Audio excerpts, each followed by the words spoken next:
that's a great tune. Mel Torme.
We were burning so much the music was flying around.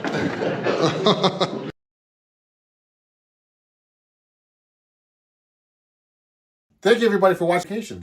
And if you really love my video, please support me by joining my Patreon and become a patron. That way you can get some cool lessons, some live lessons as well, cool perks, and please support me there, and I hope to see you on Patreon.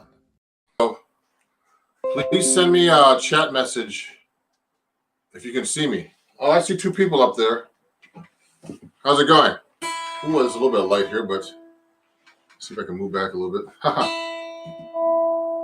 So today we're going to talk about walking bass lines and chord melody. So let me play you something to start. So I'll do a little walking bass line, like on, let's do it on rhythm changes for now.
Okay, everybody. Well, thank you for questions. That are on my that actually follow me, that are watching as well. My Patreon account is right here. I'm going to write it down here for people who are interested. So if you want to learn more stuff from me, you can go to this website here.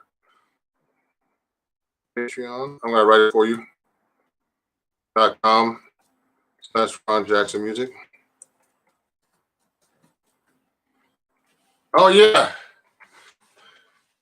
Oh yeah. So Reggie's here. One of my students, Reggie, great guitar player, all the way from Long Island.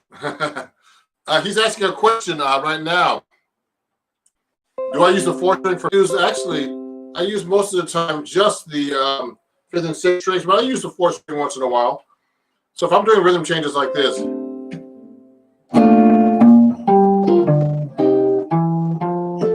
now to use a 4-string sounds really thin, but I can do it.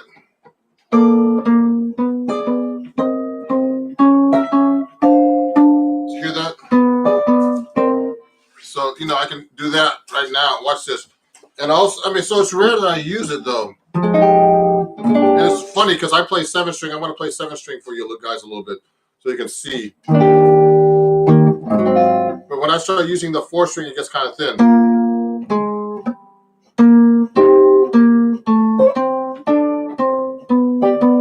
So I rarely use the 4-string for a bass line. That's a great question. Now, people are wondering how you construct bass lines. So, actually, I started doing on my TikTok, which is at Ron Jackson Music. I started doing like a video that I haven't posted yet about how you start doing bass lines. The most important thing about a walking bass line in jazz is that you 4 and emphasize the 2 and 4. So it's like you You gotta keep that going all the time. Now, and then you gotta do, of course, you're gonna have to fill it with a comp. Okay, so I'm going like this. So I'm on the 5th fret. Oh, excuse me, the 6th fret of a B flat chord. You could just do a B flat dominant if you're playing along, and just try to keep a steady beat. So if you take a blues, so all I'm doing is quarter notes and holding the chord for holding the chord for one beat or one measure. That's hard to even do. You notice how I emphasize the 2 and 4 at the same time? That's a very, very basic exercise.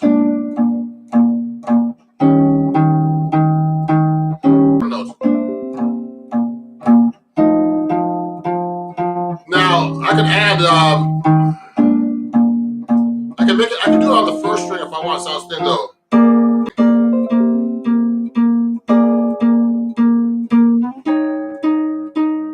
So that's a good way to start. You should try that right now while I'm doing the workshop. But the next thing to do is actually do something like do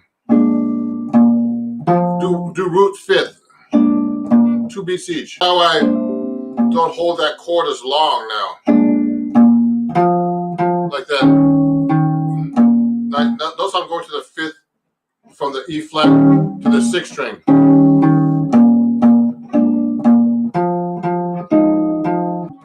That's the next step.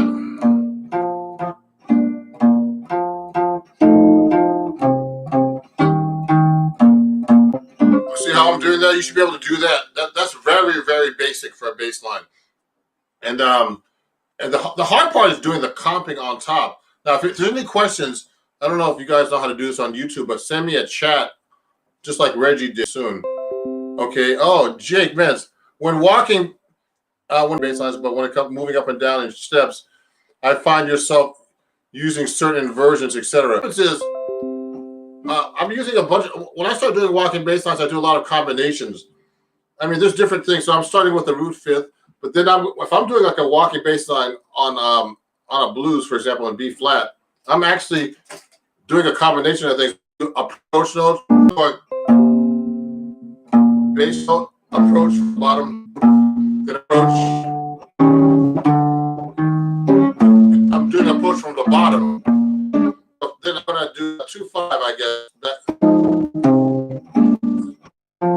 So what I can do is I can actually do a chromatic approach from above. If I'm doing F minor to a B flat, a half step above and go down, or half step from below. Now, if I just do root 5th, I can do that. I can do that kind of stuff. Now, if I learned this from transcribing bass players, you can go up the neck. You can go up like this. Now, I'm just going up chromatically to that neck note.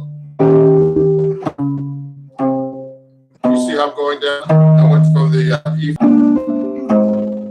Then I'm going to go down chromatically, go from the B flat to the flat 7 of the B flat, which is A flat. Then go to the F minor.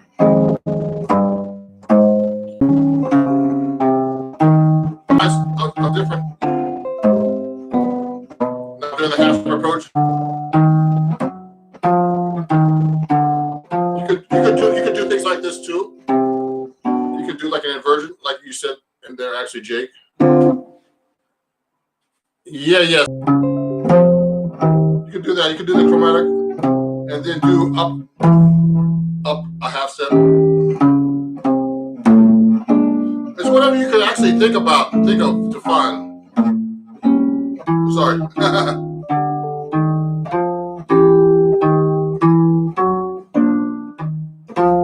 See,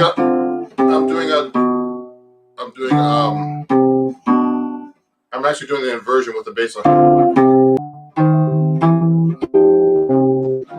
Now I combine 5th. What I do too is I do tritone substitution a lot.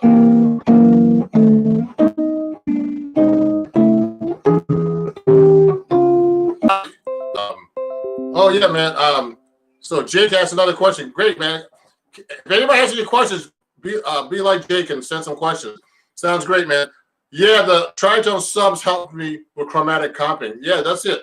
So we're just doing, when you start doing chords, oh yeah, so do you play the chord over the first beat? You don't have to, Federico. The hard part is doing a bass line with different comping rhythms. So if you're doing a basic comping rhythm, it's a Charleston like this.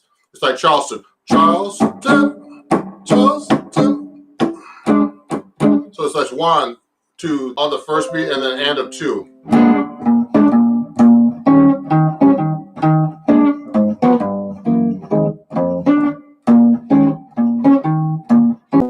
Now that's hard to do. It's hard to do a bass line with that kind of comping rhythm. So you can play what I usually do is I mix up the comping rhythms with the bass line, okay?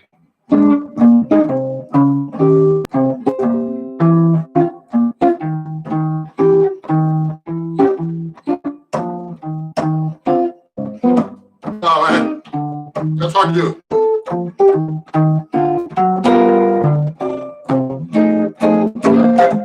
So what I did was I'm doing different kinds of comping rhythms at the same time. And I like this one. I like going.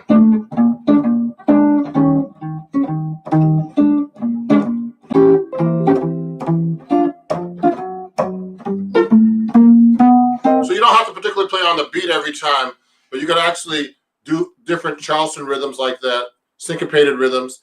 You can hold the chord too. It depends on the style you're playing too. We're just playing jazz right now. So there's different things you can actually do in your bass line. What does Chell say? Is there a specific pattern you when you add the chords, or does it depend?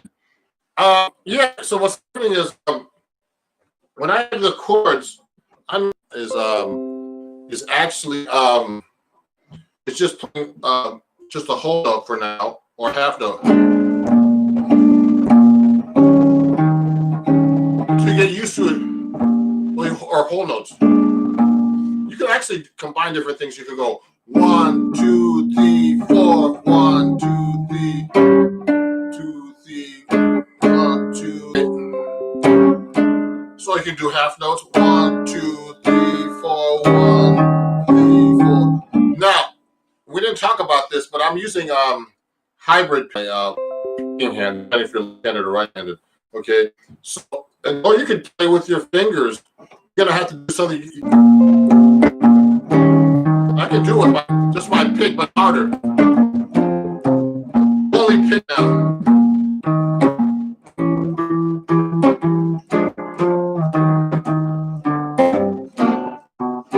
So see, when I'm playing the chord, there's patterns I'm using, but you have to get used to doing them. So you can start off with easy patterns like whole notes, half notes. You know, you can combine like quarter notes. What I did was then dotted half note. 2, 3, 4, 1, 2, 3, 4, 1, 2, 3, 4. You know, just do the bass line.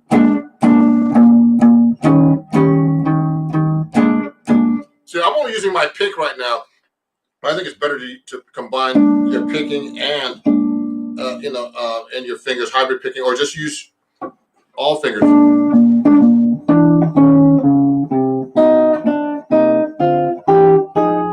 Now, what I'm doing too is like, so I'm not only doing bass lines, I'm also doing passing chords. Okay, and that's a whole different world. So if I'm going to go up and do a bass line, you really know your inversions and passing.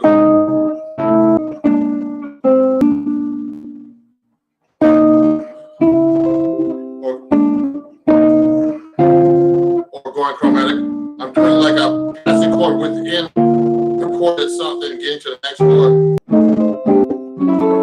This is like the same exact chord approaching the next chord. I use all kinds of voicings. So Jake is asking if I use drop two mostly. It depends. They're faster to play drop two voice drop two. You could use fourths. So I can go.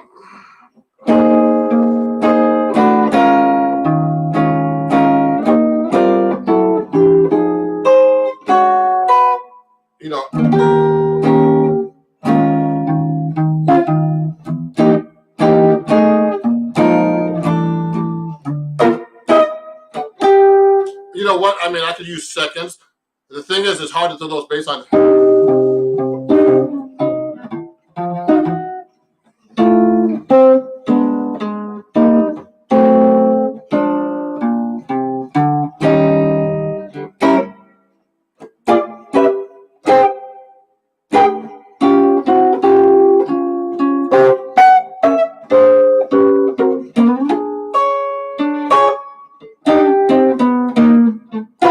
Actually, I love Bill Evans's playing. Actually, do you learn? Oh, wait a second, Jake. I like Jake. He asked a lot of questions. Was going to ask you that to learn those. Have you been through melodic minor and other harmonies though? Oh yes, of course. Now, I mean, this is not. You definitely have to know your melodic minor modes, guys, and your harmonic minor for the advanced jazz scales. Okay, so if you're playing the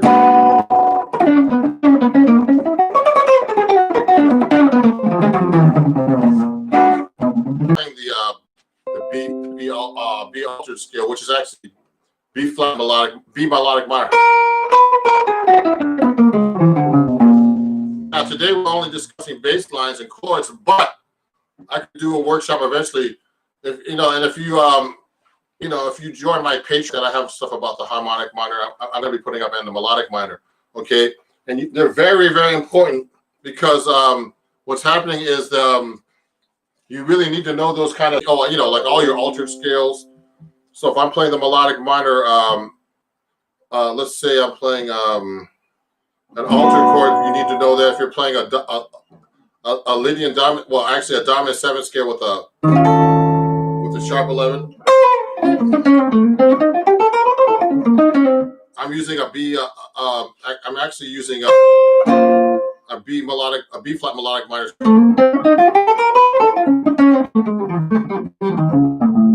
Okay, etc. Hold on. And also, harmonic minor is very important. That could be a whole lesson, a whole workshop. Let's try to do melody today, though. So anybody, I mean, with those stacked fourth, particularly, have you built those stacked fourths from melodic minor and and harmonic minor? Yeah, sure. So you could do that. What? Okay. You could do things like that with a melodic minor, etc. Okay. Okay.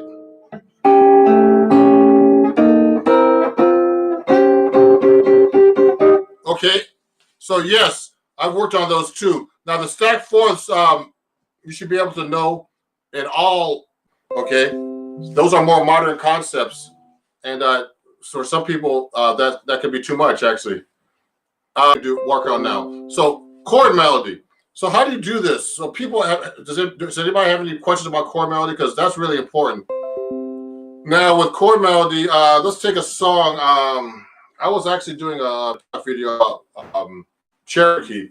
So if you play a song like Cherokee, first when you're doing chord melody, you should be able to play. I actually worked on this with my student Reggie. Okay, Reggie Hagee, who sent a message earlier. Now I'm using basic voicings for everybody right now, but you could actually do anything you want once you start getting to a certain level of comping and playing.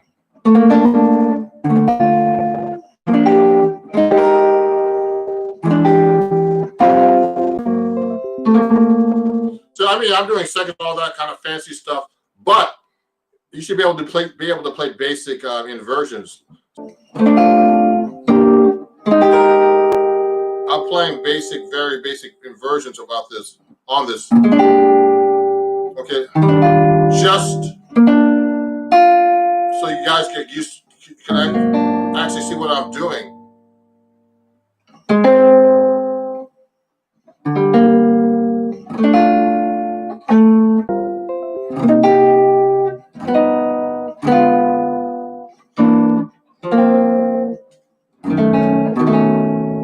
So now I can do more fancy stuff.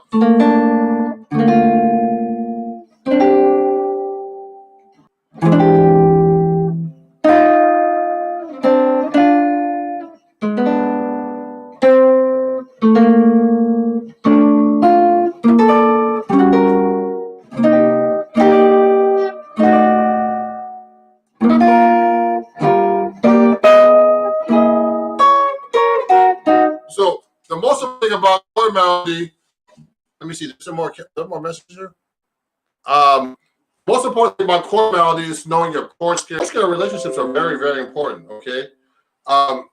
So I'm playing a song like Cherokee. If you want to look that up in your real book, if you're watching this, is to be able to voice your chord under that. So if I'm playing Cherokee, the first note's a D. So I know that's a third. Okay. So if I'm playing, but you gotta know where that is on your B flat chords, on a B flat chord. So you can play that so many different ways on a B flat. Now remember, when you're doing chord melody, you could do a basic arrangement of the chord. You want to get a copy of this. It's called, you can't really see it's backwards, but it's called Chords at Your Fingertips. I read for Acoustic Guitar Magazine, and there's some great, Jake, if you're interested in this book too, it's a great book. There's some great players in here that have written some stuff. There's different subjects, breaking down, suspended harmony, drop two chord changes, all about the bass, which I've written about. Sorry, that's something else. Pass it on, jazz bass lines. The jazz bass lines is in this book actually too, if you want to get it. Okay, it's by acoustic guitar. It's called Chords at Your Fingertips by Hal Leonard. Okay, and also Adam Levy, who's a great guitar player. Melodic lines expressed through chord changes, shape shifting, playing chords from the minor pentatonic scales. Okay, there's some great stuff in this book. If you want to get into more chords, okay, you could get that at my shop on my website. And if you want to get more into chords and all the bass line stuff, okay, it's a really great book. So it's Chords at Your Fingertips. I have another book coming out on acoustic guitar. It's Modal Skill Mastery. That's one of the books. Now, so chord melody. So the chord melody is very important because so I do a lot of solo guitar stuff, and particularly if you have any questions about this guitar, let me know. This is an Eastman, and you can find that on my Amazon store, which I'll talk to you about a little bit in a minute. Let me get my other guitar, because I do 7-string guitar. Some of you see me playing the 7-string right here. So the 7-string adds a whole new world to the bass line. If you want to get into bass lines and stuff. So sometimes I mostly 7-string. So sometimes when you want to get to the chord melody stuff, this is the stuff.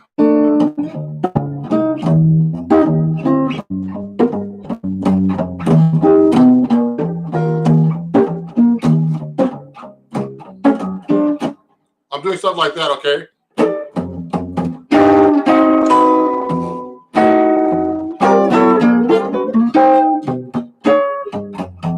So if I'm doing a song like Cherokee,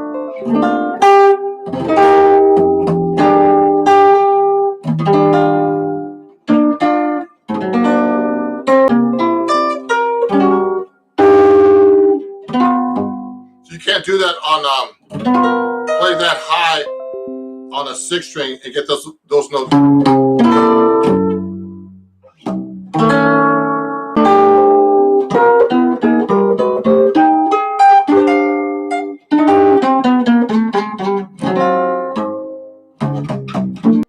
So the thing is, what's really cool is with the 7-string, you get all the cool basses.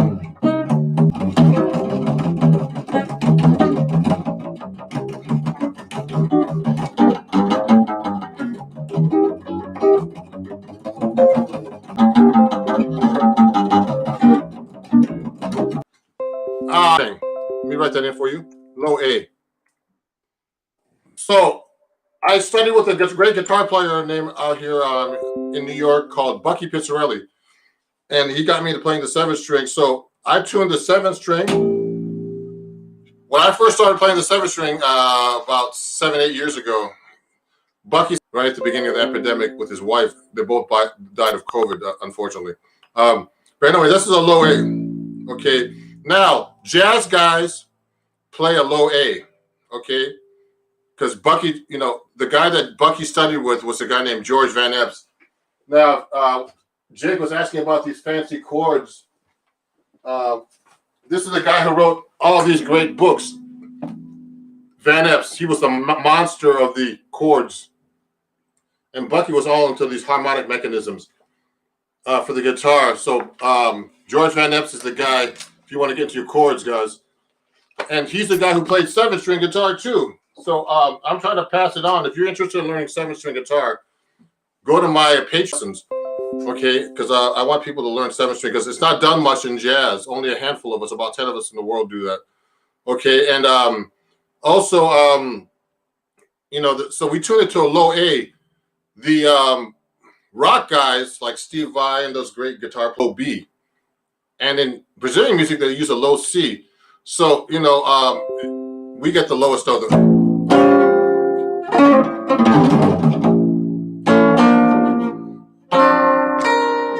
You get some really cool sounds with the low A. So I really love that aspect of it. So if you're doing solo guitar, this is like the best instrument for solo guitar work and chord melody stuff. You know, you can get.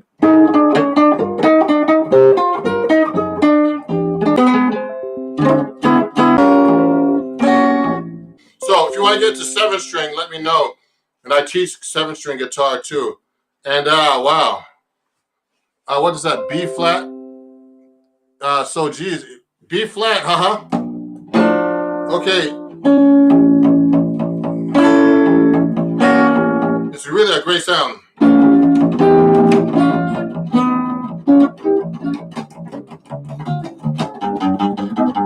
You can get really cool sound.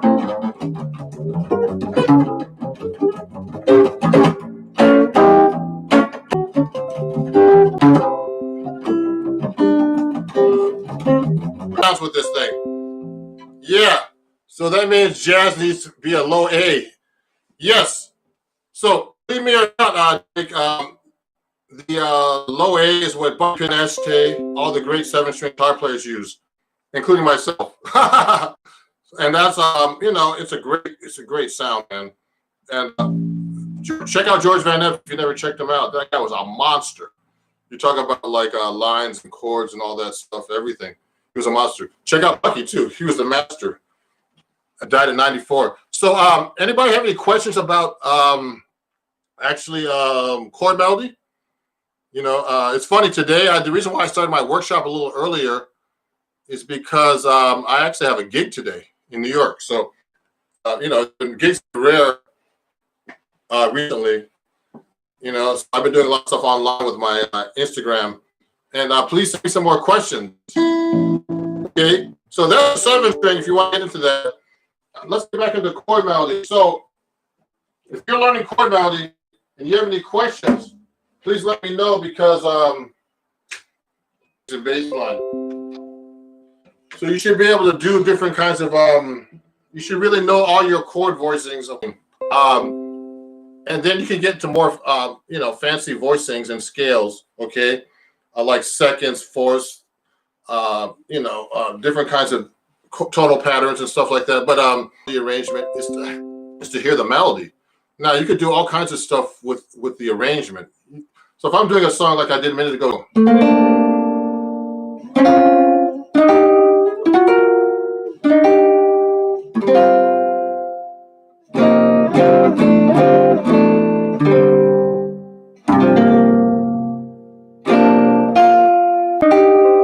See what I did? I just mixed up all kinds of different little weird, you know, chordal harmony and seconds and fourths and dissonances and all kinds of stuff. You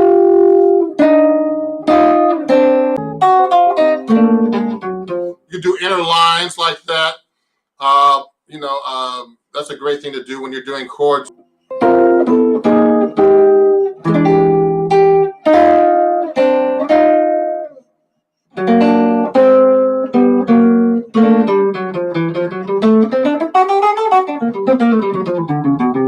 You can fill in between the chords, etc.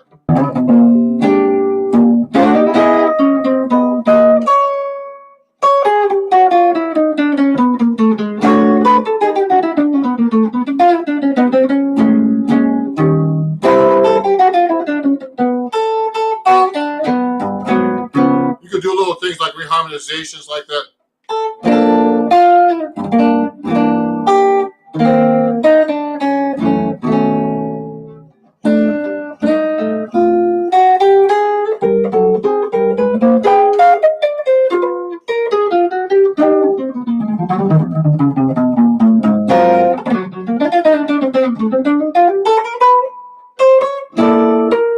So what I did was when I'm doing solo guitar, Jake. Oh, man, Jake, man, you have a lot of questions. I like this guy. Anybody else has questions? So, do you play just the chord scales for the fills? No, I'm doing most of the time. I'm doing fills in general. They're based on chord scales, but they're actually mostly lines I know. So what else really?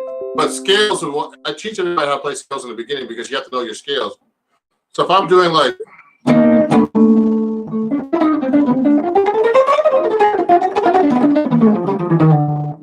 those are lines, they're not scales really. No, lines are based on scales, excuse me. So what I did, I mean, in the beginning, I used to play my scales a lot, but scales are just sound like scales. I'm actually playing a combination of lines, which are bebop, passing tones, reharmonizations. When I'm doing solo guitar chord melody, you don't have to just play the chord melody. You can do fills. When I was in college years ago, I took a workshop with this guy named, you might have heard of him, named Joe Pass. He had a few records out. Virtuoso. That guy was really a monster. And, it was really funny. There were guitar players watching. And, oh, yeah, okay, yes. So, Federico, I saw Joe. So, anyway, Joe Pass, there was a guy like you, Jake, all kinds of stuff. And he was like, it was so funny, man. He was like, but he was a monster. I mean, he didn't have anything to prove. He'd be good because if there's 100 guitar players, this guy. Anyway, Joe Pass was a monster, so I took a class with him, and some of my concepts would come from him for solo guitar playing. But to do chord, here's the thing. So when you want to do chord melody in the beginning, you have to, like I told you in the beginning, you have to start knowing your you have to know your notes according to what the chords are. Okay, so you have to know chord scale relationships and know what the melody note is against the chord. Okay, that's the third. Then it goes to the fifth. Then it goes to the sixth. Actually, it's written in the book with the sharp 5. So on the F minor.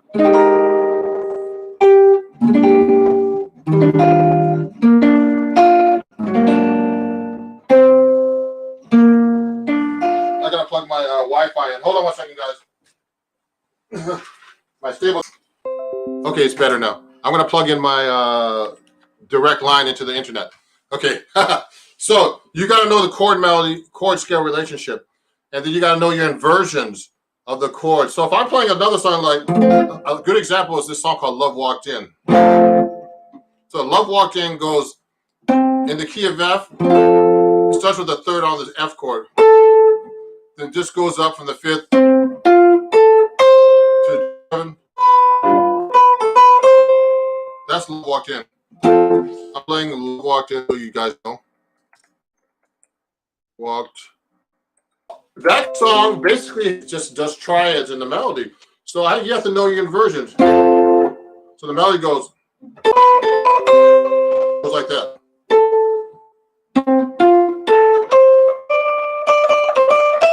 So I'm going to play that. I'm just going to go. The easiest thing for me to do is just go triads.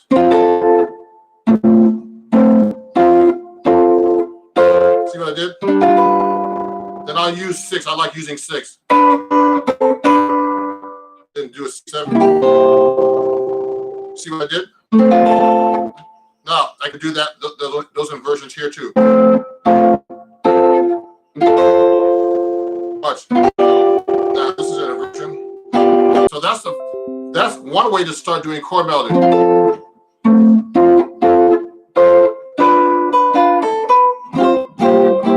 See what I did?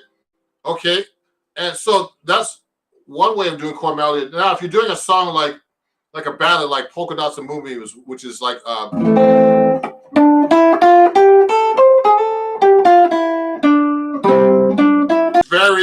it's a ballad, okay, and that melody plays a scale through the chords. So you can actually use chord scales or thirds. I like using thirds. See what I did? I just did thirds there. You can do 6. 6 is another easy way to play chord melody.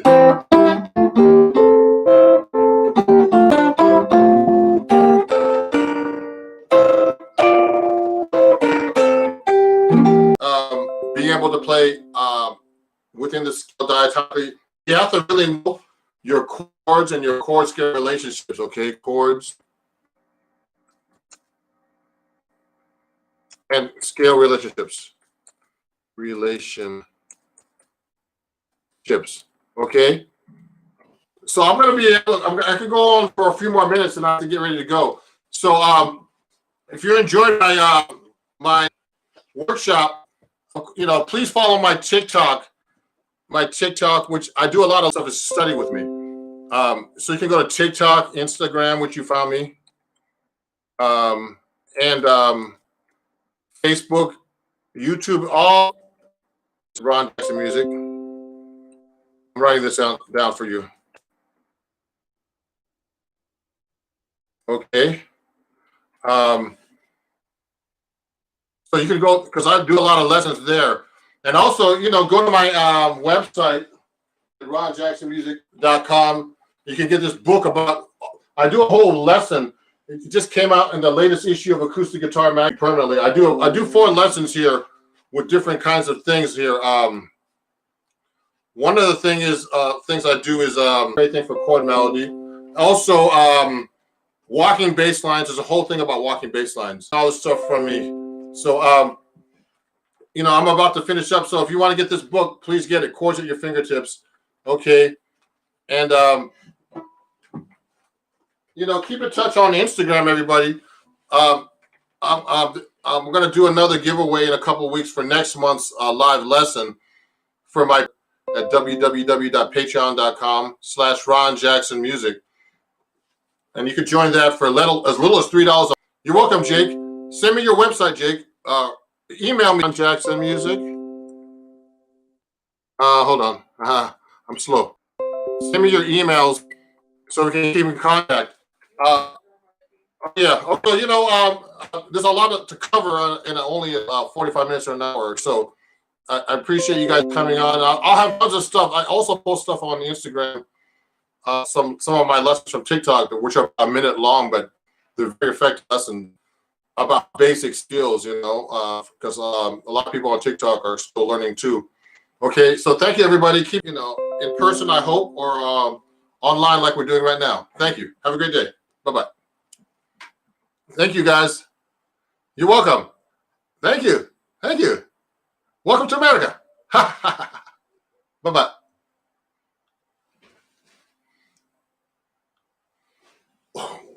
Georgia.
something.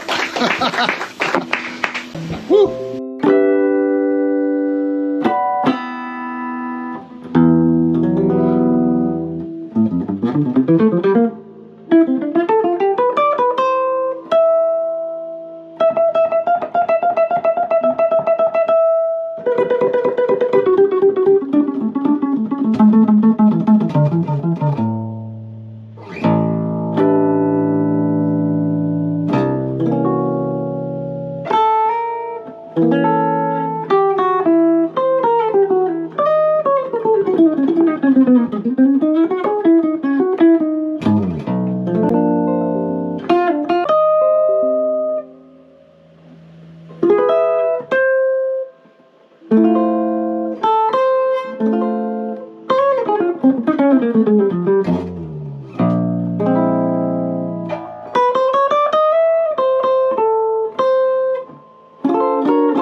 Yeah.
You got some shots, boy. Oh yeah, you too. I'm trying. Hey everybody, it's Ron Jackson here, and I'm live at Inglewood Hospital. So,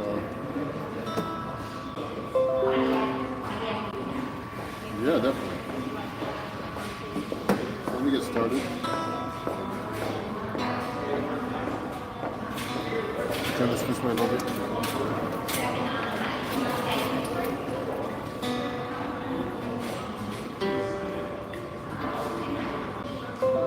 I'm going to get started in a second. Solo guitar here at Inglewood Hospital. How you doing?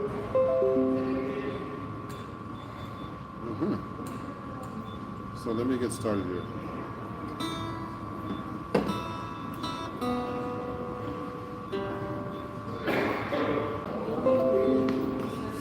If you want to send me a comment or something, I'll put it back a little bit more.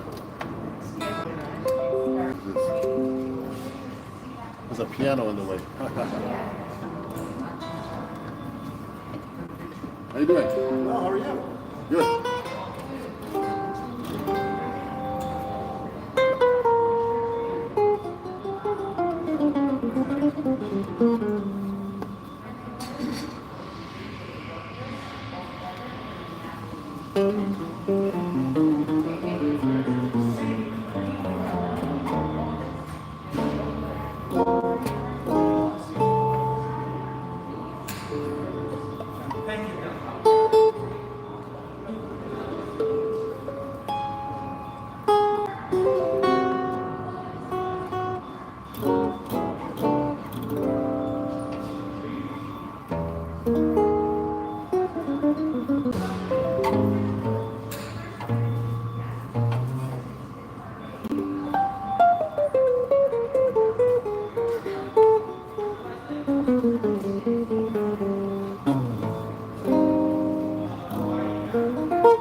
Wow, this is cool.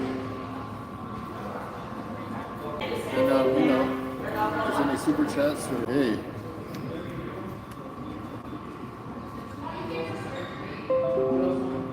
Oh. Okay, good. How's everybody doing? So this is a solo 7-string guitar gig. So I don't know if you can hear me, but that's what I do every week at Inglewood Hospital in Inglewood, New Jersey. So let me see if anybody sent me any messages here. Let me see. Let me go to my my videos right now and see what's going on here. Okay. You go to my dashboard. I'm actually live. Okay. Okay, good. So let me continue now. Another song. Let me take this stuff out of my pocket. I have too many things in my pocket. Let me see. Let's see.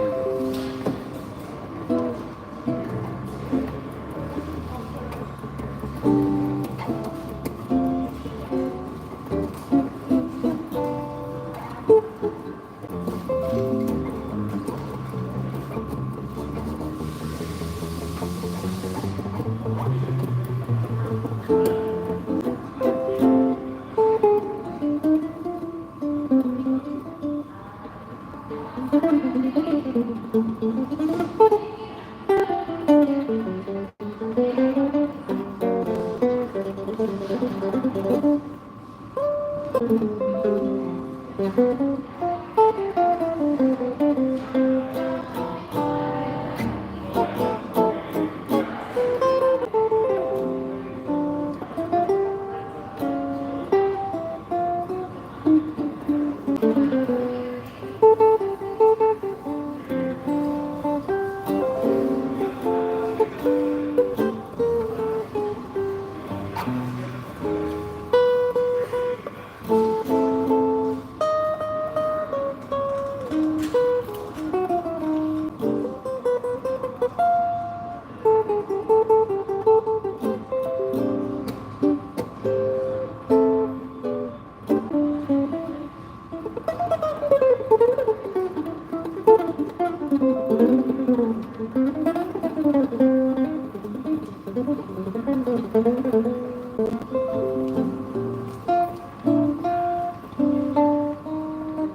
Yeah.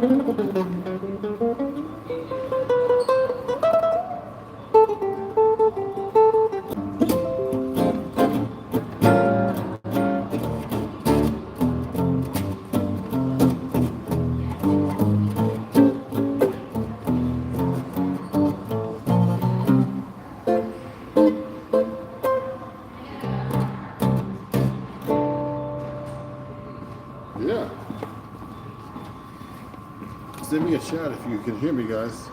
I'm live. Let me see all messages. Let me see. Hey, oh, let me see what's going on here, guys. Sorry, I missed the messages. Playing some Eddie Van Halen ain't talking about love. You know, ain't just for. It's so unusual in that music. No.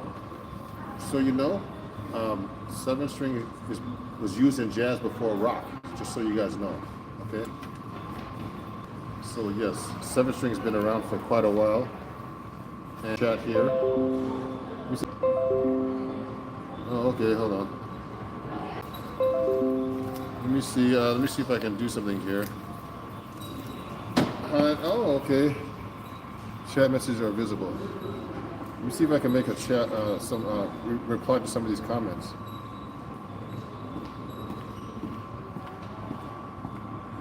Okay, guys, I can't really talk too much here, and because,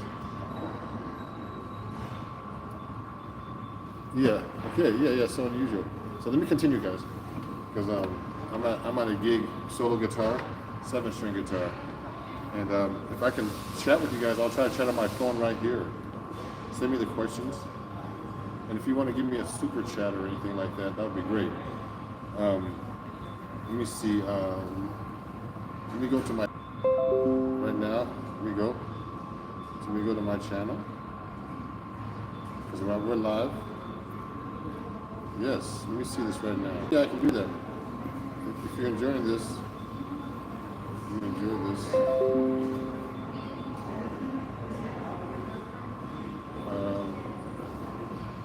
There is super chat.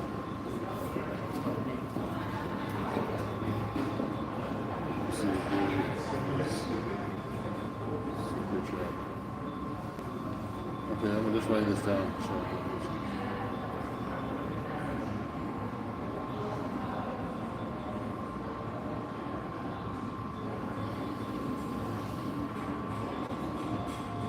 Let me see, yes.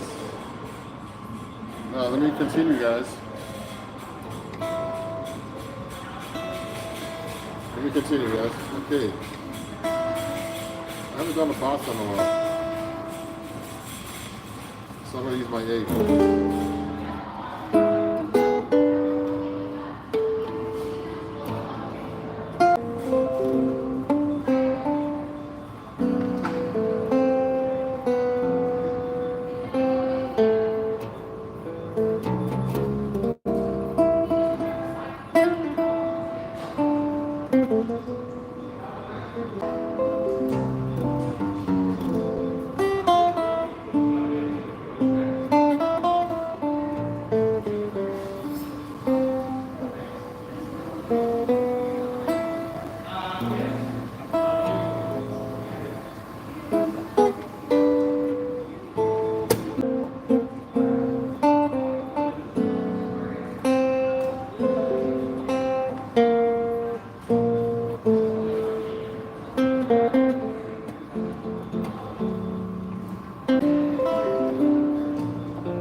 Thank you everybody for watching, man. This is great. I do a live stream, and you guys are really cool. So I'm gonna take a break soon because it's solo guitar, and I appreciate all the people watching right now on YouTube. I think I gotta go live more often. So I'm gonna take a little break right now and come right back, okay? So we'll talk, guys. Let me go and come back and watch this a little later, okay? Bye-bye. I'm gonna go back live in about 10 minutes. Bye-bye.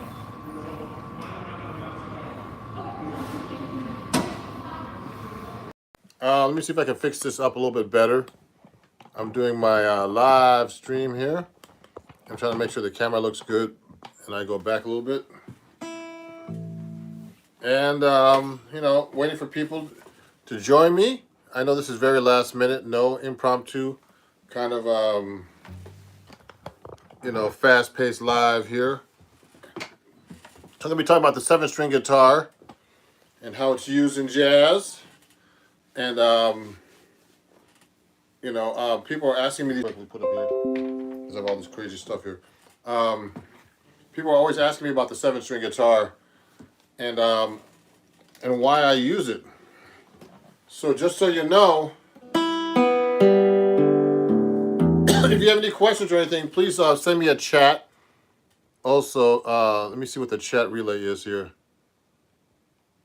I want to see what the messages are, if there's any questions. I know this is like really last minute, and people are just like checking me out. I'm going to put this up a little bit higher. See if I can turn this a little bit so it stays up here. Good. So I'm going to just show you how I warm up on the 7th string, if you have any questions like that. So for example, I was trying to C major scale. I mean, what's happening is I'm trying to really learn the 7th string instead of using it. It's just a low note that accompanies me. I'm trying to really use it in my soloing. So if I'm playing a C major scale, so you got that low A note string here, and I'm trying to play it up the scale. So there's a big space between when I go down to the G, F, and E. E is here. So it's a big jump. So to get to the D, it's here.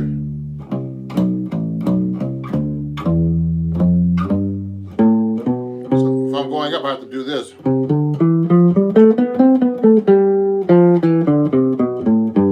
So I have a choice of going this way. I can hit that F or this F. So I have to really think about that still. It can be really, really kind of different. So the F has a B flat in it. F, G, A, B flat, C, D, E, F. So that's an E, then I have to hit the D. Then I have to hit that B flat there.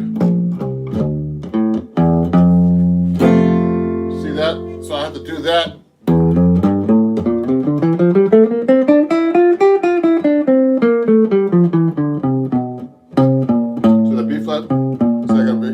Faster.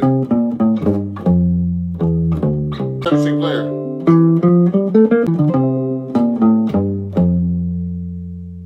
Okay, that's an E, D, C, B flat. That's how I start off trying to warm up. You know, I do warm up exercises where I try to use the 7th string, like the 1, 2, 3, 4 exercise I like to do. Now, there's 7 of the strings now.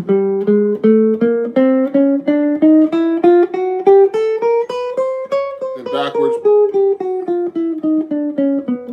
Now, what's confusing is when you start doing the different patterns.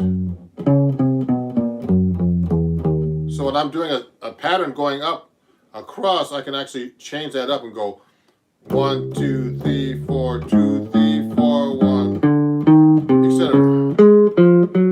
1, 2, 3, 4, 2, 4, 1, 2, 3, and go across.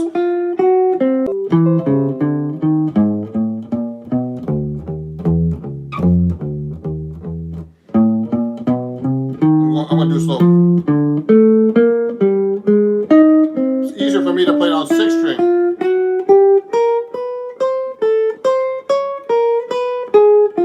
It's a great exercise for you to warm up with. There's a question. Yeah, hey, how's it going? So I'm going.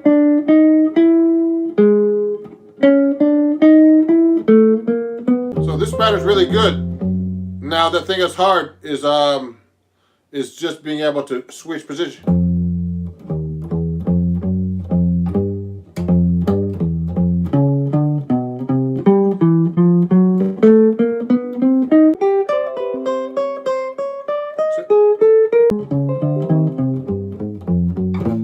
See, I have to think twice as hard because that extra string I'm not used to yet, like I'd like to be. Good afternoon. Thank you for your sharing. You're ready. You know, if you have any questions, let me know. But this is about the 7th string guitar particularly.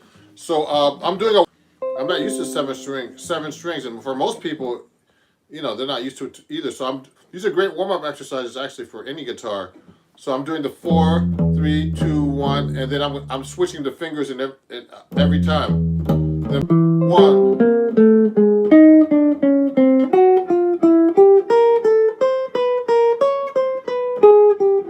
Then I'm going.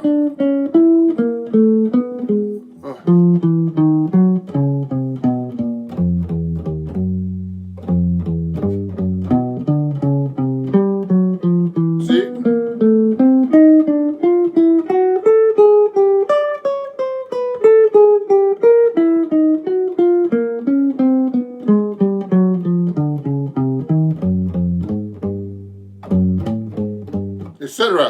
doing that as a warm-up because I haven't touched the guitar all day. So this is a 7-string guitar for people who don't know. I'm doing a workshop all about that today. So this is E, A, D, G, B, E, and there's a low A, which doubles this A string. Now, I learned this from studying with Bucky Pizzarelli, the great jazz 7-string guitar player from COVID, okay, unfortunately, and until he died, and you know, he called it the new guitar. So, I mean, I was studying jazz comp. I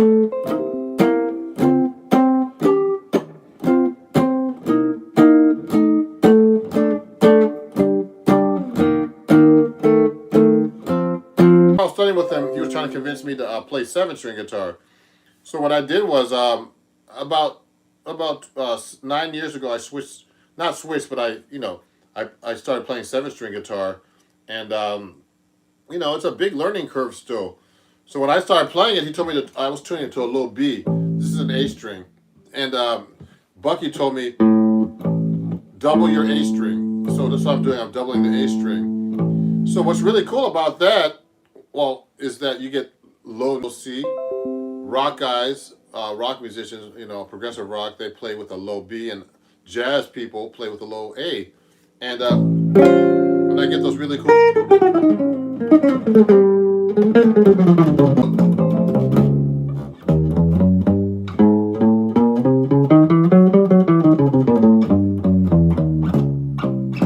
You get that really note.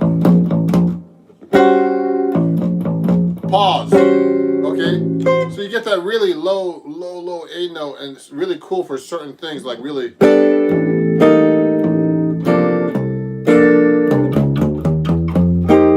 Guitar that's tuned to a low B, a low C. You get these really deep tones. And I can double thing the octave with the A.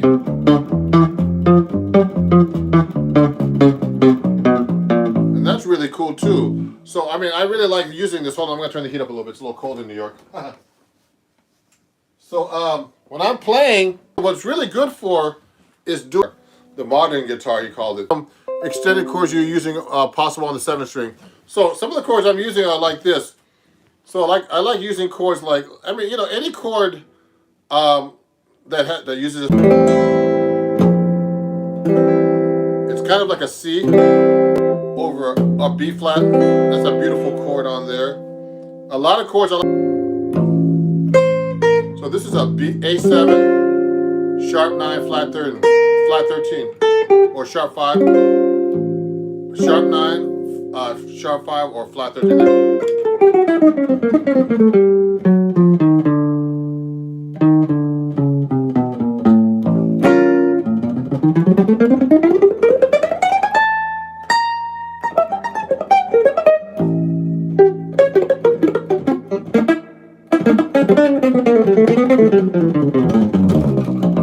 So I like using that low string, do the chromatics.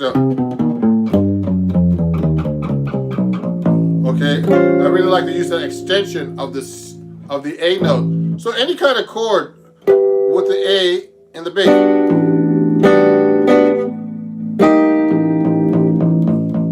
I'm just doing an A suspended 13, for example. It's a cool one.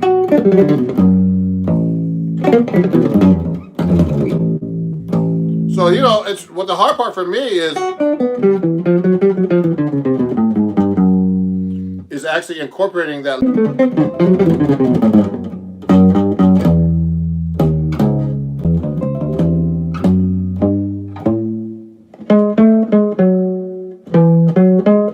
So if I'm doing an A major scale,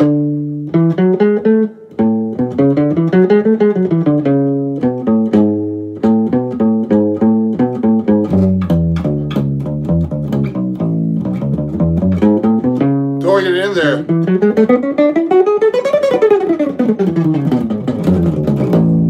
And, you know, getting that really low note in there is hard to use, actually. Let me see if there's any other comments and questions here. Let me see. Thank you, everybody, for watching. Let me see. I'm trying to see what all the messages are. Yeah, yeah, thank you. Good afternoon, and thank you for sharing. You're welcome. Emery, yeah, so you know what? So let me play you a song using the 7-string. Bucky Pizzarelli, when I studied with him, he gave me this song. It's the model song for a 7-string because he always.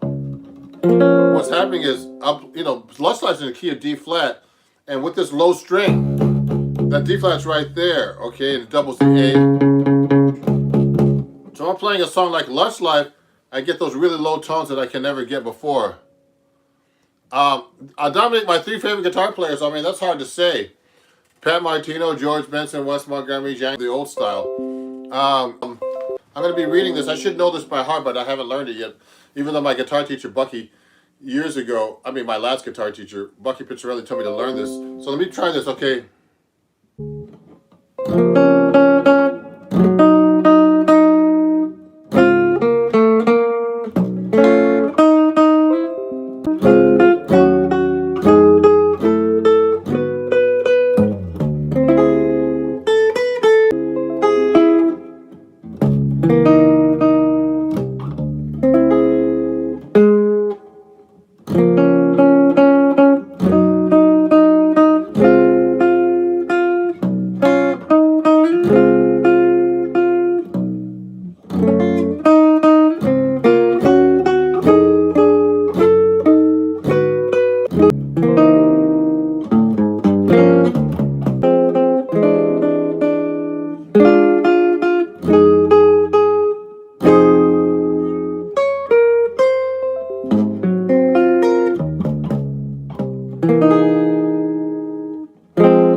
Lush Life.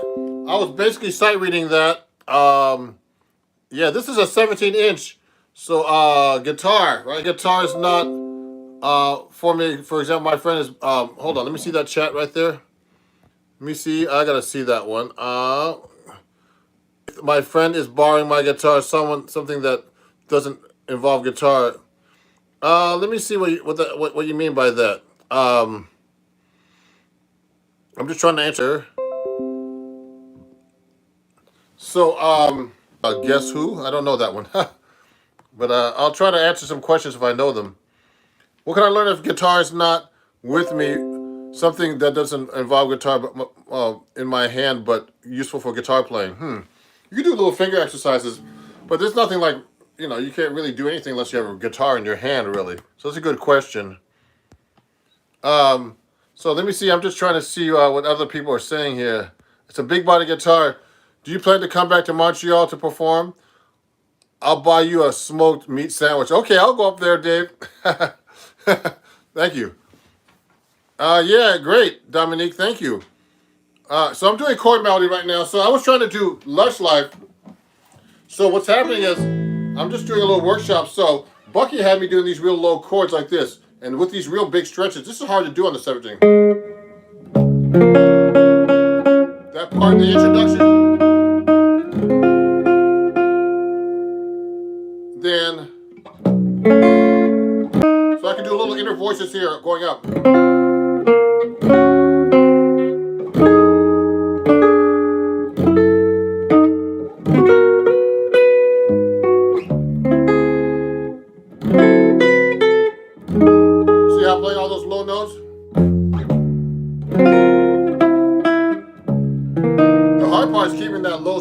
there. So now do it again. So this is a big stretch right here. Usually you do a 6 chord like this, a D flat like this. You know, it's hard to do this stuff live. And, you know, and no edits. See that?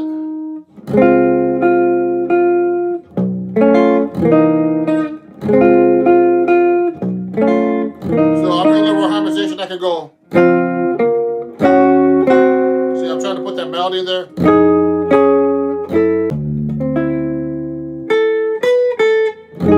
See? Okay.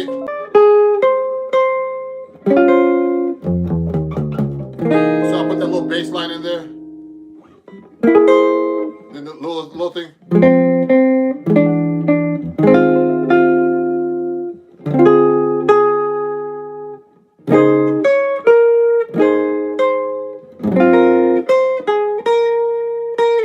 I'm trying to throw that little bass note in there.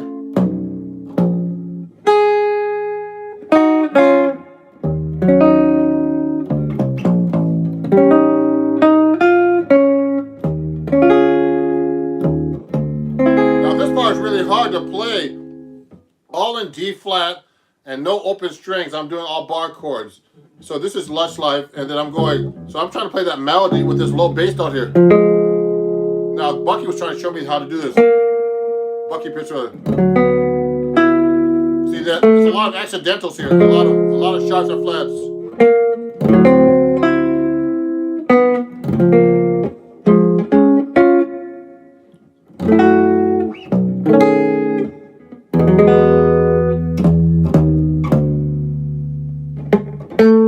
Then that.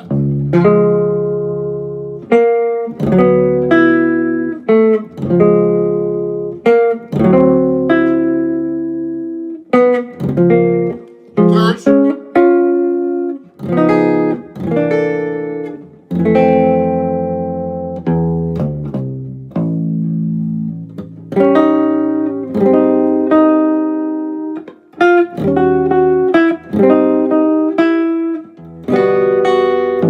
I'll try to use open strings as much as I can.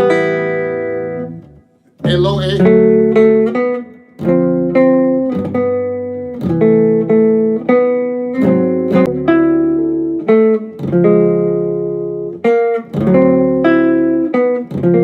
Third.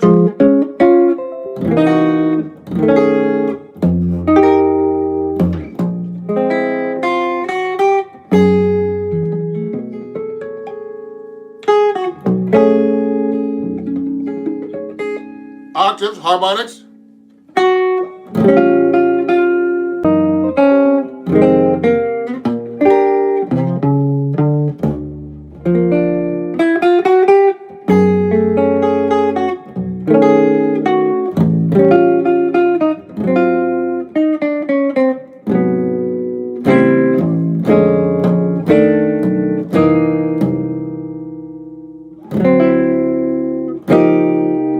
So I'm using a little song Lush Life, and it's a really great exercise. And I have to actually memorize this one day. So I need to practice this kind of stuff all the time. Now the 7th string, if you have any questions, this is what we're doing. A topic today is the 7th string. So let me see into your playing. Oh, so blue notes, you have to know your, you really have to know your minor pentatonic. Now you can go to my website, ronjacksonmusic.com, okay, and there you can find some printable music for only $2 about all the 5 fingerings of the minor pentatonic. Actually, you know what? You reminded me. Thank you for asking the question. I have to put like a series, well, you know, like a printable lesson that's only for a couple of bucks about adding 1 note to the minor pentatonic. Wow. Yeah, wrist fatigue. Well, my wrist is hurting me right now because I'm playing 7th string, so it's much harder. Plus, everybody, I'm playing a 14 on top, just so you know. And these are heavy strings, guys. Let me show you what these strings look like. I have the pack right here, just to show everybody. Where's that pack of strings? Here. So I'm playing these strings right here. These are jazz tapes on this guitar. And I use 14 to a 79. So I call those the man string. So a lot of people play light strings with low action, But that's not a really good method to play guitar. You should learn how to play with heavy strings. You get more sound out of the guitar. You need to rely less on the amplifier to get your sound. So, you know, I haven't been practicing for a couple of days. I've just been playing and doing some recording work. But so this, I haven't touched the 7 string in a couple of days. So this is really hard. So let me answer a couple more questions here. Let me see. There was a question.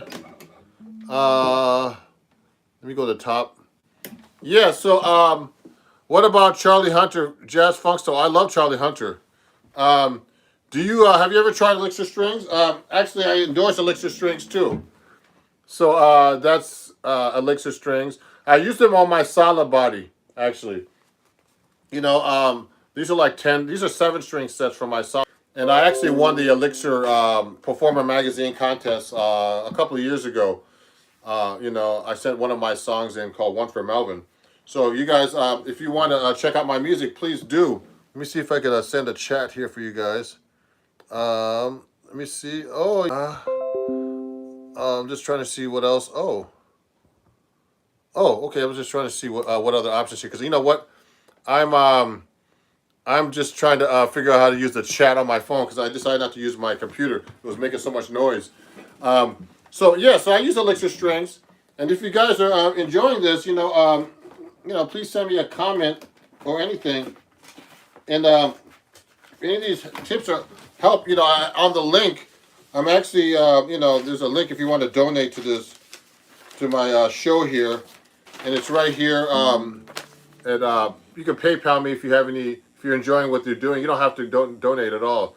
If you feel like in your heart you like to, you could, you can, yeah. So all at Ron Jackson Music, okay? Just like my YouTube channel. And please, definitely subscribe if you're learning a lot of cool things from me. Let me see what some of these other questions are. Live chat, top chat. Let me see. Have you ever tried Trainer Amp? No, I never tried that. You're dope. Keep being dope. Thank you. I've never tried that. I love Elixir Strings. They're great for certain things. Have you had problems with wrist changing technique, less strumming and more doodling? Yes, I've had fatigue and all kinds of stuff. I mean, I've even had problems. Yeah, and thank you for this, for listening to this Octave Harmonics. You know, Randy Bachman did a jazz album. Have you heard of him? A couple of jazzy songs, Looking Out. Oh yeah, no, I never heard that manual actually. He's a great guitar player, and I know him from hanging out with Les Paul here in New York. I knew Les Paul, and he was a great guy too. And let me just keep going here and answer some questions. What can I learn of guitar? Okay, good. Well, thanks for asking the questions, everybody. So we're talking about 7-string here, and this is like kind of like a 7-string workshop. So another thing I like to do, so the chord melody is really great with 7-string. Also, I like to use the bass line. So I'm just getting warmed up here. You know, Lush Life, that last song I played was really kind of hard to play. PlayStation Gypsy Jazz. Oh yeah, great. So you know what? I like to use the 7-string also for like bass lines. So I mean, I'm really into playing bass lines on the guitar. I've been doing that anyway in general for years and years. It could be anything. Let me see. Let me pick a jazz standard. You guys pick a jazz standard for me. No, but I've been to churches for a long time, and I played in church, and I love gospel music, and I played in churches actually recently. Actually, I did some recordings. Yeah, please play Indiana by Zeus Sims, Bucky Pillar. Oh, yeah, big. Oh, really? Indiana.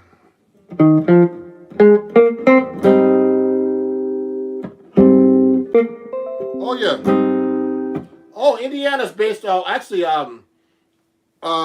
is based on Donnelly. I could do that for you.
I'm doing right now, that's what Donna Lee's based on. And actually, Bucky Pizzarelli, I studied with him for a long time, the 7-string guitar.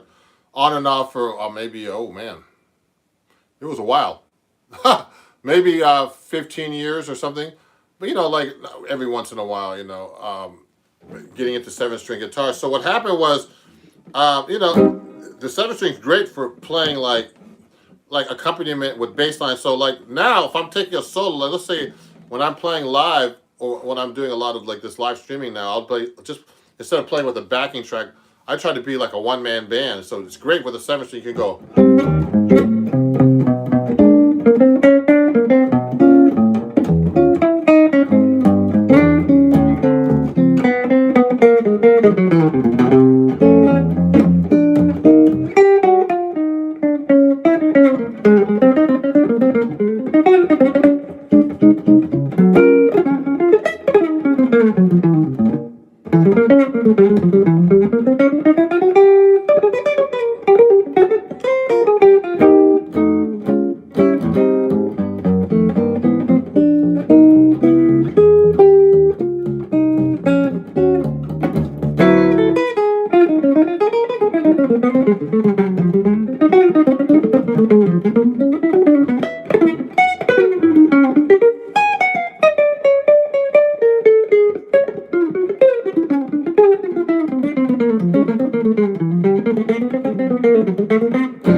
So anyway, I'm just messing around. So when I'm taking a solo, I had a high-end restaurant and hire you to perform. Oh, thank you. Well, don't get too high-end now. You know, I play restaurant gigs. So what I'm doing is I'm just doing solo guitar. So it's just all about 7-string the guitar. So just please ask me questions about that. Do you sometimes play Delta blues? Sure. I mean, you know. How about this?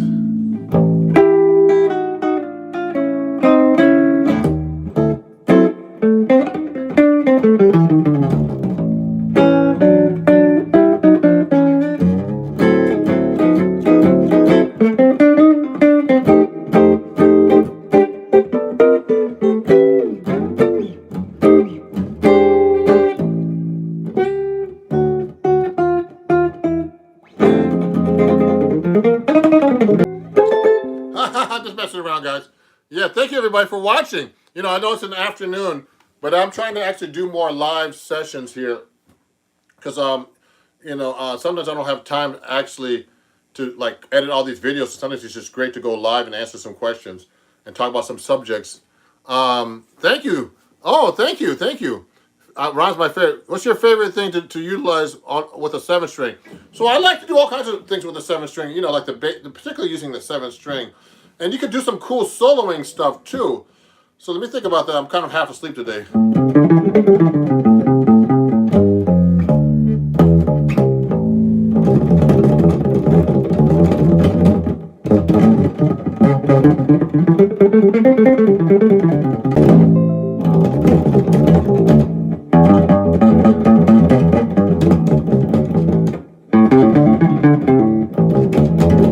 So I'm using the 7-string to incorporate in my playing. So that's the hardest part about me playing the 7-string is to incorporate it in my solos. So that's one thing I like to do with the 7-string.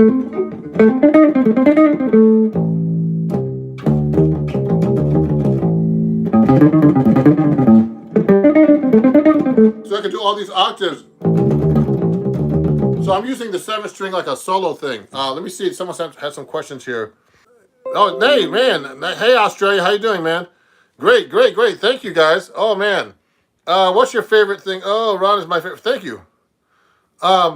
Just, do you have a low B? Oh, no, this is a low A. So everybody keeps asking me the same question. This is actually a low A. So this doubles my A string here. So I learned that, I got that from George Van Epps, actually from Bucky Pizzarelli, who I was studying guitar with. And George Van Apps actually tuned his guitar just like that. Okay, with a low A string. Okay, so that's kind of that low A string is a really cool thing to use. Let me put my head up a little bit so you don't cut my head off. So yeah, so the A string is really cool. And it's the lowest note, you know, on the 7th string you can get. Do.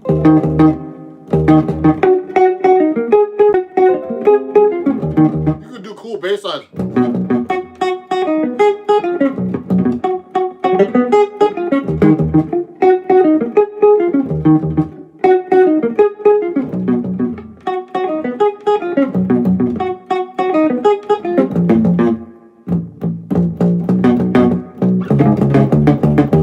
You can do really cool bass lines like that, you know. Like I do a little pop stuff too. Just here. Oh, so let me see. Someone said, trying to my hardest with theory, but nothing seems to work. You know what? Theory, you have to really try to play it on how things will work. That's the best thing to do with theory. Okay? And let me see what else here's here. The hollow electric guitars, do they work like acoustics or different? So this guitar can be played acoustic.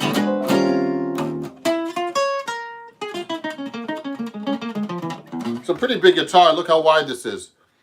It's like, oh man, probably 5 inches deep, or 4 inches, or 6 inches actually. It's a 17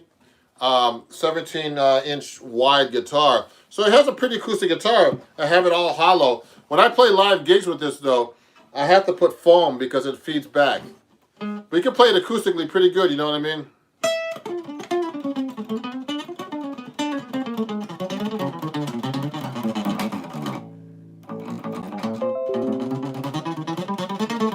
So you can hear it pretty good.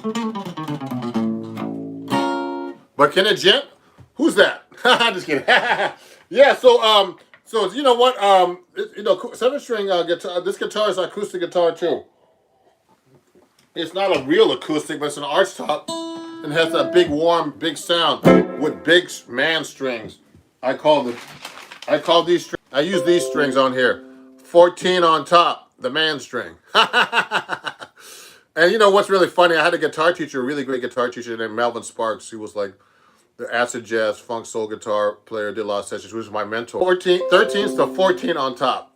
And 7 strings that I got from Elixir. I have an endorsement with these guys too.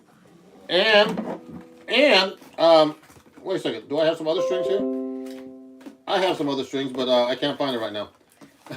So anyway, I use all kinds of strings to play on this guitar, and they're really cool. So anyway, let me continue. It's already, I'm going to put it up later, but if you want to learn some cool lessons with me, I have a Patreon account right now. It's www.patreon.com/RonJacksonMusic. And you can get lessons there for $3 a month or more. Could you show a 7th chord progression using the low A string? Sure. So a major 7th chord with this low A string, someone asked me a couple of questions here, so I'll answer them. So this is a cool 7th chord. A major 7. Now the low A string, I can use the low A string for all kinds of 7th chords. I can go.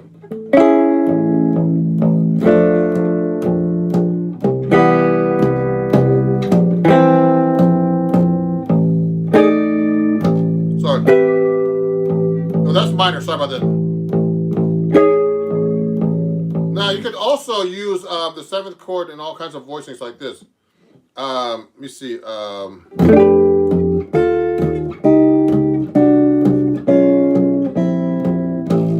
I'm using 7th chords here.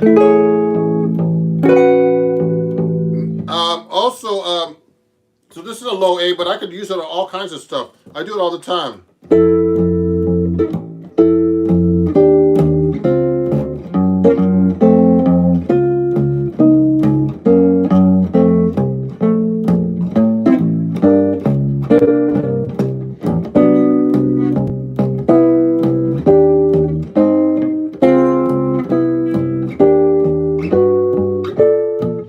Using 7th chords here just as an example. I mean, there's all kinds of things I can do with the 7th string and 7th chords and other kinds of stuff, you know. It gives me that possibility of string. So, you know, there's an advanced string. I like to throw it right in there. So I'm doing.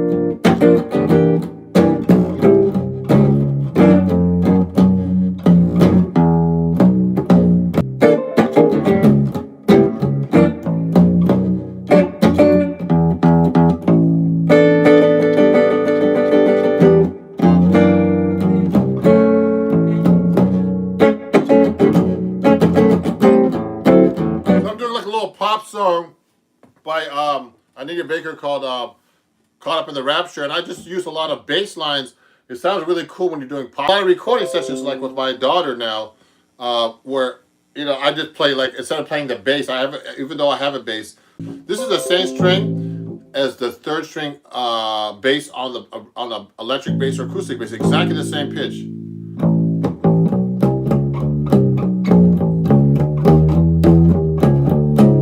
Another cool effect, you can use Stewart sound. I learned this from Bucky. So when you play the 7th Slam Stewart C, so you get.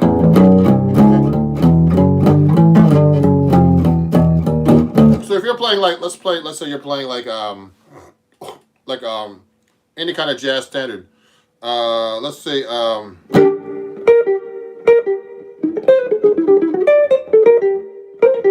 I'm going.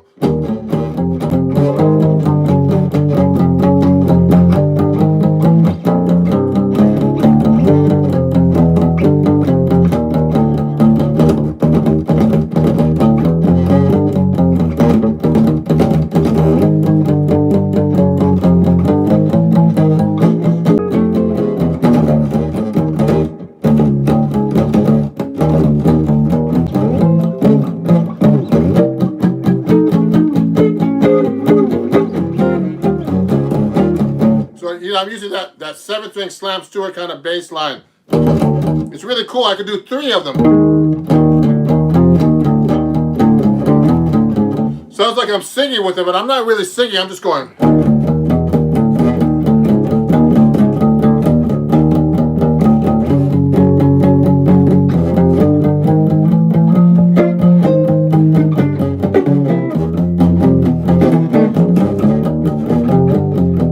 So I'm using that cool Slam Stewart sound I learned from Bucky.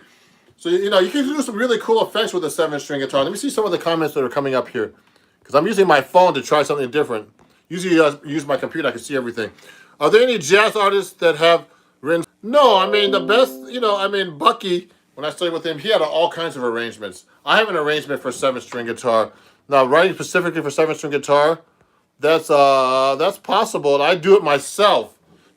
Hey, Dave, that's awesome. I've never played there, unfortunately. I would love to go back to Montreal. I played there quite a while ago. I love it. Oh, great. I actually knew that one. Okay, let me see. What's the best jazz warm-up exercise? Someone asked me, would you most like to perform today if you had a choice? If I had to play with an artist today, Dave, I would love to play with Herbie Hancock. I would love to have played with Chick Corea, too. And I've had friends that play with all of them, but I never had a chance to. Okay, great. Okay. Oh, thank you, Dave. I think he had to go. Someone had to go. One of my top. I have this ready on my description, but I'm taking donations today too. If you feel like there's no requirement, but it would be great at Ron Jackson Music and Cash App and Venmo at Ron Jackson Music and Zelle at ronjacksonmusic@gmail.com. And help us support us musicians stuck here at home, not having any gigs. I appreciate it. Thank you. If you're learning a lot of cool things today about the 7-string. And what was I going to say? There was another question I wanted to ask up there. Answer. Let me see. Hey, greetings from Moldova. Pleased to meet me. Your sign. Really? My sign's backwards on the camera. Let me see. It's not. It's backwards. Oh, it's supposed to be Ron Jackson Music at PayPal. I don't know why it's backwards. Is this the right way now? It should be. This looks like the wrong way to me. Is that the right way? Please make a comment. Yeah. Oh, you know what? Double locking tremolo. I don't know anything about that. Can you slap? Let me see.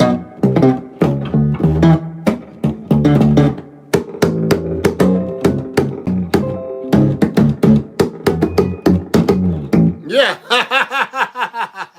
What's that? It's right now. What's that? It's right now. Let me see. I'm trying to see what people are saying here. Top chat. Oh. I'm trying to see what all these people are playing. I played the New Orleans Jazz Festival before, just so you know. Haven't been there in a while. Let me see. Let me see. Nice. Thank you. Oh, cool. So anyway, let me let me continue here and maybe play a couple more songs before I finish up. I got to eat lunch soon. But, you know, if you're enjoying this, you know, please subscribe, of course. And, you know, send me an email. String guitar. You know, I want people to learn how to, they play in other styles, but not in jazz, okay? And, you know, if you want to follow me, please follow me everywhere at Ron Jackson Music on TikTok, Instagram. You know what? There's a great jazz school. Someone's asking me if you want to learn jazz in Europe. There's a great school in Holland, in Northern Prince Claus Conservatorium, okay? And they're in Groningen. And I go up there sometimes every few years, you know, to help out. But that's a great little school, okay? And they're in Holland, Northern Holland, and they're basically, it's only like a couple thousand euros. Everything's free there in Europe as far as like, you know, classes. What about Guildhall? I don't know Guildhall, but that, you know, you can go there to Guildhall, any place in Europe where it's much cheaper than coming to the States to study. I'm even expensive to study with. But if you want to study with me, please contact me. I have some new printables on my website too, with all these little lessons about 7-string, jazz guitar, scales, everything. Go to my.com, okay, and you can learn some cool things from me there, okay. So let me play one more song or two, and if there's any more questions, please send me them. What about Amsterdam and Maastricht? Oh, those are some good schools in Amsterdam too. I heard that conservatory is really good there. You know, he just asked me if I knew those. You know what? If you're a beginner guitarist, 7-string guitar, man, would really make easy 7-string, 6-string look easy. Oh, Dublin. Oh, there's a place in Dublin. Cool. You're in Dublin. Yeah, you know what? One of my good friends from, well, I haven't seen him in years. When I went to Berklee College of Music years ago, there's this guy named Mike Nielsen who's in Dublin, who's a really great guitar player that I haven't seen in years, that lives in Dublin. He does odd meters, all kinds of crazy stuff on the guitar. But I would love to go to Dublin. I've never been there. And of course, you went to Berklee. Yeah, Berklee. Take your money, Berklee. So anyway, so let me play one more song before I finish up. Let me see if I can think of something really good.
So that was called Lover.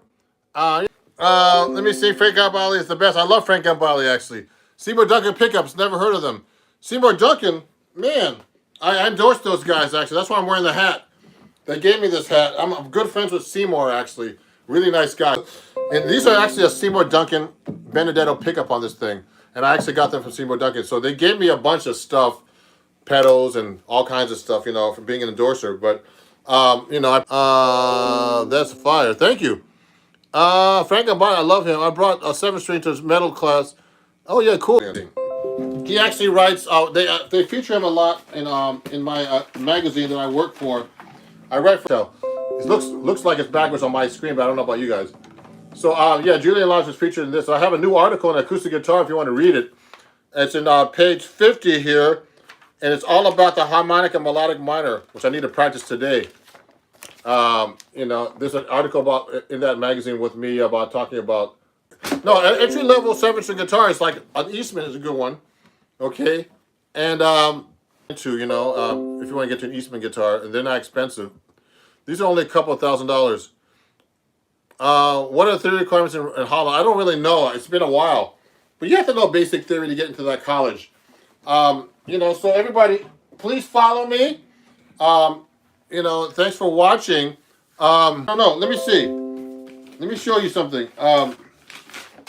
So this is my Patreon account. Can you see this? Does it look backwards? Send me a message. So you can follow. This will look backwards here. This is like mirror image. So you can join my Patreon if you want to study with me. 6- and 7-string lessons. I start at $3. Yeah. Okay. And it's www.patreon.com/RonJacksonMusic. It's backwards. Let me see. Okay, let me send it to you. So this is not backwards then. Why is the magazine and not the magazine? Why is this back? The magazine was not backwards. Okay, so this is my Patreon. Okay, good. So that's my Patreon. If you want to join my Patreon, good. This is weird. It looks backwards to me, but it's not on your side. Okay, so that's my Patreon. www.patreon.com/RonJacksonMusic. If you like the show, please donate $1 or more. If you don't have to, but it'd be great if you could. You know, for all the cool things I showed you today at PayPal at Ron Jackson Music, and also posted on my in my description here. If you want to donate $1 or more, that would be really wonderful. And I hope you enjoyed the class. You can actually watch the playback of this after. If you know, I might check it out myself for this live stream, and I really appreciate you. Thank you very much for supporting my page. Tell everybody to Ron Jackson Music, TikTok, Instagram, Facebook,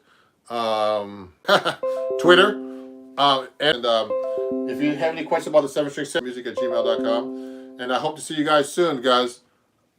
Hasta pronto. And thank you, guys.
Thank you very much. Does anybody know?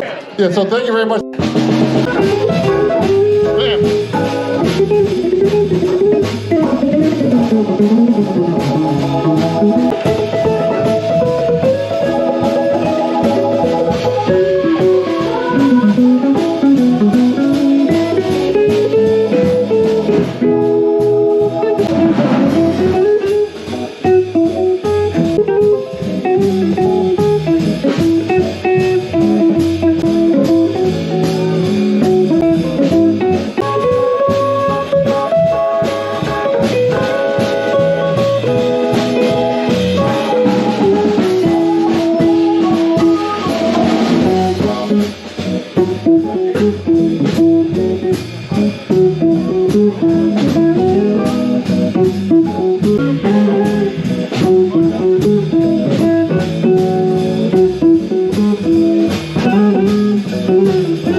Oh my God.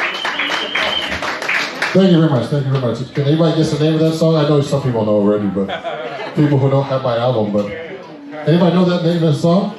Randy. Yeah. Good. This young man here wins free air because he got the name right. John Jackson. I don't know what's happening with my link. It's not working, and it looks correct. So I'm actually going live public now. So sorry about that, guys. For my unlisted account on Patreon, and what happened was no one was seeing me, but it was the correct link. I could see it was the correct link, but no one could get on. So hey, Umir. Sorry, I always say your name incorrectly. I'm sorry about that, Umir. I just it's such a bad habit. But my great student Umir is going to be is on the show, and I'm going to actually just take questions for people today about anything, any kind of subject on the guitar. I'm going to start off with playing a tune. Just so you know, guys, some of my other students that are, I need to send them. I just need to send them. I don't know if I can even do that now. The correct link, but if they just go to my YouTube channel, they'll see I'm live. Okay, and you guys can ask any question. Okay, good, Dionysios. Where do you live, Dionysios?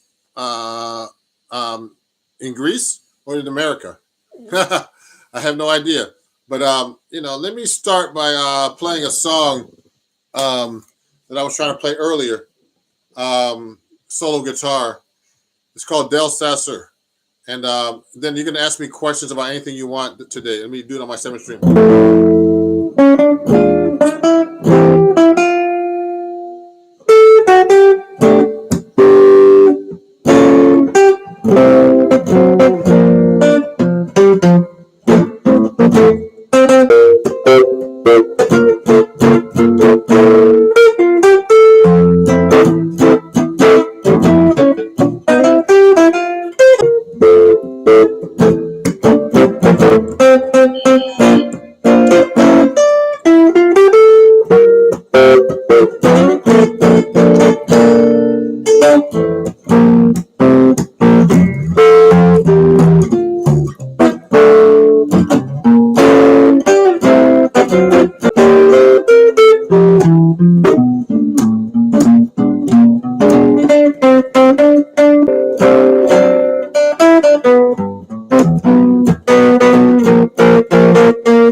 Okay, cool. Hey, guys, this is a public Patreon live event just because I couldn't figure out how to why my link wasn't working to do this unlisted lesson today. But so everybody, just take any questions that you have. Yeah, so you know what that count basie ending is this one. Like, let me see. So if I'm in the key of F, it would be like this. So that's the correct ending for the count basie ending. Okay. So it's like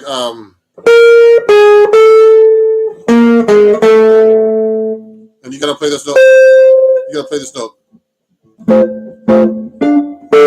You gotta play those notes there. Keep the 6 down there. So that's the correct count basie ending, okay? So that last song was called Del Sasser by Sam Jones. I've never really played it as a solo guitar piece. It's kind of like a big band song, okay? And if you look at the music, you know, it's not that easy. This is actually backwards, guys. But that's what Del Sasser looks like. And you know, that's it's a great song. So I was just kind of do solo guitar with that. It's kind of it's not a complicated arrangement if you're playing in a band by yourself. It is. So I'm planning to do that on my show tomorrow night on Sunday Evening Jazz, and do it solo guitar like that because it's one of my favorite songs. Okay. Now, does anybody have any questions so far? Because this is about yes, I'm taking questions today. Yes. So I'm taking questions. You know, if you have any questions, please let me know about picking, soloing, practicing, anything you want. Okay, and this was supposed to be a Patreon sponsored live event.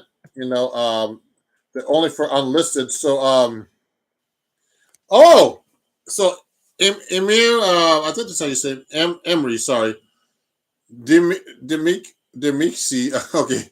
Has a question about tritone substitutions. So you know what? I actually have a long YouTube video about that already posted, but I could talk to you about that now if you want. So I'm going to put my Patreon link so you guys have that. Is that correct? Okay. So that's my Patreon link, guys, for this this live event. So tritone substitution is basically the tritone is actually taking the octave and dividing it in half. So let's say I'm playing a C major scale. I'm gonna take my other guitar so you guys can see better because this is a 7 string. Some people can't see this guitar too easily. Okay, make sure I'm in tune.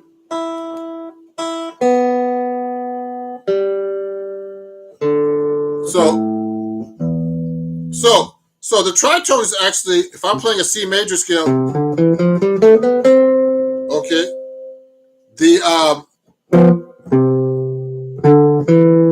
I'm going to go to the F sharp and divide the octave into exactly a sharp 4 or flat 5. So that's a tritone. C to F sharp, okay? Then C to F sharp, etc. Okay. Now what's unique about that is, let's say I'm playing in the key of C. Okay, the C major scale, C, D, E, F, G, A, B, C.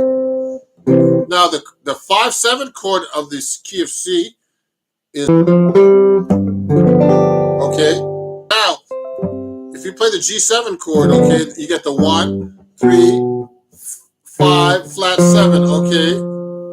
Now the 3 and 7 are the actually the tritone in that chord. Okay, we call that the tritone because that's actually a flat 5 away from this note. It cuts the octave exactly in half. So that's our tritone, okay? Just so you know. So the tritone is the F and the B, okay, on the G7 chord. Now, when we resolve that, those now dominant 7th chords are really strong. They resolve to the next chord usually, like this. Now, that's a really strong cadence, okay? Now, the reason why it's called tritone substitution because I'm using a bass note here of a G. Now, that tritone is what we call the flat 7 and the 3, okay, and flat 7 chord. This is that note. Now, in the D flat 7 chord, that the F becomes, which is the flat 7 on the C, okay, that becomes the third instead of the flat 7 on the G. So that's a third of D flat, and the B is actually the C flat in the D flat 7 chord. Okay, that's the flat 7 of the D flat 7 chord. So it's actually the same exact note. And D flat have the same tritone. So when you do a substitution, you're actually substituting the bass, which is G to D flat. And you're resolving. You see that? Okay. I would end it like this.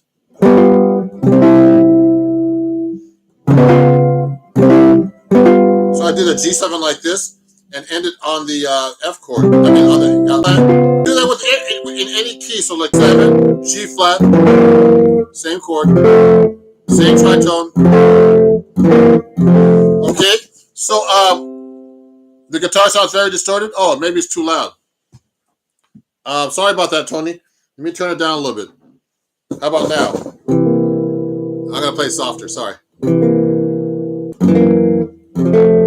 Is that better? Like that. So that's a very common progression. And just so you know, when you're doing tritone substitution, you can use different scales. So if I'm playing a G7 like this, let me get a different kind of pick here, a lighter pick too for this guitar. So the scale you would use, G7 to C like that. So the scale you would use on this G7 is a mixed Lydian or a dominant scale. Now, when you get to if you do the tritone substitution, you would have to use a different scale. You have to use a Lydian dominant or a dominant scale with a raised floor. So the chord tones are 1, 2, 3, sharp 4 or flat 5, 5, 6, flat 7 to 1. The tritone substitution, the chord that you're playing on. And that's based on the melodic minor scale. This is a lot of stuff to learn in like a few minutes, but it's very common. Yeah. So sorry, I have a new camera, and the mic is probably stronger. So my guitar. Hey, good. So that makes sense. Thank you. You're welcome, Emery. How would you implement triads and arpeggios in a song like Autumn Leaves? Oh, that's funny. I'm working on that with my student right now. Who's I don't know if he's watching right now. Let me just check one thing. I got a text because I had a problem trying to get online. Anyway, there's something weird with YouTube because someone just sent me a text saying that I streamed one day ago, but I haven't streamed a day ago. So this is kind of weird. Anyway, so hopefully people are watching. Oh, there's Sean. Great. About how would you do arpeggios in a song like in Autumn Leaves? That's Dionysios. Okay. No. You're talking about chords, Dionysios, or arpeggios, literally arpeggios. So let's think about that for a second. So I'm working on a song right now with my student Sean, who's up here listening, watching right now. You could do an arpeggio like this. Now, if I'm playing a song like Autumn Leaves, and I'll play the melody.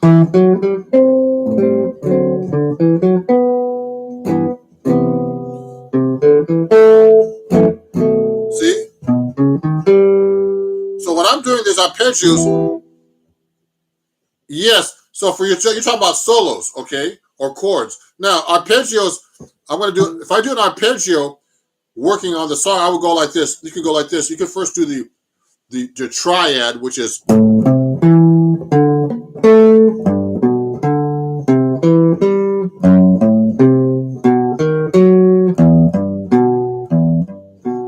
I'm doing this in low register, but you should have to be able to play that everywhere. The D7. These are just triads, everybody. So that's 3 notes only. Going through the chord changes, you see.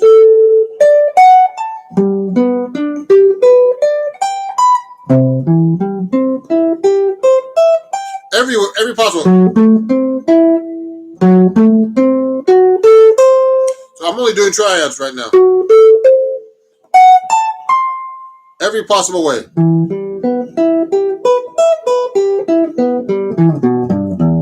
You can play through the changes just like that, okay? And then, play triads first, then arpeggios. So triads and arpeggios are basically the same thing, but depends how you play them, okay? A triad can be played like this, and then the arpeggio.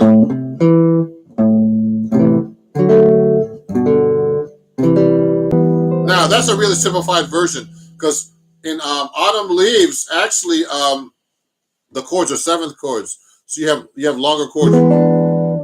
So I'm going. So you can do 7th chords. I mean, it's hard to do it on guitar like this, to play them like straight like this. So you have to use closed voicings.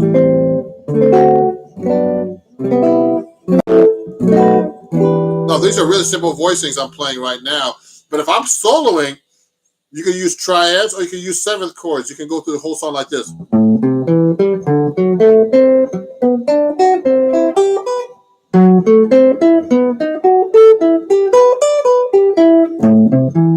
Now, when you're practicing these kind of exercises, everybody,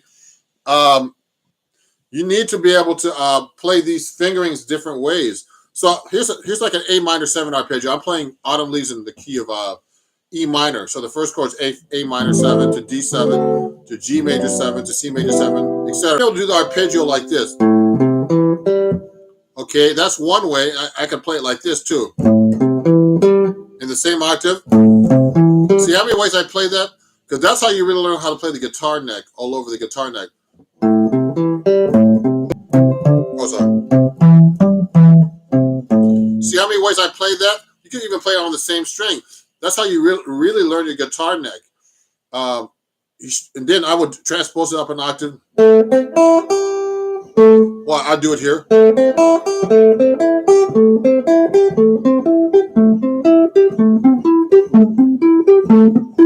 See how many ways I just played that? And someone said, Mr. Jackson, play some giant steps for us. You guys are funny. I'll tell you a story. I was taking a workshop with the great Joe Pass years ago when I was in college. And there were like 100 guitar players in the room. And you know what people were saying to him? They were saying, Mr. Pass, could you play giant steps?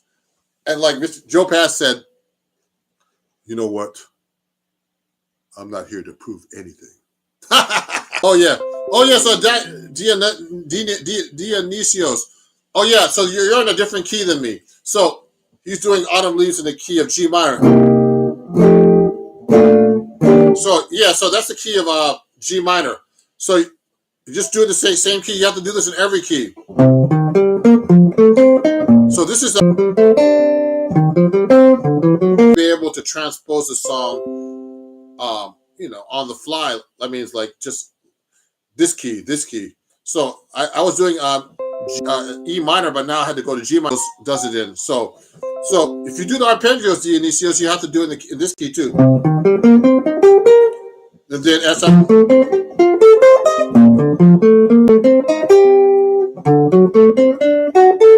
everywhere.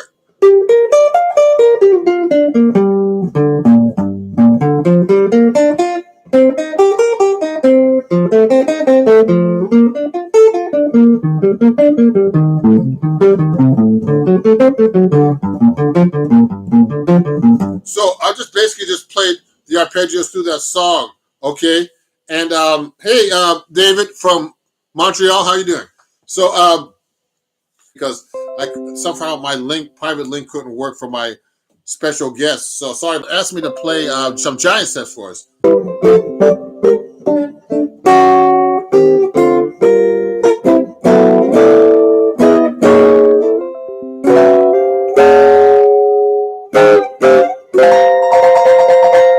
Okay, so Adam, how would you turn these triads into phrases that you would typically hear when improvising?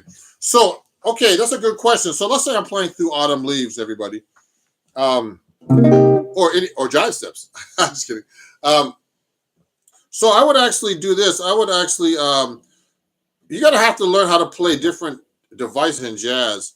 So one thing I would do if I'm doing an arpeggio, let's say I'm going C minor to F7 to B flat major 7 in Autumn Leaves. I could actually do half steps. Well,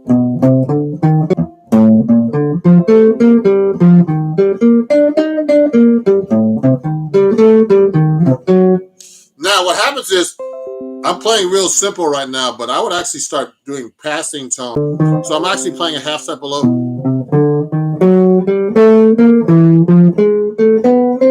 But it still sounds like an exercise, doesn't it? So what we have to learn with jazz, you have to start learning jazz lines. So I mean, I can't just play like a half step below or just an arpeggio. I would go like something like this.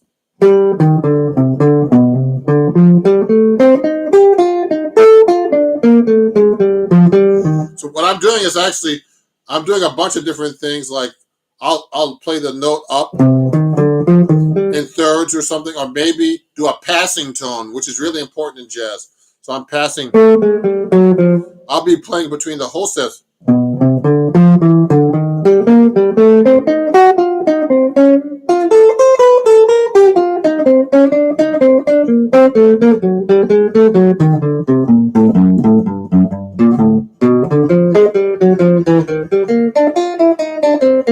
So now I'm starting to use really jazz phrasing.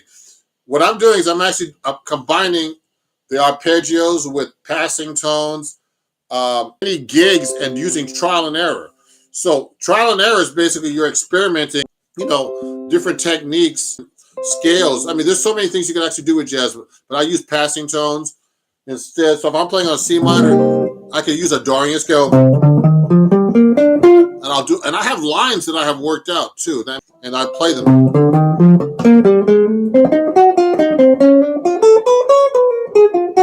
Now, those are things I kind of know from playing for a long time that I know work. So I'm just doing an arpeggio. This is actually a type of 2-5 lick we call it. So this is a 2-5 progression, C minor 7 to F7. So I'm actually doing, there's a lot of these licks called a 2-5 lick. You probably heard of it. I'll go. So this is like a slow. Or go. Different tempos. You could, I mean, it's just a lot of practice and trial and error. So that's how I approach different arpeggios. Let me see what some of these questions are. There's a lot of questions coming up here. Oh, Ellen's watching. Hey, Ellen. And Alon from Amsalah, Israel. Hi from Israel. Okay, let me see. So let me ask you some questions. So I answered Adam's question. How can I improve my transcribing by ear? Where should I start? Okay, Barak, Bayaki. You guys have some really difficult names today. What is this? So when you're transcribing, what you do, for a person, first pick a song that, that might have some music so you can figure out at least what the chords are. But if you don't have any chords, you have to, one of the best things to do is actually try to find the note, find the key that you're playing in. Now, if you're doing it by ear, you know, I'm using my computer unfortunately today, but I would try to show you. Let me get my phone here. Let me get my phone. Let's say I pick a song, any song, like off. Let me just pick any random song right now, guys, and live from you. That let's pick up a pop song. Now you could be a jazz song too. Let's say you're trying to transcribe something like a solo. So let me go to YouTube right now. Let me pick John Coltrane or somebody. I don't know. John Coltrane. So I'm going to try to show you how I start transcribing. I'll just pick one solo from him, something like anything. I don't want to pick something too easy. None of his stuff is easy. But let's say I pick a song. So I try to find the key. Okay, so they're playing the list here. Blue Train. So this is a typical jazz song.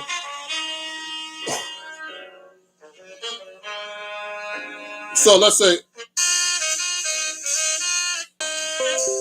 So I know this is a blues in B flat. No, it's in B flat, E flat. You got to find the right key. So when he starts taking a solo, you got to find the right note that he's playing at the very beginning. Okay, and so that's taking off music. So he doesn't look like them. So that lick he just played right now. Let me see if I can go back a little bit. I know it's an E flat 7 chord. So that note. So I know that's a second. So you have to know your intervals as well. You know, I mean, I practice actually learning how to transcribe. So you got to be able to hear intervals and be able to find them on your instrument if you don't have perfect pitch. And then the whole different story is to be able to write this down. So he starts off with like the second of the chord. And you can hear him play that note right now. Let me play it. You try to sing back. He just did that in his solo, John Coltrane. And you have to pick out every note and try to find them on your instrument and make sure you're in tune and try to find chords, you know, songs with the chords you already know. So at least you know how to find, you know, you could try to find the scale and the key you're in. Now, it just takes a lot of practice and trial and error. Now, none of this stuff is easy. You know what I mean? It takes a lot of hours of practice. And I need to do this stuff still too and practice. So transcribing is a whole world. So you could either write it down or play it back like Wes Montgomery did all of Charlie Christian solos and Pat Metheny did of all Wes Montgomery solos when he was a kid. So I heard, and so you could actually do that yourself, you know, but you have to, it takes a lot of time and a lot of effort. Now, let me see here. Let me keep going here. Have you ever heard of Maurice Williams and the Zodiacs? I don't know these guys. Sorry. One former member sang at my wedding. Okay, great. I don't know these guys, David. Where are you from, bro? I'm a lefty player. Oh, sorry about that. I'm not a lefty player. Just so you know, the other way. It should be. I'm a righty. So this is wrong here. So, so just in case you guys, you know, are kind of confused about this, I'm a righty. Okay. So I'm in New York. Okay. So I've been to Montreal before. I've never played at the festival though. I've played up there before, but not at a festival. I can play rock and some blues. I'm trying to learn some jazz. Cool. You're welcome, Adam. So my last name means a person with a huge beard. Okay. Yeah. Also, Adam asked me if you're transcribing, is slowing down cheating? No. When it's going by fast, so it's okay to slow it down. Actually, at the time when I was trying to learn how to transcribe, you couldn't do that. When you slowed it down, everything slowed down. You not even notice that, you know, not even change the pitch. So let me get some water here. So that's a great question. You can do that. Now, hey, Ron, what's your best tip to be able to play? This is from Bert Clifton. What's the best tip to be able to play an interesting improvisation with major modes and not just make it sound like it's up and down the scale. Okay, yeah. So what I was explaining before, let's say we take let's go to a different key. Let's go to A flat. So if I'm playing an A flat major scale, let's say, because there's just a major scale. That's just one note at a time. Then you can do thirds. Then you can do thirds and backwards,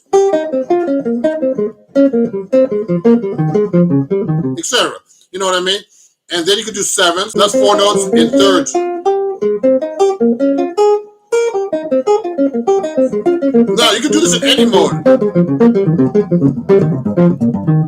And then you can do, there's all kinds of things you could do. You can start using approach notes. Now I have a bunch of videos on YouTube here with all these different techniques, and you approach a chord tone with a note, like 2 steps from below or 2 steps from above. So if I want to play a half step sequence, I can go up the scale like this.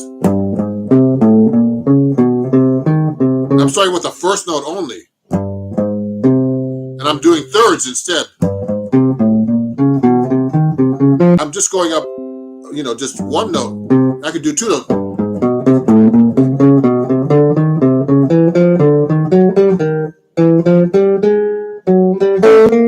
I mean, you could do so many different things with your imagination too. You just don't have to listen to what I'm saying. You can do the half steps and make up your own half steps. You can go backwards. I could do triads and do that. Now, I mean, we talked about running up and down the scale. Also, you can use fourths, fifths, sixths, sevenths, etc. Go up and down the neck, every key, every possible fingering. Also, what we start using in jazz is a lot of whole steps. Remember the major scale? Let's go to the key of F now. If I play it, it's actually a note in between. So we could do passing tones in between. Now the half step, then whole step, whole step. So I'm doing passing.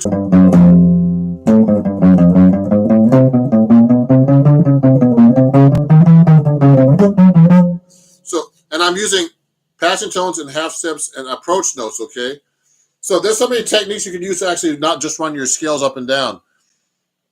Okay, someone's saying, nice guitar.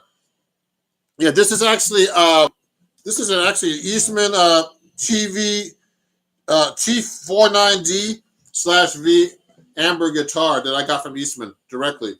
Now, if you're interested in these kind of guitars, you can actually go to my, I actually have a store on Amazon. I'm an Amazon influencer, and you can check out my guitars on the store there. Where is that? I can't find the sheet right now. Oh, it's this one. You can go to my Amazon store and check out my guitars there. Amazon.com/shop/Ron Jackson Music. And check out my store. And I have a bunch of guitars. There's Eastman guitars, all kinds of stuff. I have to update the store, actually. And so let me see this. Let me see this on the question. I'm taking questions today, guys, everybody, and let me know. Yeah, I'm in New York City. It's not cherry red, guys. It's like this is similar to an ES-175, a Gibson. Okay, just so you guys know. Let me see. Any other questions that you want to? Maurice Williams wrote "Little Darling." Oh wow, okay, cool. Okay, so Dionysios asks, can you explain the 2/5 and give key of G this time? So the 1 chord, major 7, then the 6 is E minor 7, and then in this key, so it's A minor 7 to D7. Okay, so this is called the 2/5 right here because that's in the scale it's the second degree. So it's 1, 2, A minor in this key. 2/5s are very common chords because they can resolve back to the 1, or they can just stay there. So what we do is we usually do these 2-5 phrases. So they could be arpeggios that do the chord to D7 arpeggio. Back to 1, I'd have to resolve that lick. So that's called a 2-5 lick. So that's a lick that you would use on these kind of progressions like this. This is a really basic lick too. I'm only playing like arpeggios. And you know, and they go every 2 beats. 1, 2, 1, and 2, and 3, and 4, and 1, and 2, and 1, and 2, and 3. Now that's a great lick. If you don't know,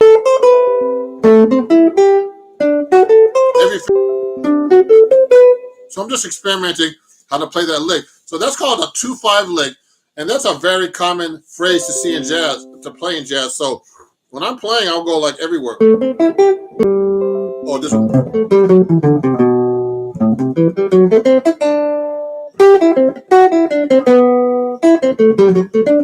See, I just playing through a song. The song will have a lot of 2-5 chord progressions in them. You know, let's say this. I mean, you know, like I got 7. So I'll just run a lick like that, etc. You know, it's just a really easy lick to get through the changes, and that's used on a 2-5 progression. So I'll mix those licks up like this.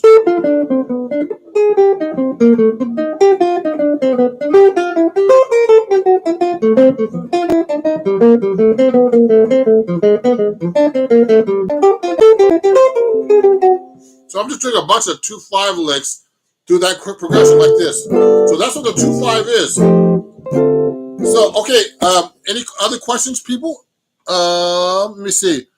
I see some more lessons. I see some more questions. Oh, so someone's asking about 7-string comping. Can you play Take 5 to a Gretsch? Yeah. So let me take a little sip of my coffee. So what gauge strings do I use? So this is actually this guitar. You know, it depends on the guitar. I have my 7-string. I have, just so you guys are always scared when I say this, I have 14s on top. I call that the man string. So these are 14. So when I play that guitar, I use a thinner pick. On this one, so these are 14 on top. It's 79 for the 7-string.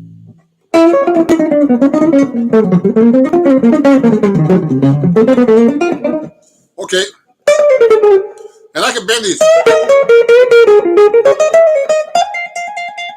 So I can bend these strings too, actually. So, you know, I'm actually used to playing heavier strings than lighter ones. The lighter ones are too light to me. And my action has to be a little bit higher because, you know, guitars aren't meant to be played with low action, actually, and really thin strings. You're supposed to have heavier strings. One of my guitar teachers, one of my mentors, you know, he suggested that I switch from 13s to 14s. Okay, don't, because when you play thinner strings, you sacrifice sound. Okay, so it's important to, you know, be able to do that. You know, to be able to switch between those kinds of sounds. So let me go to the next one. Play Take 5. Oh yeah.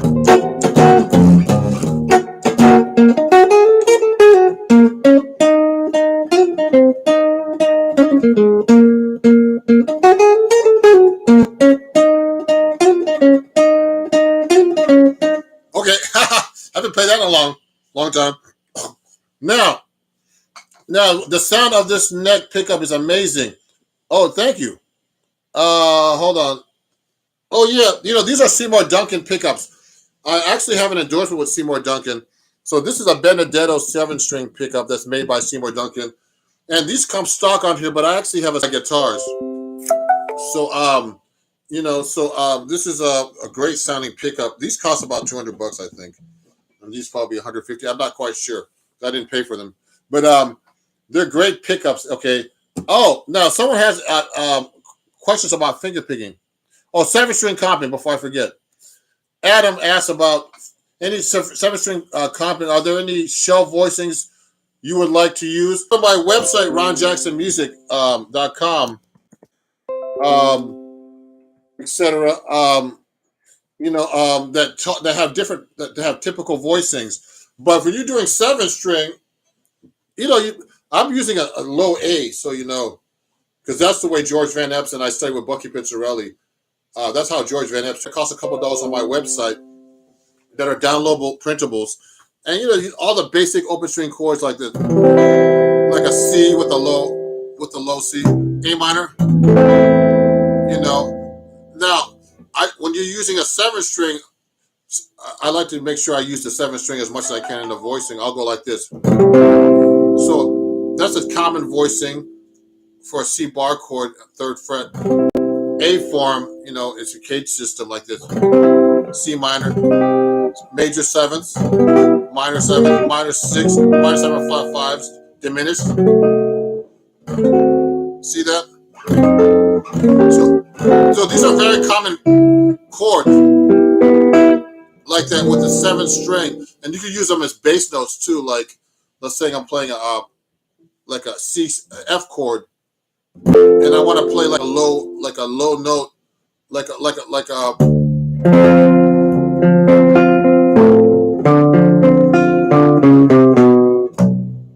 I could do little things like that.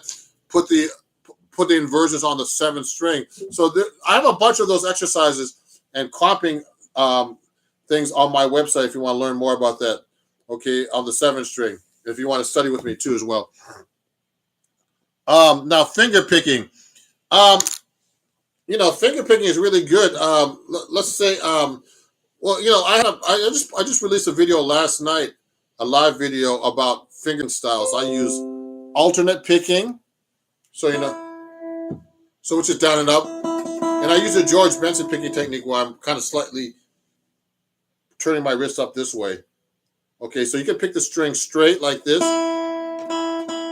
or slightly up like this at an angle.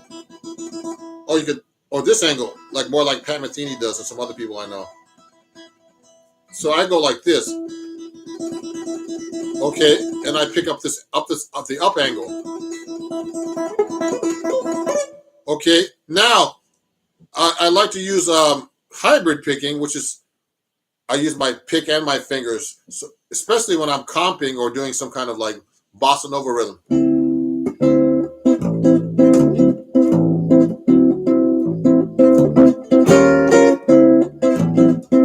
Or when I'm walking a bass line.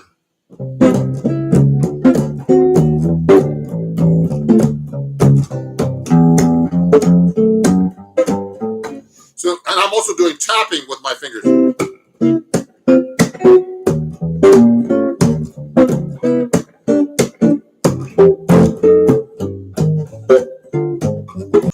One good way to learn fingerstyle guitar playing is study classical. I used to study classical guitar.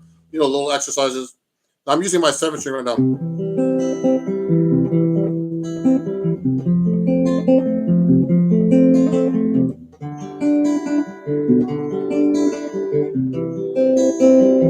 Now, when I do fingerstyle, there's all kinds of exercises in these classical books.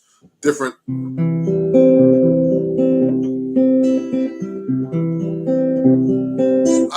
So you have to practice these exercises. There's tons of ways to actually fingerstyle guitar pick, and that's just classical. And you could do like little, more like Chet Atkins kind of stuff like I do.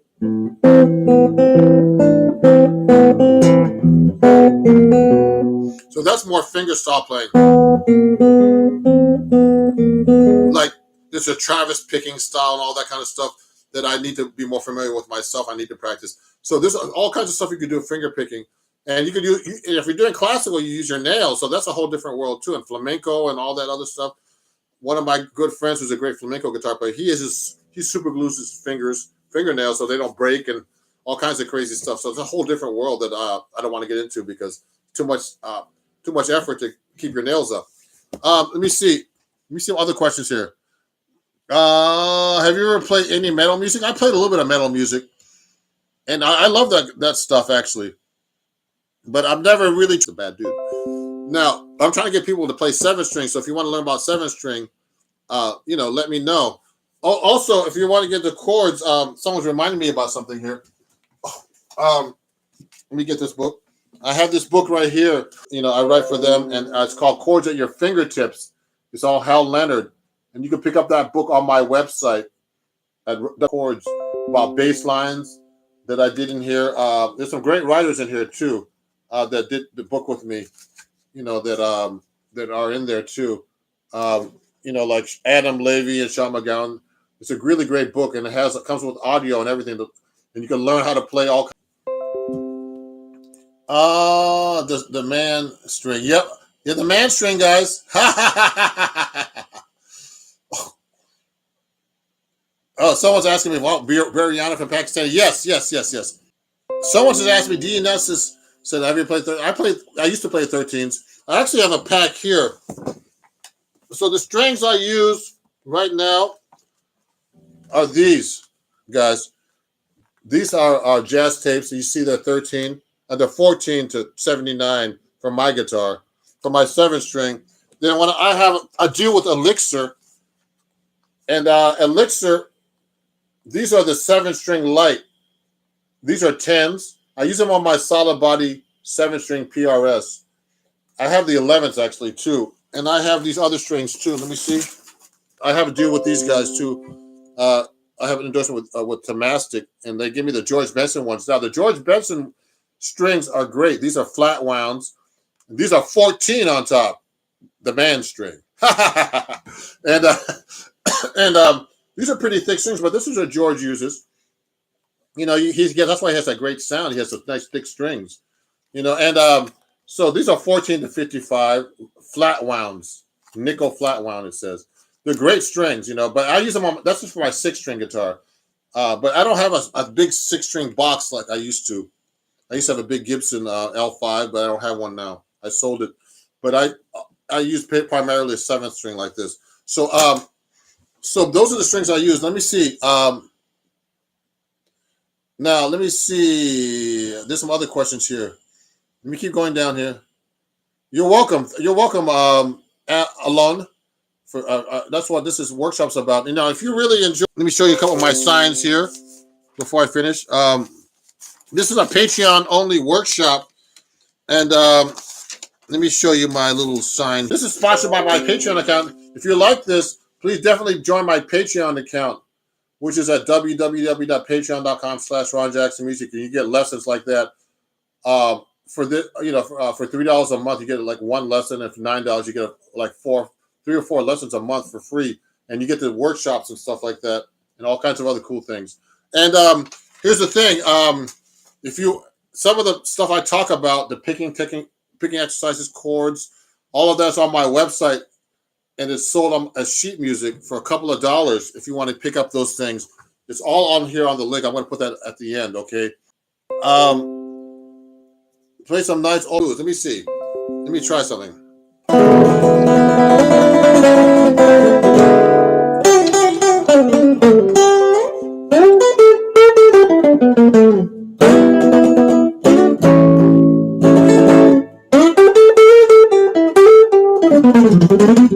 Oh, too many jazz licks.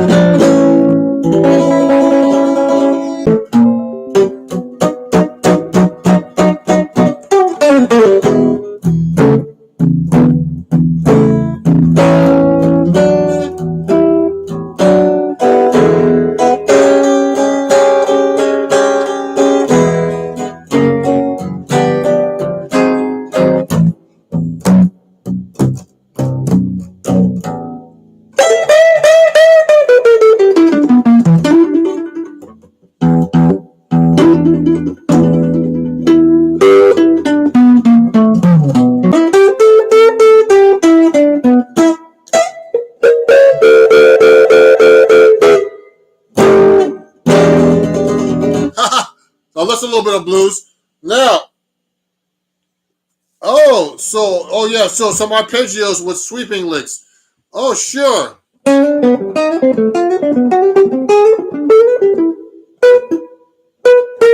So like you could do things like this. Sweeping arpeggio licks like this. Or the sweeping arpeggios with approach notes. With an approach note below, you go like this. I'll take like a B minor arpeggio and go down the scale in the key of let's do the key of D. Change the keys up. So I can go like this. G. I'll go from the G down the scale. So I'm going half step below.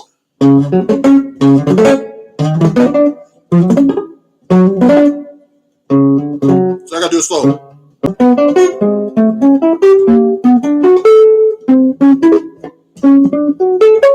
See what I'm doing? I'm trying to play in the same string and go up and down the neck. Now you can try to go a half step. So I'm going sweeping up and sweeping back down.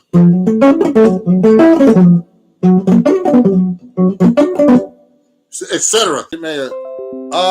My first chord I learned by watching was E minor, A minor, G. Played it for 3 hours. Okay, that's great to know. So, everybody, I was answering a lot of questions here. So just so you know, thank you for watching. This was actually a Patreon only video that was supposed to be for only my Patreons, but Dave Letterman, most underrated performance. Oh, okay, that's great to know. Duryev. So can you do some Chuck Berry things? Oh yeah, of course I can. I used to play Chuck Berry. Let me see.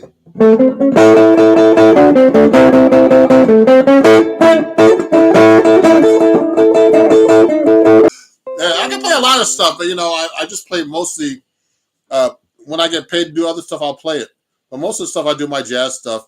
You know, and if you guys are enjoying this, please definitely follow me everywhere. Follow me on TikTok, YouTube, Instagram, Twitter. I mean, I'm everywhere. Facebook. It's Ron Jackson Music is my tag. Sorry. I should learn his stuff. I love John Mayer. Wes Montgomery thing to give us a kick. Oh, Wes Montgomery. They call me Les Montgomery, guys. You know, also, guys, if you're enjoying the show, I mean, I'll have this on my YouTube. But if you want to donate $1 or more, that would be great. You know, to my PayPal, Ron Jackson Music.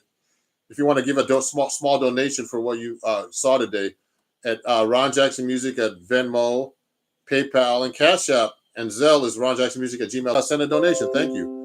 And I'll put that in my. Oh, you're making a Patreon. That's great. Great. It's a great thing. I have. You know, I'm getting a bunch of patrons now. I appreciate you guys, and I appreciate you guys watching. And then I'm gonna play you one more song, guys. It's we're gonna play a little Wes Montgomery. I gotta go and eat lunch. We'll comment here.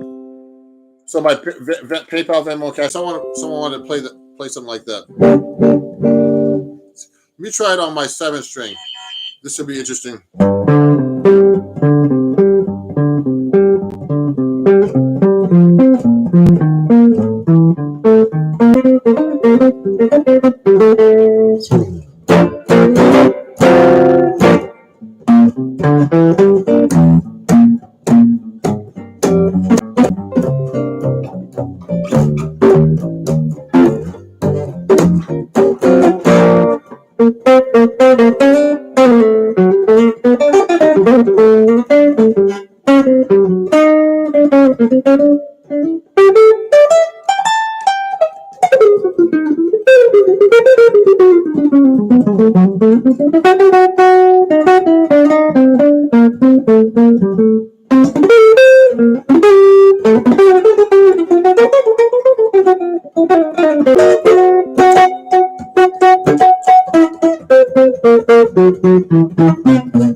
everybody, thank you very much for watching.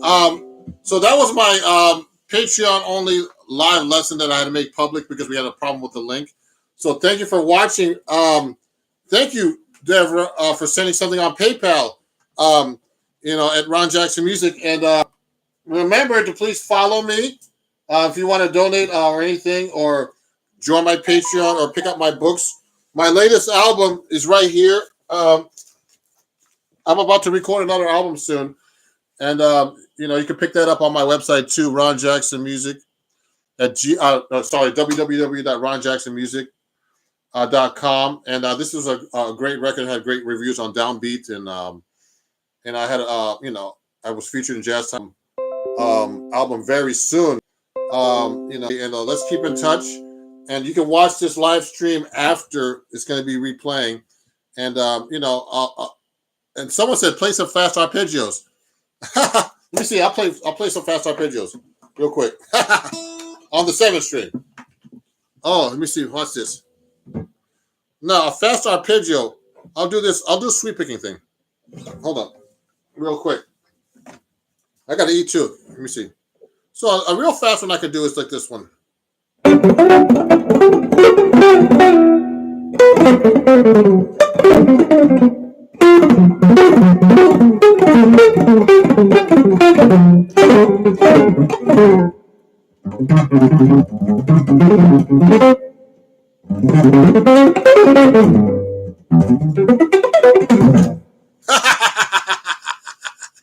Okay, that's crazy. Do you have any printed lessons you want to learn on your own? Oh, yes. So if you go to my website, ronjacksonmusic.com, I have printed lessons over there. ronjacksonmusic.com. Let me write that in.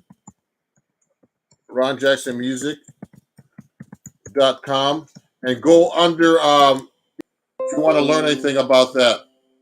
Okay, about some of these things I'm showing you right now. 40 ounces of prolific. There's so many songs I need to learn. Drew Roof. I can never say your name. Everybody has hard names today. Sweet pick. I need to practice. It's kind of weird on the 7th string.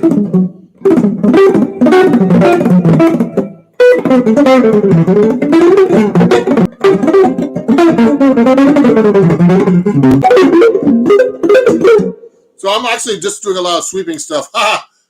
Oh, Drew, thank you. I was transcribing your song, Mr. Evans. I was trying to figure out some of the theory behind it. Oh, wow, thank you. Kobe was transcribing something off one of these albums right here. I got this album right here. He was transcribing something off my Dream I Had record. And that song was dedicated.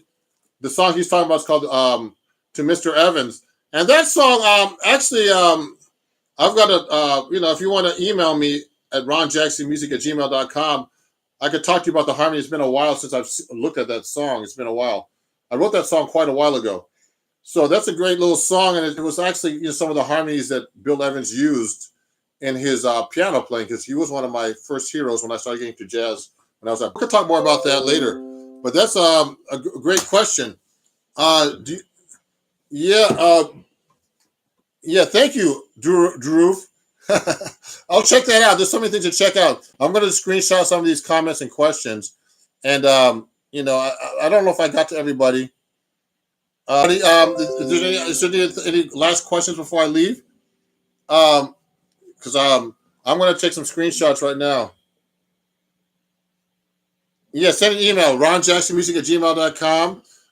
Follow me at Ron Jackson Music everywhere. Okay.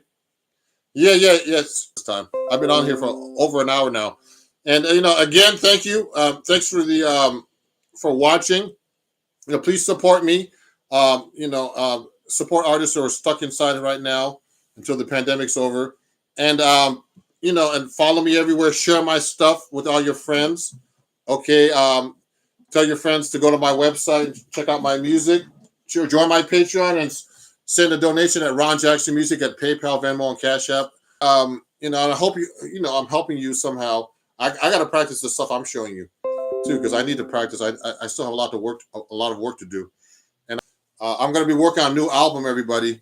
And So you can look on the link here.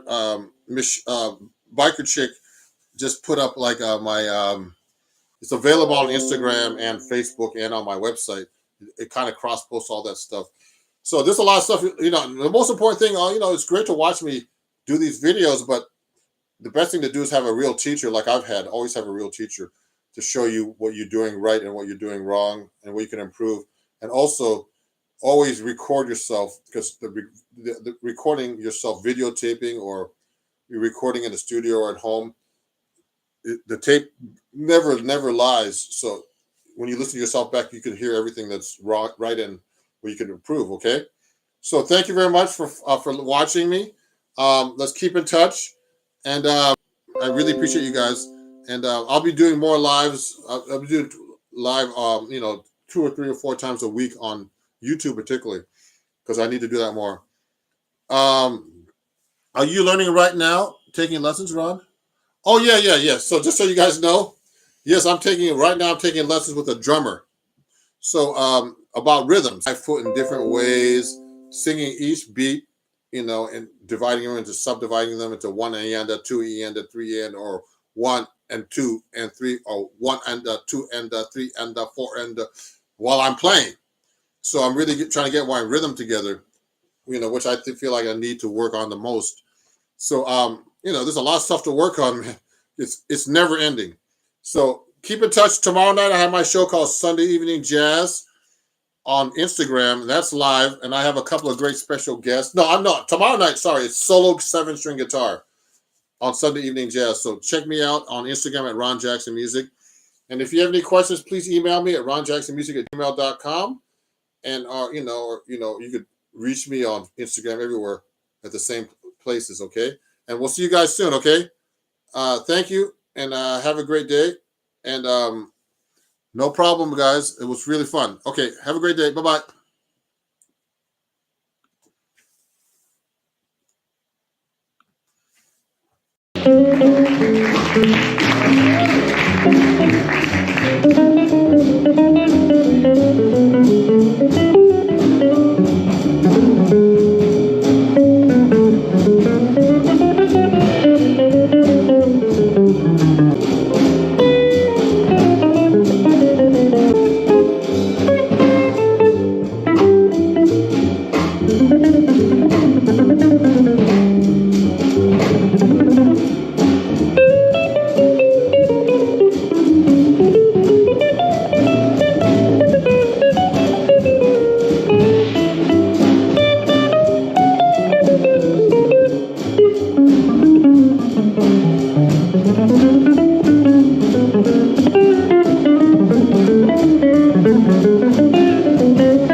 Yeah, you could. Okay.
I'm actually live now, and it's actually going to be public now.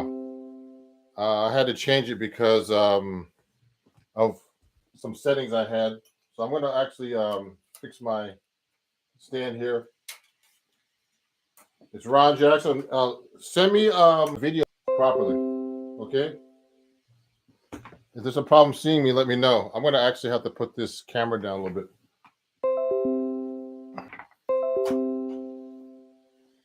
So I'm going to start a little bit late because I had an issue.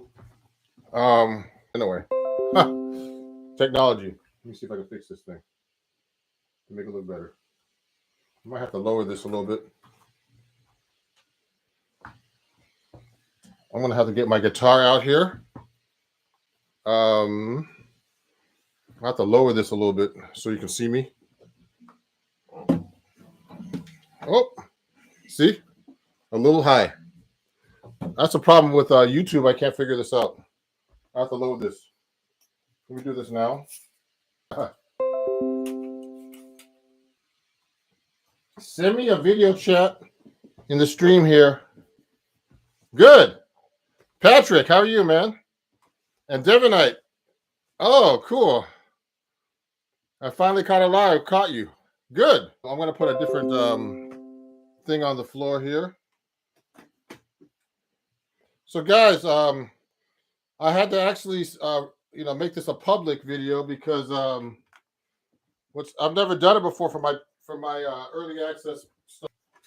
If you have a problem getting on, just go to my YouTube. I'm live now, and I had to resend an email with all this, and hopefully people will get it because I couldn't use the other link. So you can see me okay, I guess, huh? Let me fix this camera a little bit.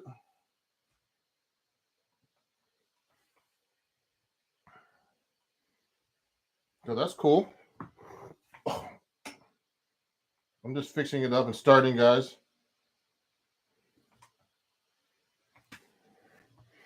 It's supposed to be my background, but I'm waiting for some more people to show up here. See live, and I've never done a public live on YouTube, but I had to change it today. Might as well do it once in a while. Hi, Brittany. Hello. I'm a new subscriber. Appreciate your videos. I'm self-taught for 10 years. Okay, give it live link, but I had to change it because YouTube is really hard to set up.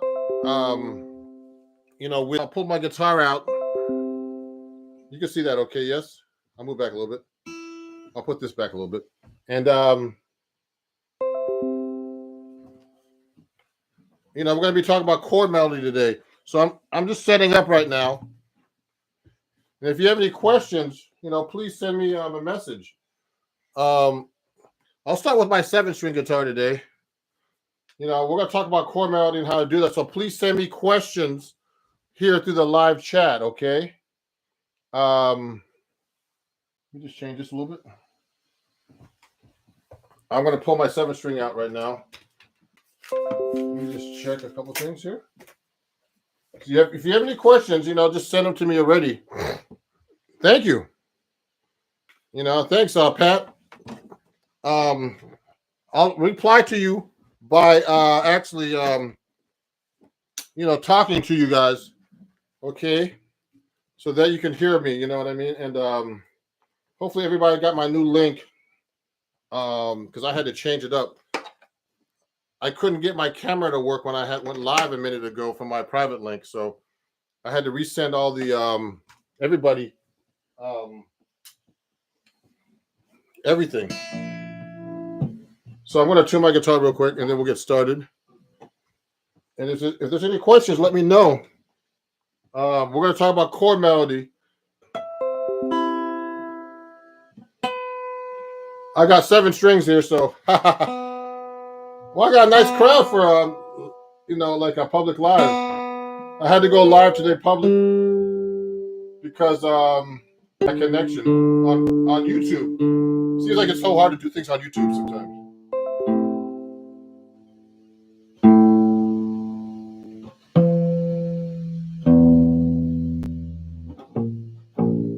So I have 7 strings here.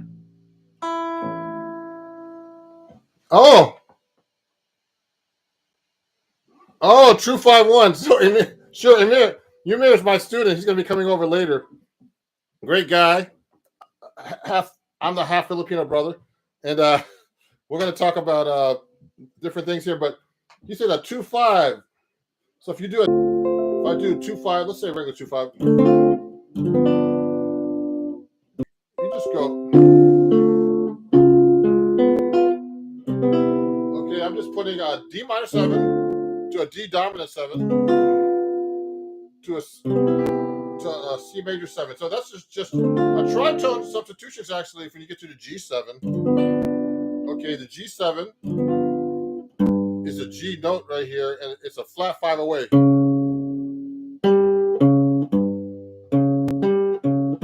Okay, what happened is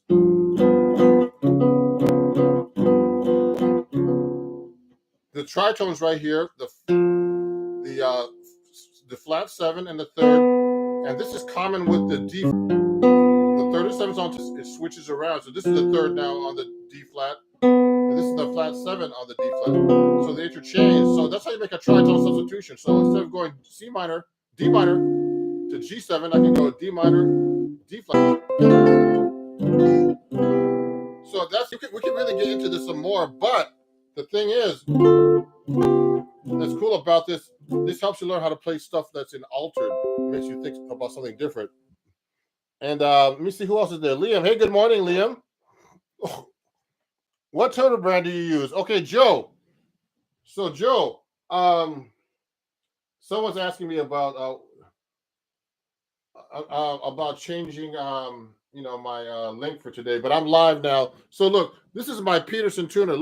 It's a strobe tuner, but they don't make these anymore. I endorse Peterson, and they make great tuners. Okay, but these Peterson tuners are strobe. They're the most accurate tuner you could buy. The military uses these things.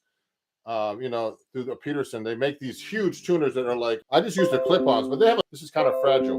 You know how to tune your guitar without a tuner too. I was doing a thing like that on TikTok. I have a bunch of fans on TikTok, and I've been doing that. So this is actually a live lesson that's actually live for the public today. Usually I release these later. These are for my Patreons, and and people I invite, like that I have through a contest on Instagram. And today, it's all public because I had an issue with with my Instagram. Oh, well, actually with YouTube, I'm trying to get on. So hopefully people will be there. You want to be a good jazz guitarist? What do you want to say to me?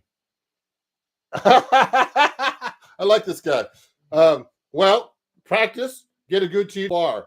Looking at videos only could take you so far. You need someone to look at teachers. I'm actually studying right now. I'm studying with a drummer. This is chord melody. Today's about chord melody.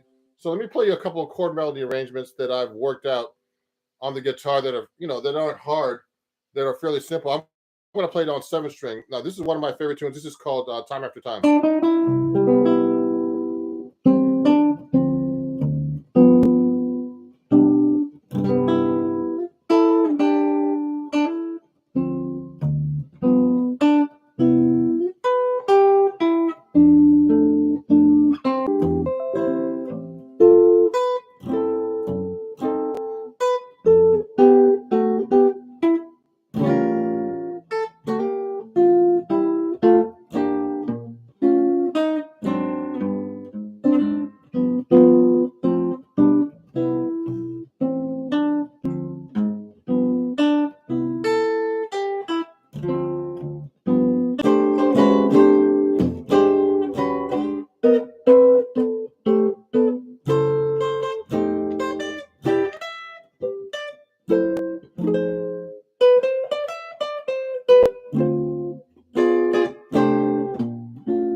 Okay.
Everybody, how you doing? Hey, no problem, guys. You know what? This is actually public today because I messed up earlier, and when you work with YouTube, you gotta have your webcam set up like before you go live, and I hit the live button, so now I had to make this public. So I had to let everybody know that I had a different link that I'm going public, and hopefully, hey, hey, thank you, Reggie. So let me respond to some of these comments. I'm going to respond out loud, so you could actually text me here, okay, and then I'll respond out loud to whoever's responding.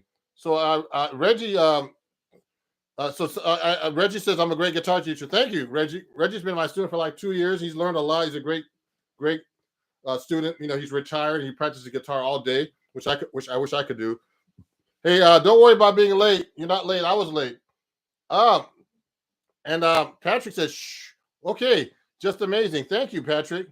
One man band. Thank you, Kevin. Thanks, everybody. This is public now today because I've never done anything public. It's okay.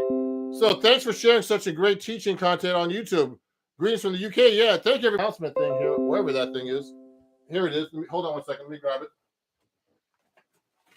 And please, definitely, this is the right way today. Please subscribe to me here, of course. And also, a lot of my Patreon fans are on here. So if you want to be on my Patreon account, please let me know, and I'll do,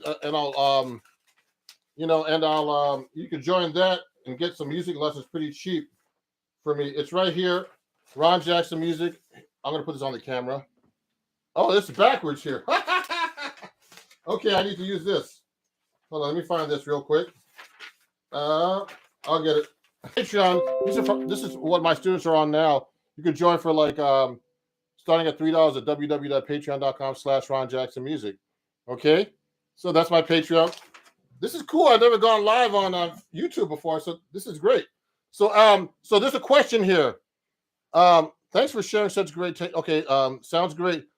Thoughts on blues, rock, and fusion? Okay, guys, just so you know, I started off playing rock. So I used to be into Led Zeppelin. I used to see all kinds of bands. Yes, Van Halen I saw 7 times, just so you know. I was a big fan of Eddie Van Halen. I'm into rock. I just started getting into jazz when I was like about 11, 12, through high school, actually. Then I started getting into jazz in high school. That's why I went to Berklee College of Music and studied jazz composition and arranging. But I love jazz, and I started getting, okay, so thoughts on blues and fusion. Okay. So, did you go through different phases? So, you know what? I started playing rock, and I used to listen to records and learn all the rock guitar solos, everything like that, okay, and songs. So that's learn the music by ear, get together with friends and play. And if you can afford to get a teacher, because teachers, I didn't have a teacher when I was a kid, so I was growing up, and there's always a great teacher that can help you. A good example of someone like that is when I was at Berklee, he was before me, is Steve Vai.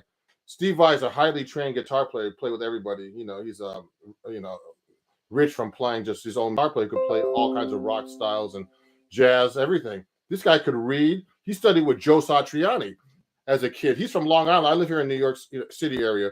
He's from Long Island, and he play rock. They play all kinds of styles, fusion.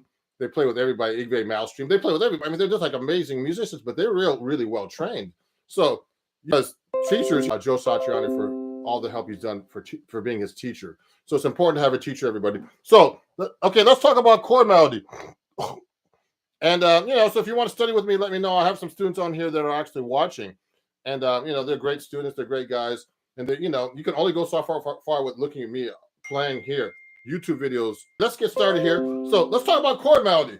So the subject today from my patrons is that, is chord melody is very important. So that it means that. So let's say you take a melody like, let's think of an easy melody. Someone pick a melody if you want me to pick one, but it has to be not too fast. It can't be really a bebop melody because it's hard to harmonize a bebop melody to chord melody because there's so many notes. So usually do melodies with like, like with whole notes, like let's say a song like Cherokee. This is a song called Cherokee. It's a jazz standard. It's kind of fairly easy to do a chord melody with it. So it's like, now I would take a real book. I want to get the real book out, okay, and actually take a real book and just look at the melody, make sure you're playing it correctly, because it's easy to play these melodies wrong. So I would go.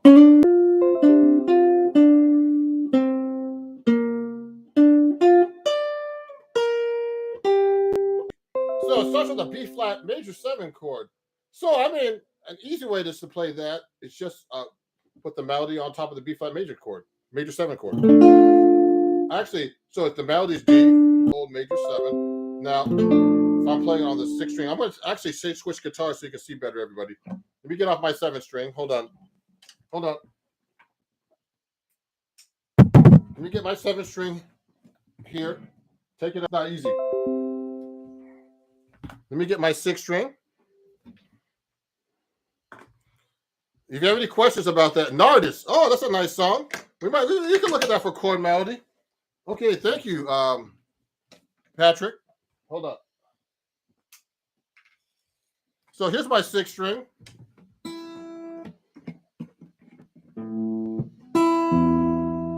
So let me tune this up real quick, and then we're gonna actually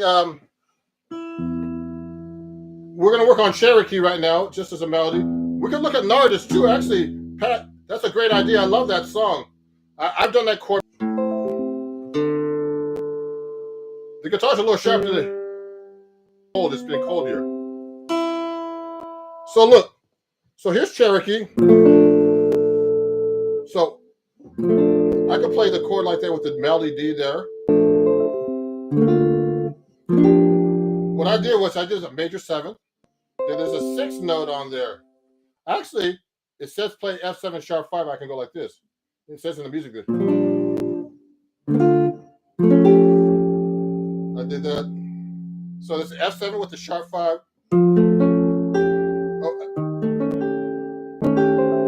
Okay, so the beginning of Cherokee is like this. So I'll go like this. 4 7. Now this is F minor 7. It has an 11 on top. So you have to know the chord scale relationship to the the melody according to. So that's an 11. So I would do this. Or I could do it this way.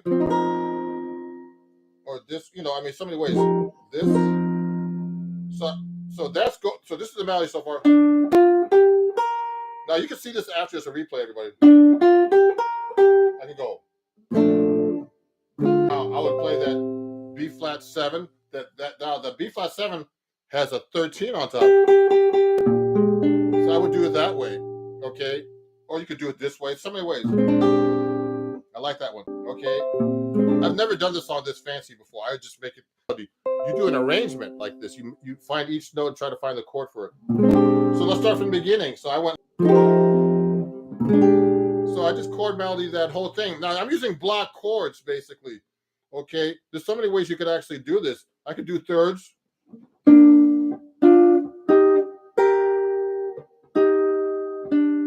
I just did 2 notes at a time. You have to know your chord scales, guys. And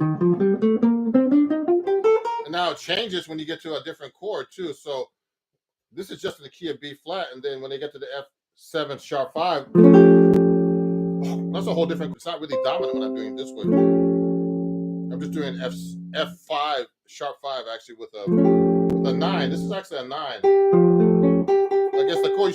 You should know the chord melody against the chord, okay? So like this. So start from the beginning.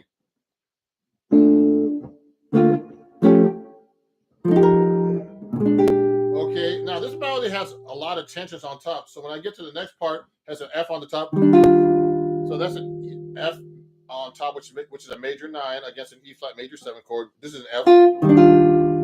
Now it goes to the 7th. I can just go just thirds. Then it goes to a D over an A flat 9. So this is actually a sharp 11. So you could play the chord like this actually to add the 9. Okay.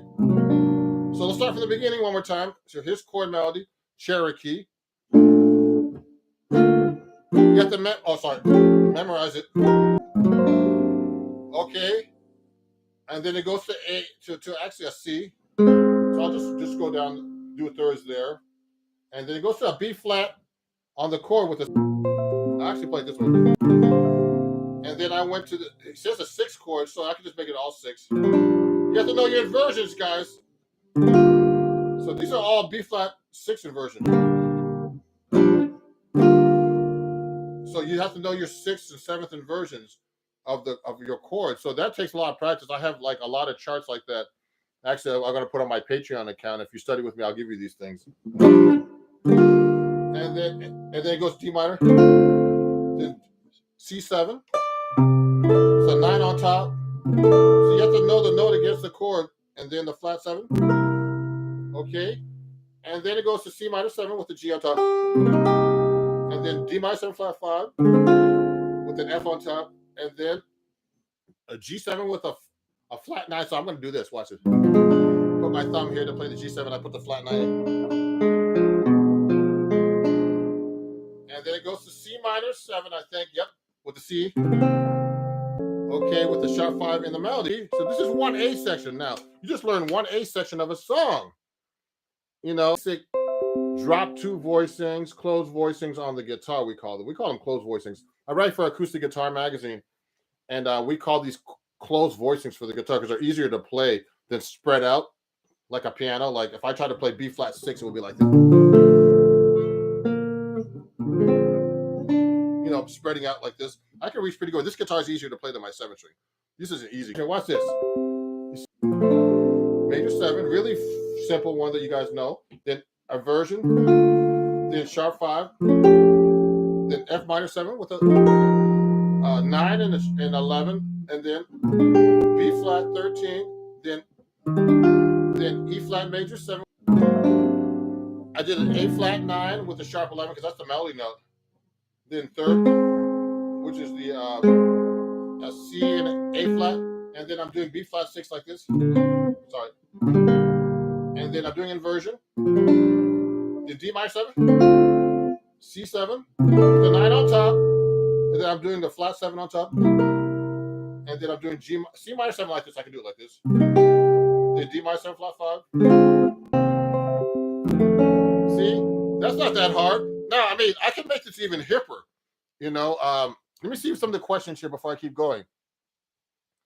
Thoughts on the blues? Okay, so Patrick, any advice for someone who's wanting to start gigging? Oh, Patrick, so I want to answer these questions before I keep going. So, Patrick, to get gigs, you know, the best way actually is to know as many people as you can. You know, I know a lot of people, but you have to keep in contact with them all the time. Sometimes I don't. You know, I'm kind of like not introverted, but you know, like to hang out by myself and just do things myself. You know, independent DIY they call it. But yeah, meet people. You know, get friends, and you know, try to get a lot of content. But you know, right now with social media, I've been actually finding a lot of students, new people that I've never met before. This is really great, and it's actually a good way to meet people too. It's also on social media, you know. And you know, a teacher can recommend you. Like, you know, I could try to recommend students for gigs. People, you know, study with people. You know, your guitar teacher can recommend you. A lot of, you know, things like that. Just meet people. That's the most, you know, develop your following and everything else. Now, let me see. Okay, JD, good.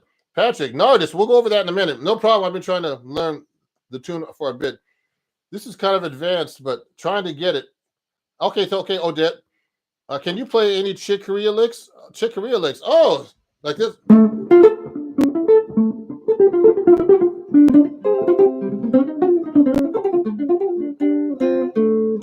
Okay, that's about it. I gotta practice that one still. So I worked on this stuff for years. So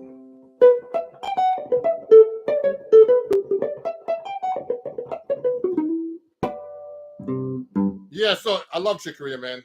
He just passed away. I had a bunch of friends that played in this band. I wish I could have played with them, you know, but you can't always get everything you want. So, okay, so let's continue now. So someone asked about. So this is all about chord melody. We'll do about Chick Corea another day. So chord melody, everybody. So we just did Cherokee. So you have to know your chord, the melody against the chord, and you actually have to know, you know, you have to know your scales. You have to know chord scale relationships. But there's different techniques you could use for chord melody. You don't have to, I don't have to play the chords that are written. I can go like this.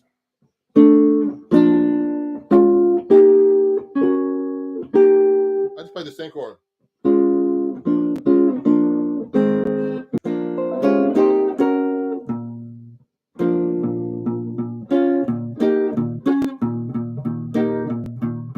See what I just did? I just played the same chord with using under the melody, and that sounds hip too. You know what I mean? Something really simple like that.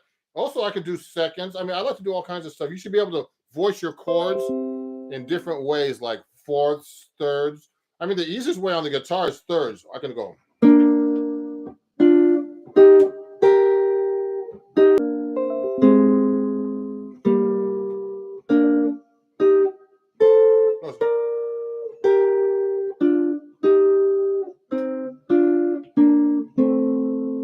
I just did thirds, basically, you know. I wasn't looking at the music, so I was trying to figure out. Thirds. Now you could do fourths.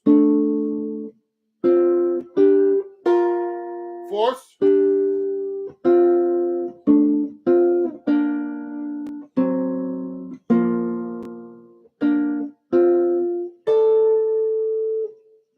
See, these are things that people don't think about.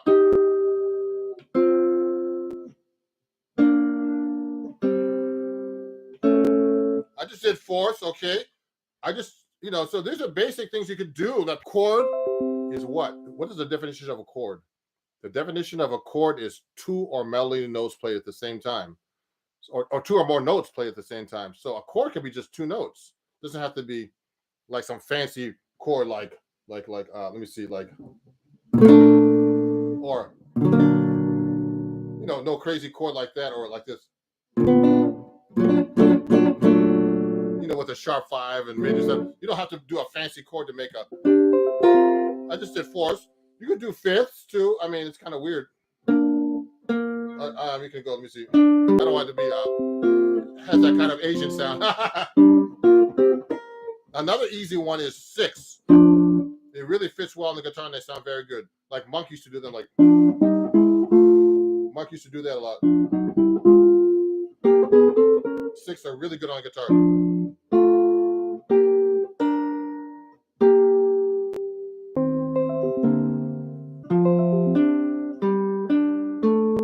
So like this. So I like to go like a.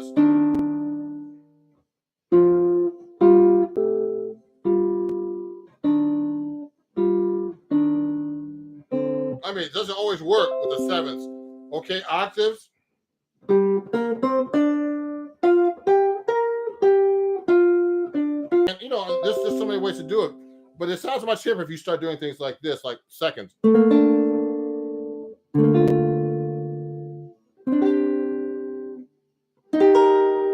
I use reharmonizations. I did a tritone substitution on the B flat now.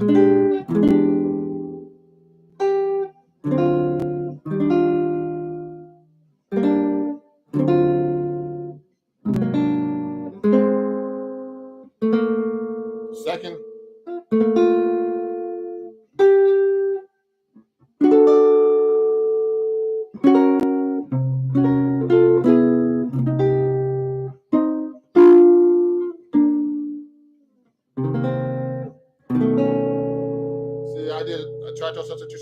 instead of the he or she, I think Odette, I don't know who you are, but Odette said, I like the third. You understand that better with less notes. Yeah. I mean, it depends on your knowledge too, everybody. Some people are like, want to do really fancy, like crazy harmonies on this stuff, but you can make it simple. It sounds good too. Alucard Tibbs, can you play a tune to tell us what a passing was through your mind as you play this?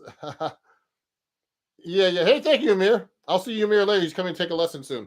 So, can you play a tune and tell us what's passing through your mind? Like, oh, you know what? When I'm playing, guys, there's all kinds of things I'm thinking about.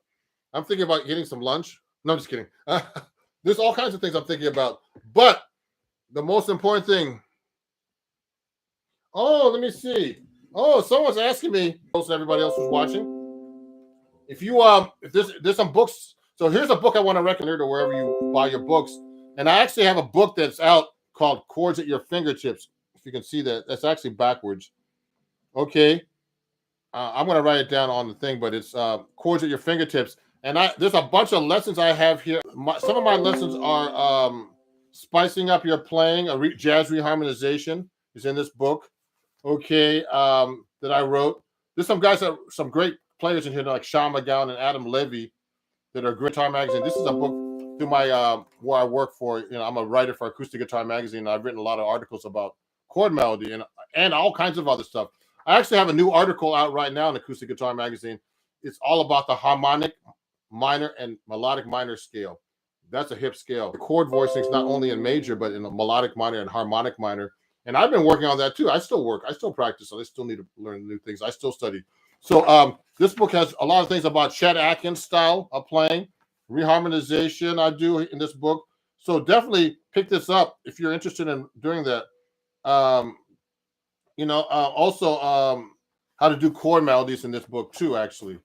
So things we're working on today. So pick up this book. Oh yeah, this doesn't look backwards. Oh, sorry. Okay, maybe I'm seeing it backward.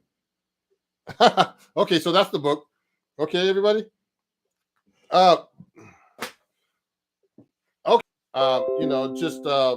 You can reach me by email. I'm going to put my email here. So that. And then I'm going to keep playing here in a second. That's the book. And then my email, I'm going to put it here, ronjacksonmusic@gmail.com. And you could actually study with me there. You could actually email me and, take a lesson. I have tons of students I'm getting from YouTube and Instagram and everything else. So let's continue with the subject of chord melody. So someone asked about doing Nardis. Oh yeah. So when I'm playing, there's all kinds of things going on my mind. This about the changes, the timing, the chords, the melody I'm going to be using. But it's hard when I'm playing. I'm just playing. You can't think too much when you're playing. Okay, you got to be practice. You got to practice so much that you're not thinking when you're playing. That you're just playing. Okay, unless there's something like you're reading and you don't know what's going on. Okay, so look at this, Lewis Carter. Okay, sounds great. Thank you, Lewis. So let me go to Nardis. Someone was asking about that. He found Nardis, and now Nardis is tricky. So we just did Cherokee. So we did a partial arrangement. The bridge is easy on Cherokee actually, and we'll go back to that in a minute. Let me just go back. Let me answer this question. So Nardis is also, everybody, if you're doing chord melody, to the song. So like, look at this. So I like this song. It goes. Okay, it does this. There's a counter. Okay, and then it goes.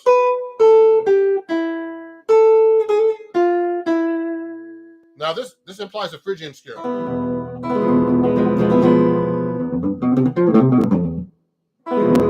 So that's the third mode of the major scale. Okay. Now, so it starts with an E minor chord. It's really easy on the guitar. It's like, and then you can go. The melody's written down an octave lower. So I suggest guitar players always play the melody up an octave higher than it's written in most cases. Okay. You look at the range. So I would go like this. I would play the harmonic. I love harmonics.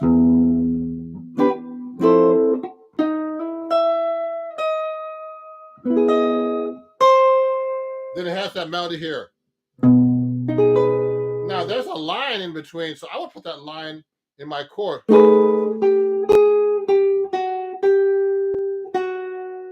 okay, while that melody's going.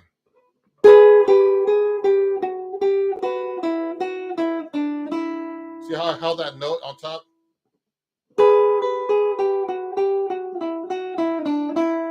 Okay, and then this is for Patrick. Okay, this is an A minor 7 with a 9 on top. So I would go like this.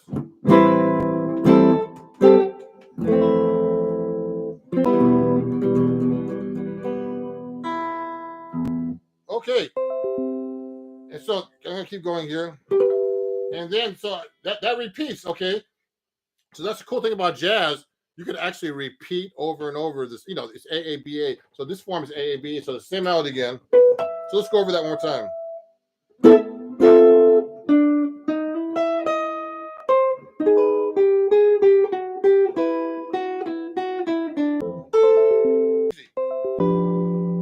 Now this part, you can play. I can harmonize it third. Now 2-5 D minor 7. This is not too hard to harmonize.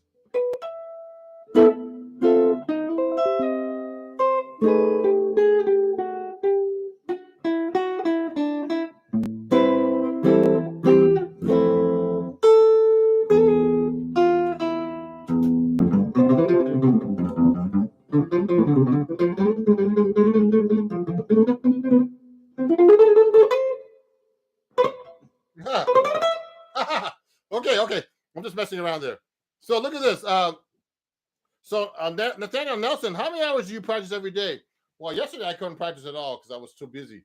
So it depends on the day, but recently I've been practicing 1 or 2 hours. But at one time in my life, when I had more time, I used to practice 5 to 8 hours a day. Now, you could hurt yourself by doing that, but let me see. There's a note here. Okay. Oh, okay.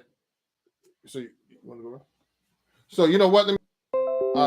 So everybody, look at this now. So we're talking about most people think, okay, that song doesn't have too many chords in it. Let's pick another song. If you want to send me a request about a song to chord melody, oh yeah. So Lewis, I'm sorry, Lewis. Lewis asked me where am I located. So I'm in the Jersey area. Okay, I do everything online, and sometimes I have people come over, or I can go over to your place, but it's a lot more expensive. So if you want to email me about lessons, just email me, and we'll talk about preference. Hey, my student, I'm teaching Sean at noon today. Hi, Sean, how you doing? Sean has a question. Autumn leaves. So this is a great idea. So I'm just gonna do autumn. So let's take autumn leaves.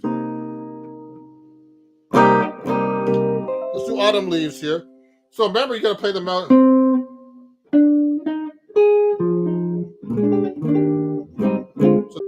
So I would go like this. I'll do like this. Now it's a little easier to do this when there's a lot of melody notes in the beginning.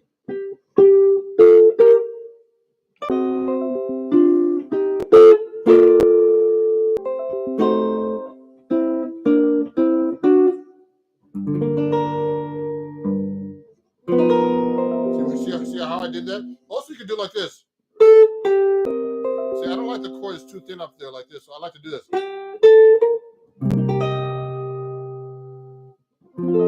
See, I don't like this corny. So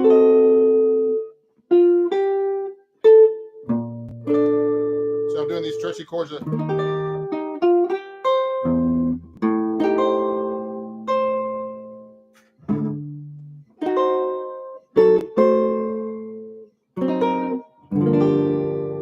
what I did basically, you could do either just a single line for the pickup note, and then play a chord under it.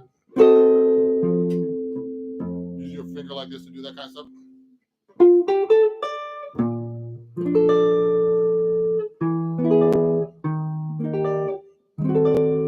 Reharmonization, major 7, D over over E flat, major 7, sharp 5, sharp 9 actually.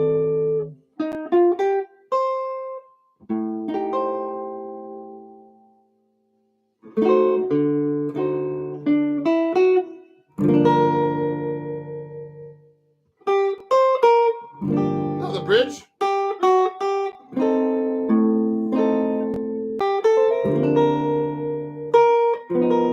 Reharmonization.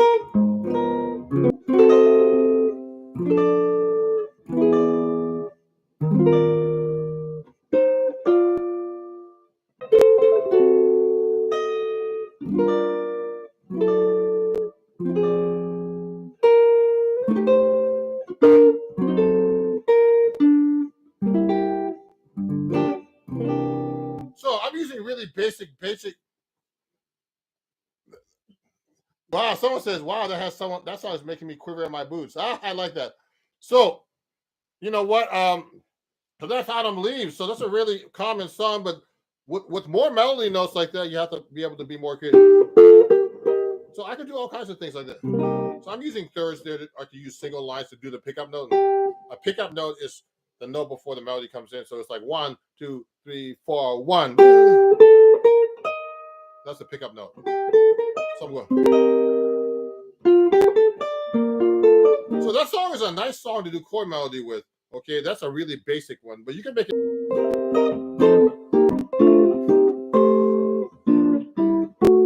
See what I did? I did a bunch of thirds there, for example.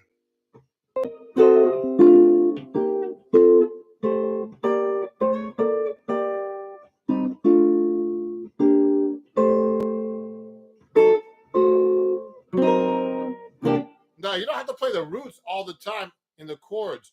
You can use inversions, reharmonizations, all kinds of stuff that I'm doing right now. So now I'm going to go.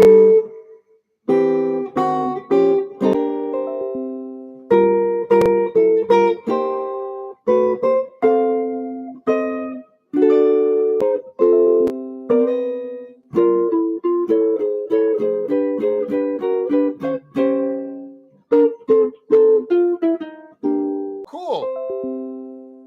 That sounds like a church song. Okay. What church song?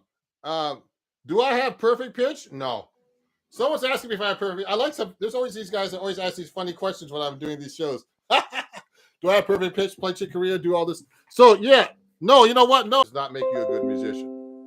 I bet people with perfect pitch. I'm like, to be a good musician, of course you have to have good ears, but you don't have to have perfect pitch. Most people don't have perfect pitch, and I know people who do have perfect pitch. So, and some are good and some aren't. Some aren't. You have to have good rhythm.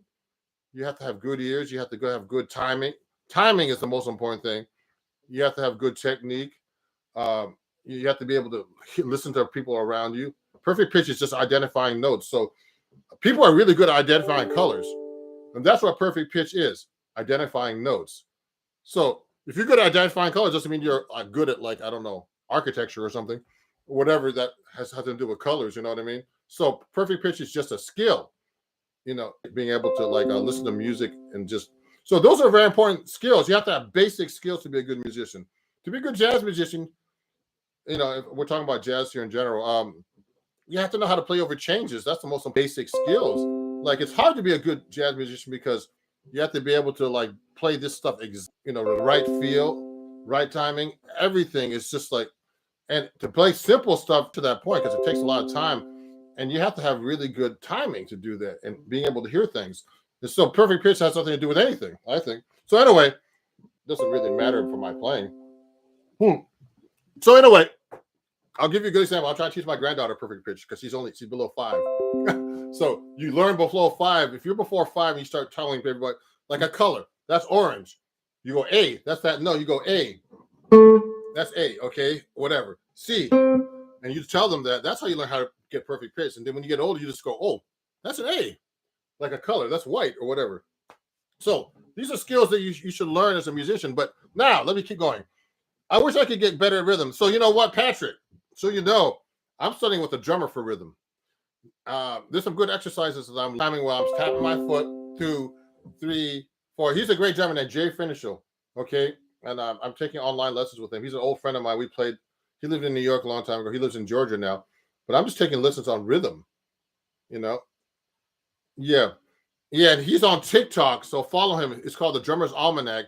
And follow me. I forgot to tell everybody. Follow me everywhere.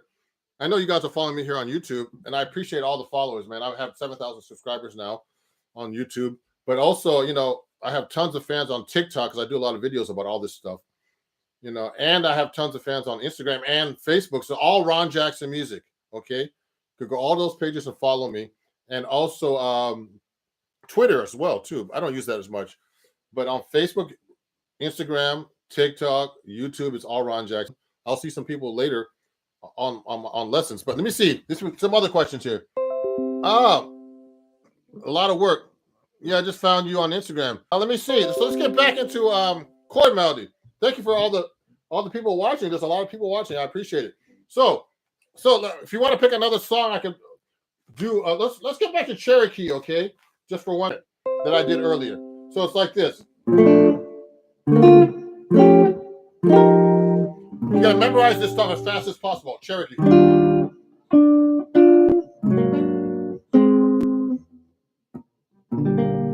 Okay? Then.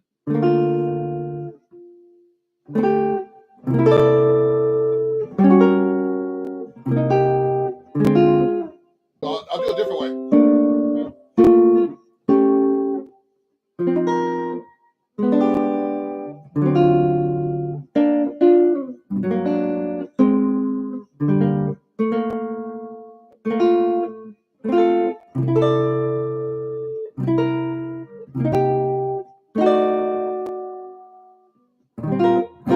Now the bridge is interesting.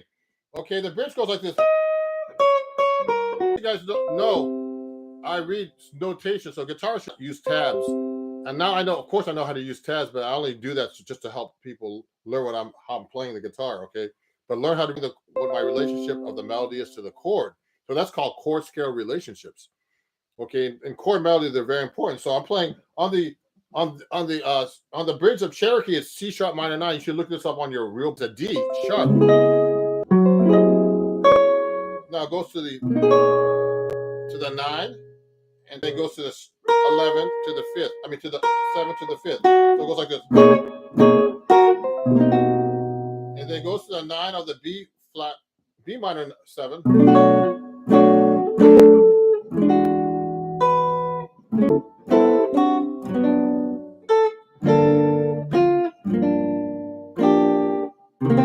See what I did?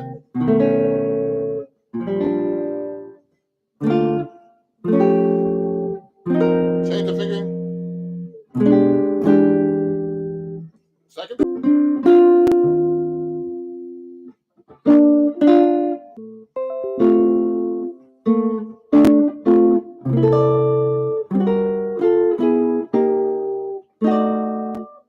So we got a whole chord arrangement now for Cherokee. So remember, in jazz it's A, which means like the melody is played one time as A, and then repeated as A, then B is a bridge, then A again. So there's two A's. And so once you learn an A, you learn 3/4 of the song, basically. Usually at the end of the A, it resolves or does something different to go back to the top, okay? So Cherokee is like this now. So if I'm going to play in a band, I'm going to go.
messing around. But so when you do these arrangements, you don't have to play exactly the way it's written. Like made that arrangement, then I started doing like an arrangement, like I'm going to be playing by myself, because I've been playing a lot of gigs by myself recently, because I haven't, it's hard to do gigs with people.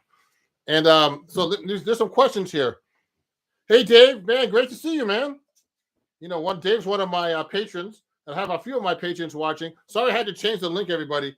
But what happened was I got live and I couldn't turn the camera on, so I had to make it public. It's public right now. But it's good to be public because a lot more people are watching now.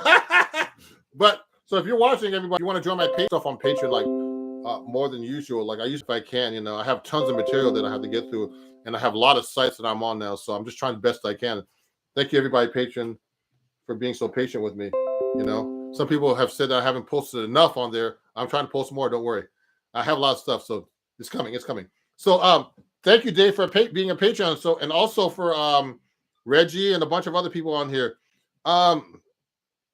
Someone said, I look at it and said, wow, you are jazz. Thank you. So Patrick, so nice to watch and make it sound beautiful. I see to watch this to know about what's going on. Now it's public, so it doesn't matter, but it's great. I had a bunch of great teachers. I studied with Pat Martino, Bucky Pizzarelli got me to say, man, he taught Bobby Broom. Ted Dunbar was a great teacher. Peter Bernstein. He taught Kevin Eubanks from The Tonight Show. He taught, man, so many great people. He was a great teacher too, man. I learned a lot of my stuff from him. Who else? Melvin Sparks is another great guy. He was one of my mentors, and I mentor a couple of people too to be guitar players and jazz guitar players. So, you have to pass it down. So my mentors were like Bucky and all these other guys. But anyway, so let me see who else is up here. Come on to Atlanta so you can get a lesson in person. Yeah, I do online, so don't worry. Yeah, also, guys, next week I'll be in Minneapolis. I don't know if anybody's near there. If you want a lesson, if you're watching, I do online lessons. So if you can't, it's easier for everybody if you're like living in the country. I have students all over the country actually, and I've had students in Europe and in Australia and stuff too. So works really well today, and I have some even famous people studying with me. Yeah, I was Nathaniel. I was in Atlanta a few years ago playing at this place called. I played Atlanta a few times at the Atlanta Arts Festival, and there's also this club called the Velvet Note in Alfreda. I played there a few years ago with this great singer from England. So I play different places. So now, does anybody have any more questions about chord melody? Because I'm going to be finishing actually in about 5 minutes, because I have a student. One of my students that's watching is going to be taking an online lesson with me in a minute. So I need a break before. But please, everybody, please follow me at Ron Jackson Music everywhere else. Sign up for my Patreon if you can. Is this the right way? Okay, this is the right way now. See, look, everything was backwards when I looked at the camera. So that's my Patreon. If you want to join, let me see. Oh, it's backwards. That's weird. Oh, so it's like this then. Okay. Sorry, guys. That's weird. Yeah, that's my Patreon. If you want to join it, you can watch the playback of this too. Okay. You can watch the playback. If you want to watch this video, I didn't really. Oh, someone's from Guinea. Sorry. Oh, let me see. I'm just looking through the comments here. Yeah. So everybody, so today this is recap about what we did. So I did chord melody. So you can put any chord, actually, just your imagination. But basic skills are just like harmonizing in, the key you're in, knowing the melody note, what the melody note is against the bass note or the chord you're playing, and it's chord scale relationship. These are basic skills I learned in college, which is through arranging. So, if you have any questions, please send me an email at ronjacksonmusic@gmail.com. And, you can send it, in this live feed today, if you want, it's a comment. And I'll be putting up more, actually, because they don't like short videos on YouTube. They like long form videos, and you don't get any credit for that, for your hours, for watch hours on YouTube for the short videos, only of the long videos. So I'm going to be putting more long videos, performance, tons of stuff. But, I don't have all the time in the world to do all these videos. So the editing takes longer. That's why I don't practice as much, because I'm doing these videos so much. So, and trying to help everybody else, and so I have a lot of stuff to talk about in my playing that can help you, and hopefully, this works. I'm Ron Jackson, and appreciate you watching, and have a great day. My website is www.ronjacksonmusic.com. That's ronjacksonmusic.com, and I'll talk to you guys very soon. Thank you. Bye-bye.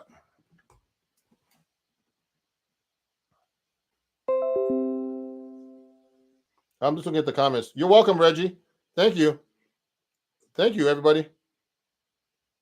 You can make a comment after too, okay? Write in comments after if you have any questions. Thank you. See you soon, Sean. Thank you. Thank you, everybody.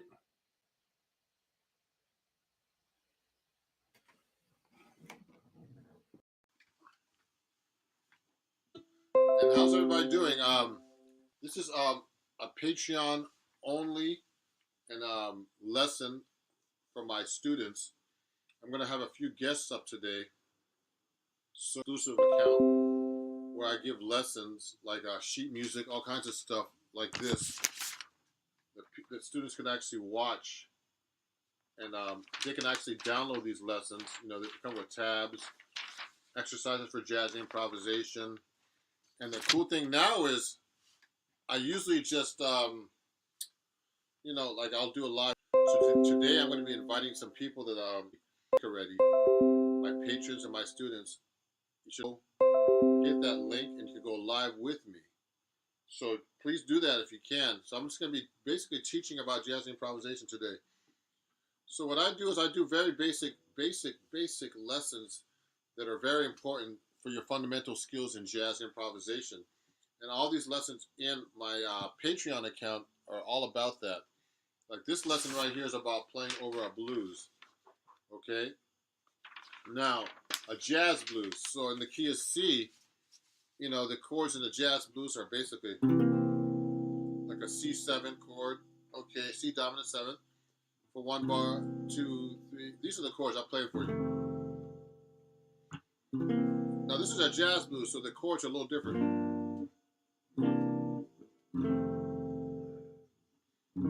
I'm sure you see this a million times on YouTube.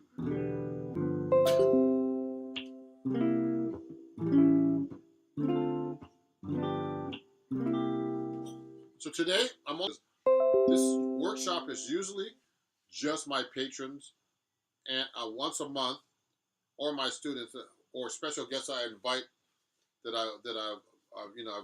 they've won a contest to be able to become, to come on my live lesson. So any patrons that got my link by email, you can actually join me now. Hit the StreamYard link, and you'll go live with me, and everybody can watch you on YouTube as well. So today is public, okay? So blues, the blues chords are C7, 2, 3, 4, F7, C7, F sharp diminished 7, C7, E minor 7, A7, D minor 7, A7, D minor 7, G7. So that's how you actually play a jazz blues. The jazz blues actually is just back in the old days when the blues started, blueses that came out. I heard that, and then when they get to the F chord, they never changed. I got the blues, yeah. And someone said, "Man, you gotta throw an F chord in there." I got the blues, yeah. And then when they get to the 5 chord, I'm just shortening it. I'm just making it shorter. I got the blues. But before all that, they're actually making it more complicated. Then they made the traditional blues, which is the 1-4-5 blues, which most guitar players know. And then some guitar players know the jazz blues, which is 1, 2, 3, 4, 4, 2, 3, 4, 1, 2, 3, 4, 2, 5 of the 4, 4, sharp 4 diminished 7, 1, 7, then 2, 5 of the 2, 6, or 5, 7 of the 2, 2 minor, 5, 7. So that's the traditional jazz blues. play over changes, okay? So in this workshop today, it's all about learning how to play the changes. And also, this workshop is for my patrons and my students usually, but I have this open for the public today, so you can all watch, okay? Students online. And if you're interested in my Patreon, just go here to patreon.com/Ron Jackson Music. It's just like my YouTube channel and all my channels. We're going to be on later, and who are watching, if they want to send me a comment. Also, I'm going to have a guest with his son. He's a jazz guitar student. I don't know exactly how old he is, but his son is about 8. He just turned 8. He's a guitar student. He's going to be a great guitar player by the time he turns 18, because he's studying with me right now.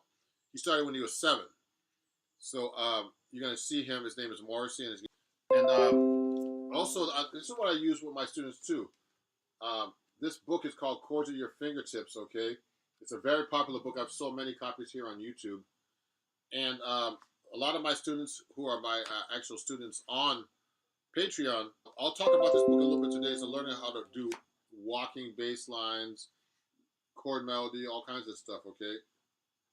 And also, right now you can get this book discounted. You'll see the link on my because I'm actually doing an Indiegogo. I'm gonna have to reorder some more if I run out here on Indiegogo.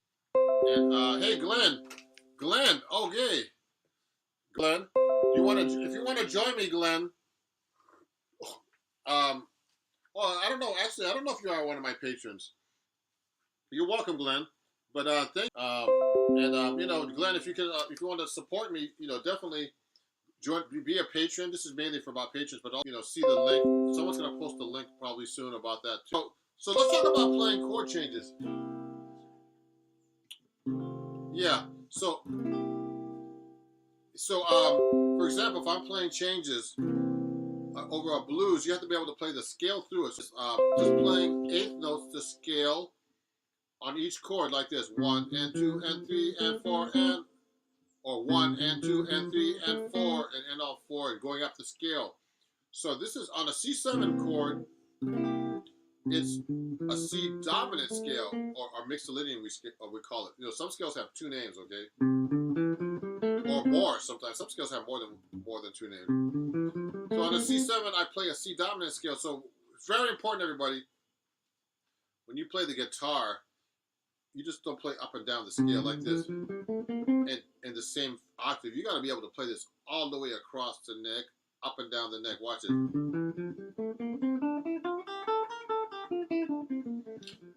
Because you're going to be very limited.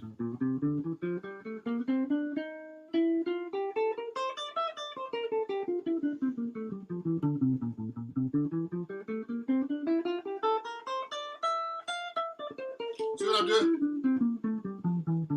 So now, just a F major scale starting on the C. Yes, it is. But you can't think like that if you're playing jazz.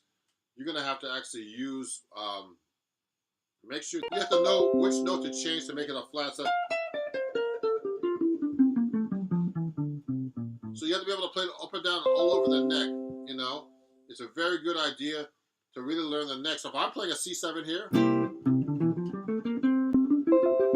I'm playing all these different C7s.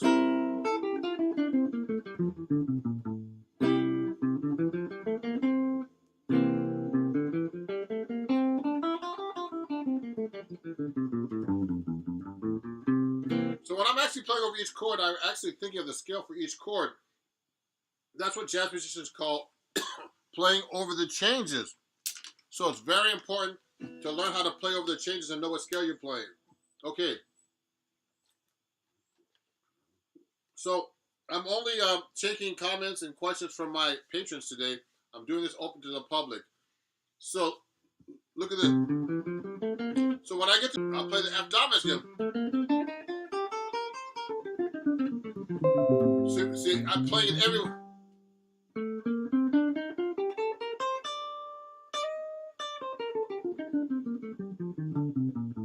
Oh, Tom is one of my... Tom, thank you for joining me. Tom is actually one of my patrons. How are you doing, Tom? Thanks for the invite. Sadly, I don't have a mic or webcam at the moment. We'll enjoy the stream though. Cheers. Okay. Oh, that's too bad, Tom. It would have been great to have you, and I appreciate you, Tom. For, right now it's been very busy, Tom. If you look very carefully on my Patreon, I'm doing an Indiegogo campaign trying to raise money for my new album. And Tom is one of my longtime patrons, a really great guy.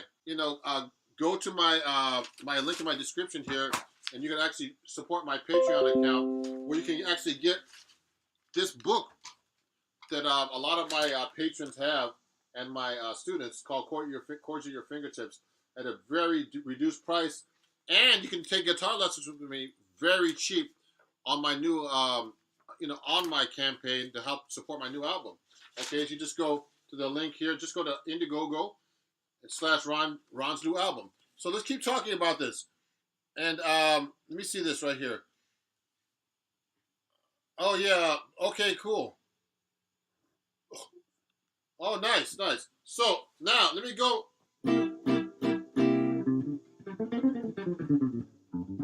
So when I'm playing chord changes through a blues, I'll go like 4 to F7, going to the 4 chord. So I'll play the scales for each one. Watch this.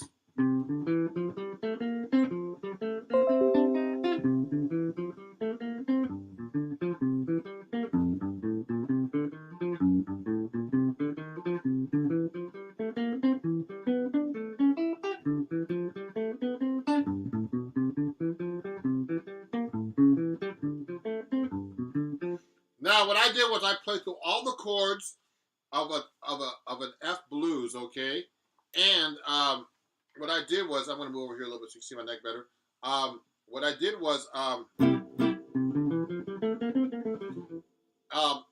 played through all the chords to learn how to improvise, everybody. So, but you have to be able to you can't just play it in one area. You can't just start on the root. What I did was I played the same exact thing, but I did it in a different position.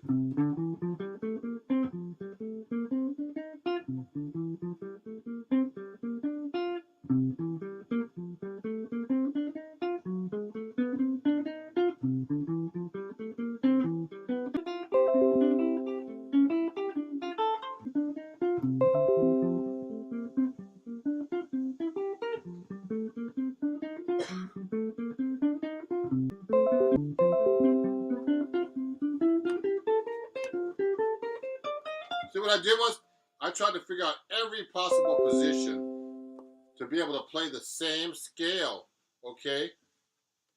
And so, it's a really great exercise to do, to be able to execute when you're trying to play changes, okay?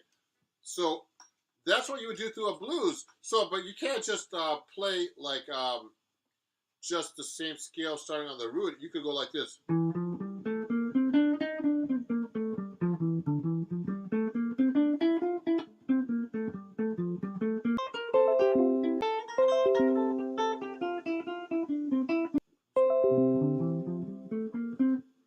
I'm gonna clean the camera for a second, everybody. So so it looks better. I don't think it's gonna do anything. So that's actually how you actually play through changes. Now what happened was I was actually playing the scale for each chord in time and in eighth notes. That's how you really play changes, okay? And you have to be able to do for playing changes as well is to be able to play the scale through the chords without getting lost. And this, but I'll show you. I'm going to show you right now. Let's say I play now.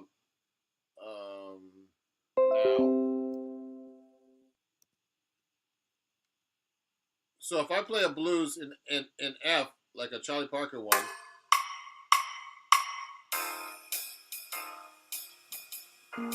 watch this.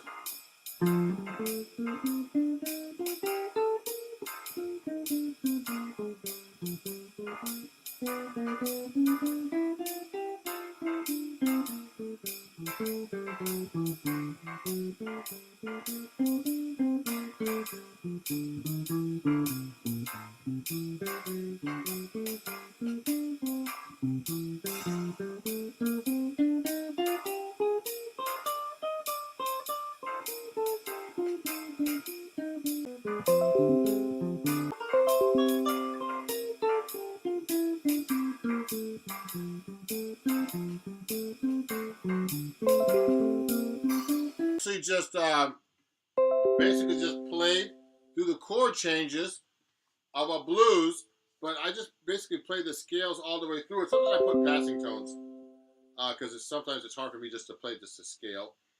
But you got to be able to play through the chord changes without getting lost in your scales and be able to move through the chords, not making it sound like an exercise. Like if I start playing it sounds like an exercise, but if I go like this,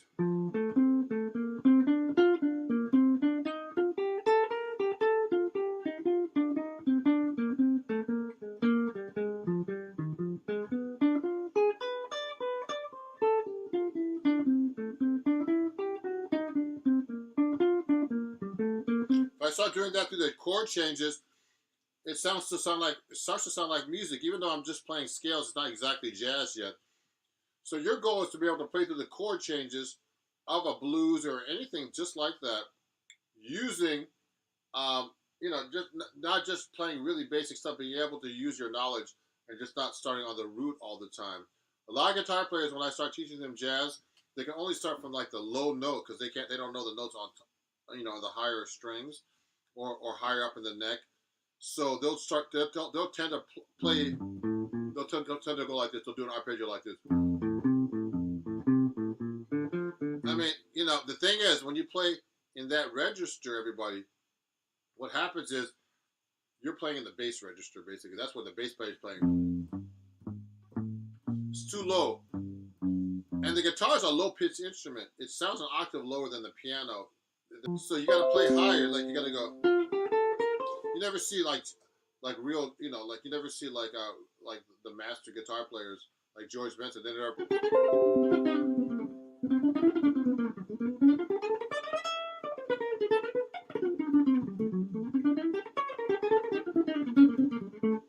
They tend to play in this register up here, okay? Oh, I forgot to tell you guys, usually I play my D'Angelico, but it's funny, I have this set up because one of the perks of my Indiegogo, I'm raising money for my new album, and you'll see it on the link here. Off, if you get it now, okay, you look for Ron's new album. A lot today because this is one of the perks you get that you can actually get on that campaign. I mean, it's not a cheap perk, but the guitar stand that I have right here. But otherwise, I'm never taking this out of the house. It's a brand new guitar that I got from Eastman, and then this is actually a part of one of the perks I'm giving. That someone could actually buy if they join my Indiegogo campaign and help me for my new album. Okay, so this is a Patreon only lesson. I'm not taking any questions or anything other than my patrons who are here. And one first patron that's watching right now is Glenn Michael Thompson. No, sorry, not Glenn Michael Thompson. Now, Tom said he's watching from his other YouTube channel, switched so he can see. And he, I want me to invite them. But I'm going to have a student of mine, too, that's coming up in about 5 minutes. And he's going to be joining me to play show me some jazz guitar that I'm showing him. 8. Watch out, guys. This kid's going to be great in about 2 or 3 years. So all you adults, and he's taking, the reason why he's doing so good, because he's taking lessons with me. So I always tell everybody watching me on YouTube, are you studying with a guitar teacher?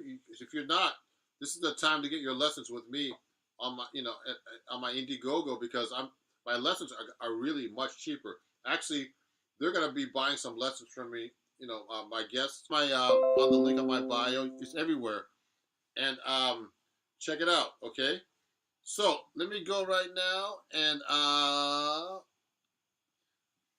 show you my book a little bit. So anyway, so for my patrons, there's a lot of patrons who have this book. It's a really great book if you want to learn how to do walking bass lines. So I have a lesson in here called Pass It On. Okay. Now remember, you can get this book. Look at this. There's a picture of Freddie Green. It's actually one of my popular articles that was written. So I do think about walking bass lines here. jazz blues. Like I've been doing a jazz blues the whole day today. I did jazz blues in C, then jazz blues in F, and so this is really cool. So take a look at this. So what I do is in this book for my patrons, they actually have a lesson kind of like this already, and so what happens is if you're playing a blues like in the key of G,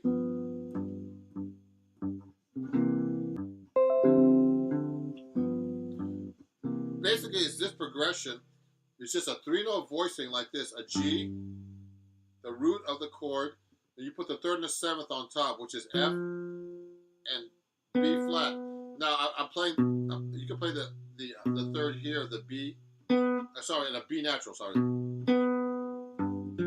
Looks like that. Okay. So if you want to do walking bass lines, you got to know how to first play the bass line. The easiest bass line. This book starts up just like this. It's just quarter notes on the roots, etc.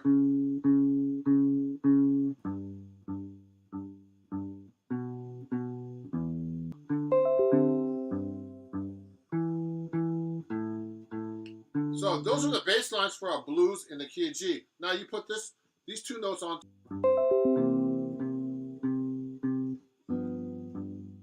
That's how you start doing walking bass lines. So I put the 3rd and 7th of each chord. Before you put the 3rd and 7th of each chord there, you have to learn how to do the 3rd and 7th without the bass line. So I see my chords without the bass note. You got to be able to see the chords without a bass note. 2, 3, 4, like this. Now you can hear the chords with this actually.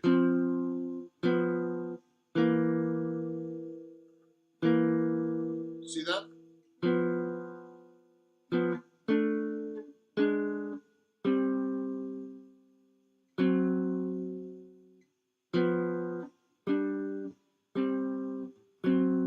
So that's a G blues with all the chords now. Just the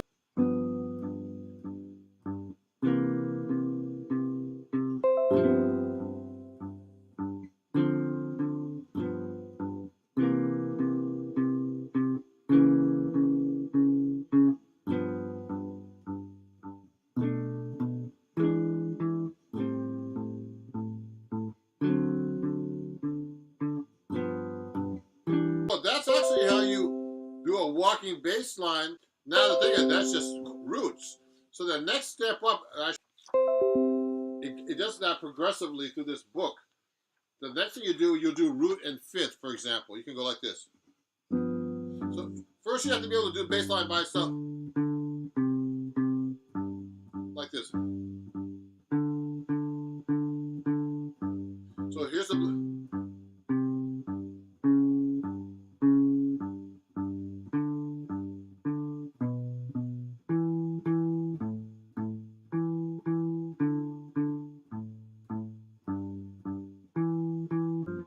So the next thing I would do, like that.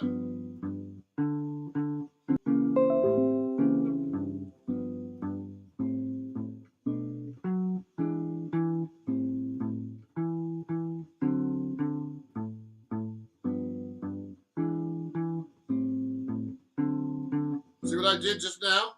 The thing now is to put a bass line together while you're playing those notes. Now, you can't hold, it's really hard to actually hold those notes. Let me show you this before we keep going. Biker Chick put up, you can get in YouTube, because I'm actually having a sale on my lessons through my Indiegogo for my new album. I have a new album that's coming out, and actually we're going to be recording it on November 3rd and mixing it the following week. And it's going to be a follow-up to my songs. And you can actually come to the studio if you're in New York and see us record or mix. And you could be an art director to help design this. You could be a producer, a producer, and name a song. Those are some of the perks you can get, other than getting this book at a deep discount. So go there right now and check it out. Okay, let me hide this. So let's do this with a walking bass line. I don't know where my now I'm gonna do the walking bass line with the chords together, but you can't hold the chords the whole time because at first it would sound weird. Like I was going like this. It sounds weird to hold the chord the whole time, so I'm going to be holding it somewhat and then playing a bass line. Watch this.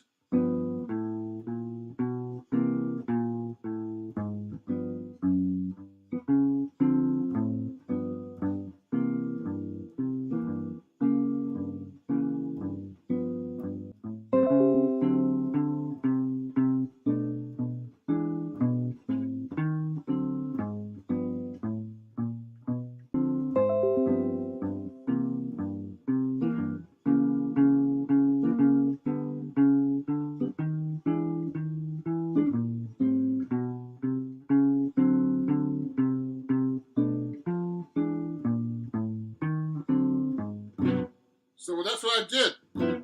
Okay, is that I actually played the walking bass line completely. So that's actually one of the cool things: the walking bass line and the chord melody. And also, we get into chord melody here. One of the very last lesson, which is the ultimate lesson in the book, is my lesson. There's a bunch of teachers in this book actually that wrote material for this book too. Jeffrey Pepper Rogers was one of the editors of the magazine a long time ago. So I'm one of the writers. I'm actually writing an article for them right now, and I'm gonna have to work on it later on tonight. Okay, so look at this.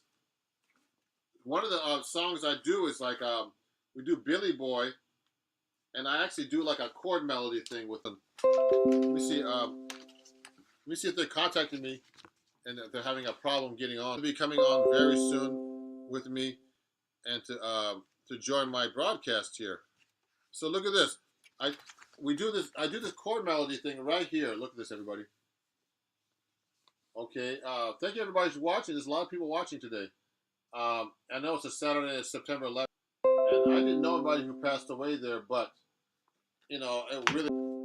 I saw the buildings, the towers actually. I could smell the towers in Brooklyn where I was at. Actually, you know, living at the time in Brooklyn, I could see all the fires and everything from over there.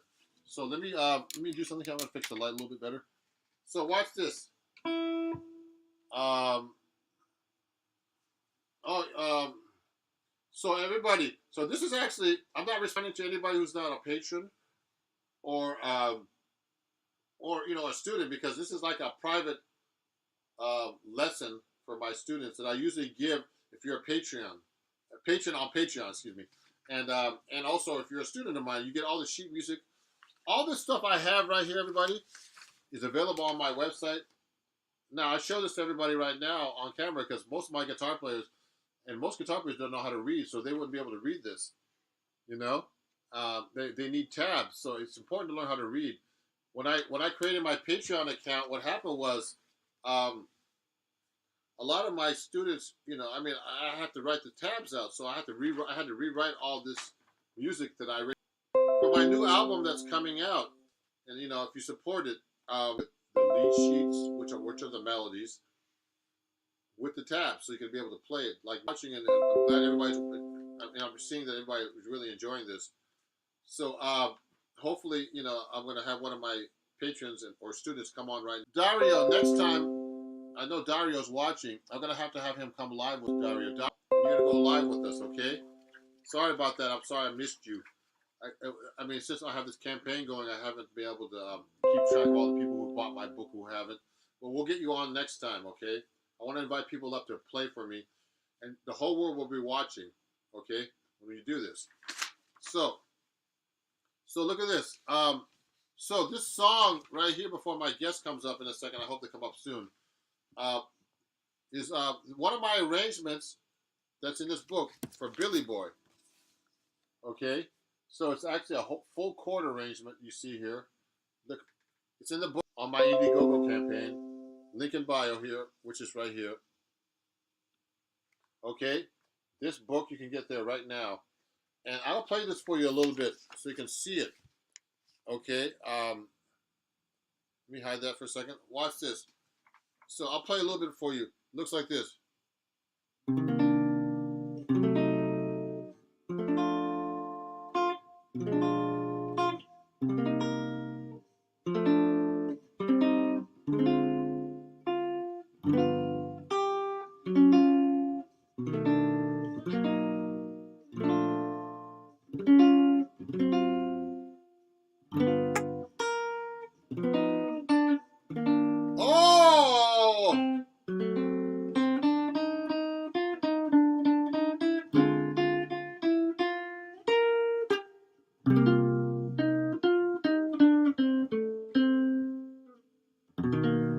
my guests are here, everybody. Let's bring them up. Let me bring them up. Hey! Okay. I can't see you. You're cut off now. So these are my guests. So welcome Malachi and Morrissey. So Malachi is actually my jazz guitar student, and his son is 40. Oh wow! And his son is 7. 8. Yeah. So before we keep going, Dario, check your email. I'm going to invite you up if you want to be on this live stream too. There's instructions because Dario actually bought my book. So this live stream is actually exclusive to my students and my patrons. And so Morrissey just been studying with me for just about a month. No. So Morrissey already knows how to play a song from his book. Let's have him play something. Now, Morrissey's a beginner student, but by the time he's about 13 to 14, he's going to be a monster. He's going to be scaring everybody on YouTube. Now, this is important, everybody. Morrissey wants to study with the real teachers, so it's very important to see Morrissey in action. So, want to play Twinkle, Twinkle, Little Star? Okay. Go ahead.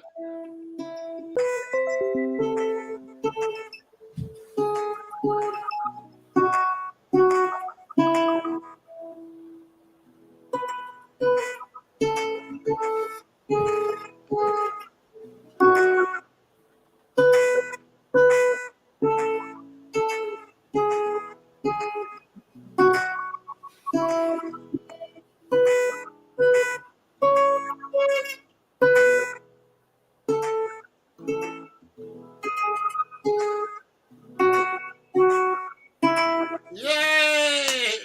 Everybody on YouTube, give him a hand. This is gonna be. Yeah, so Morrissey's only just turned 8, like last week. And he's gonna be a really great guitar player. So Morrissey's actually studying out of a book. He's learning how to read, like everybody should be doing. You know, I teach kids and I teach college level, and he's a really great student. And so he's learning how to read and also play the notes on the guitar, all the scales.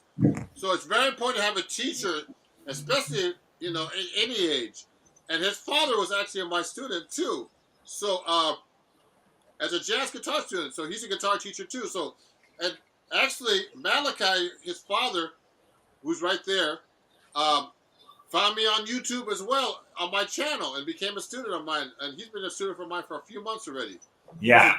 He saw me teaching your father. He said, "I want to study with Ron too." So thanks, Marcy, for being a student. You're a great student, a great kid. Yeah, Malachi, you want to try to play something for us now too?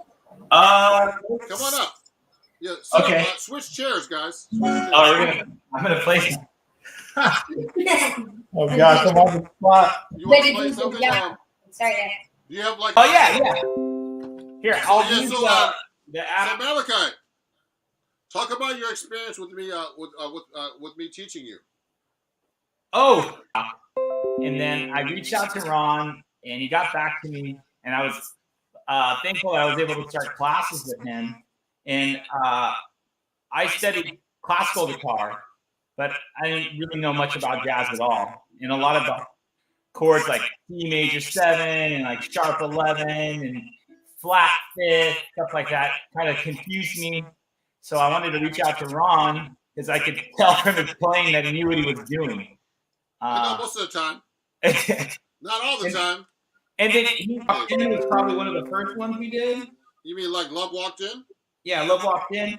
So you know what, everybody, on YouTube, I've been teaching Malachi about jazz improvisation because he wanted to work on jazz improvisation. So there's Dario too. I'm going to invite him after. I have another a person that bought my book. I want to see how he plays my books after. So Dario, you're in the green room. I'll get you up in a minute. So Malachi, you know, want to learn about jazz improvisation. So actually, you know, I was showing him the method that I showed everybody earlier about playing the scale on time, on the right chord, you know, different positions, you know, learning the chords everywhere and learning the scales everywhere, you know. So listening and transcribing, all kinds of different stuff. Yes? Yeah. Yes, the delay. Also, I think next time you go live with me, you have to change the Yeah, I can play along. I can do the. It's okay. It's only live on YouTube. I know, that's the thing. Your son just said, okay, so it's your turn now, Daddy. All right, I'll go through it one time here. Okay. I'm not sure. This is the first time I use it. I'm not sure how to get rid of that echo. Oh, you have to go to settings and then hit echo cancel. Go to audio settings, hit echo cancel. On the bottom there, I think. Okay, echo. Oh, there it is. Okay. Try it now, yeah. Uncheck. Oh, it is on. I think it's because of the YouTube. Maybe I should turn the YouTube off. Yeah, turn the YouTube. Yeah, that's better. Okay, that's what it was. Oh yeah, good. So try. All right, here, let's see. But I'll make sure I hear. Here's what walked in. Here we go.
Yeah. Like father, like son. So when you started studying with me, you wanted to get Malachi. You wanted to get more into jazz because you never did that before, did you? No, never. So what happens is when you study classical guitar, everybody, they have to really know your scales all over the neck. Like when I started playing classical, the C major scale was like this. Everybody, watch this.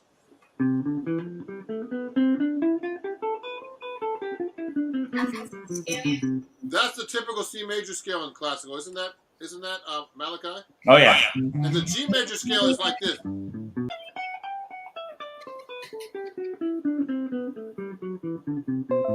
I think it's a great exercise for switching position. Because if you want to play fast, you got to go.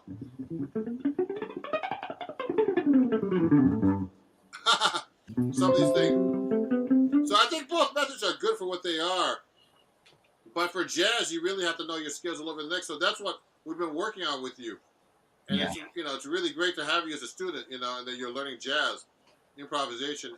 And so that's how you play, if you're playing through chords like this, everybody, Malachi was basically going.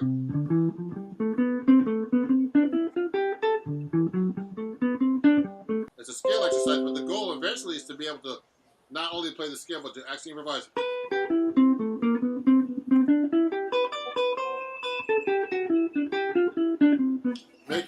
Try to make your solos sound more like, not like scales, but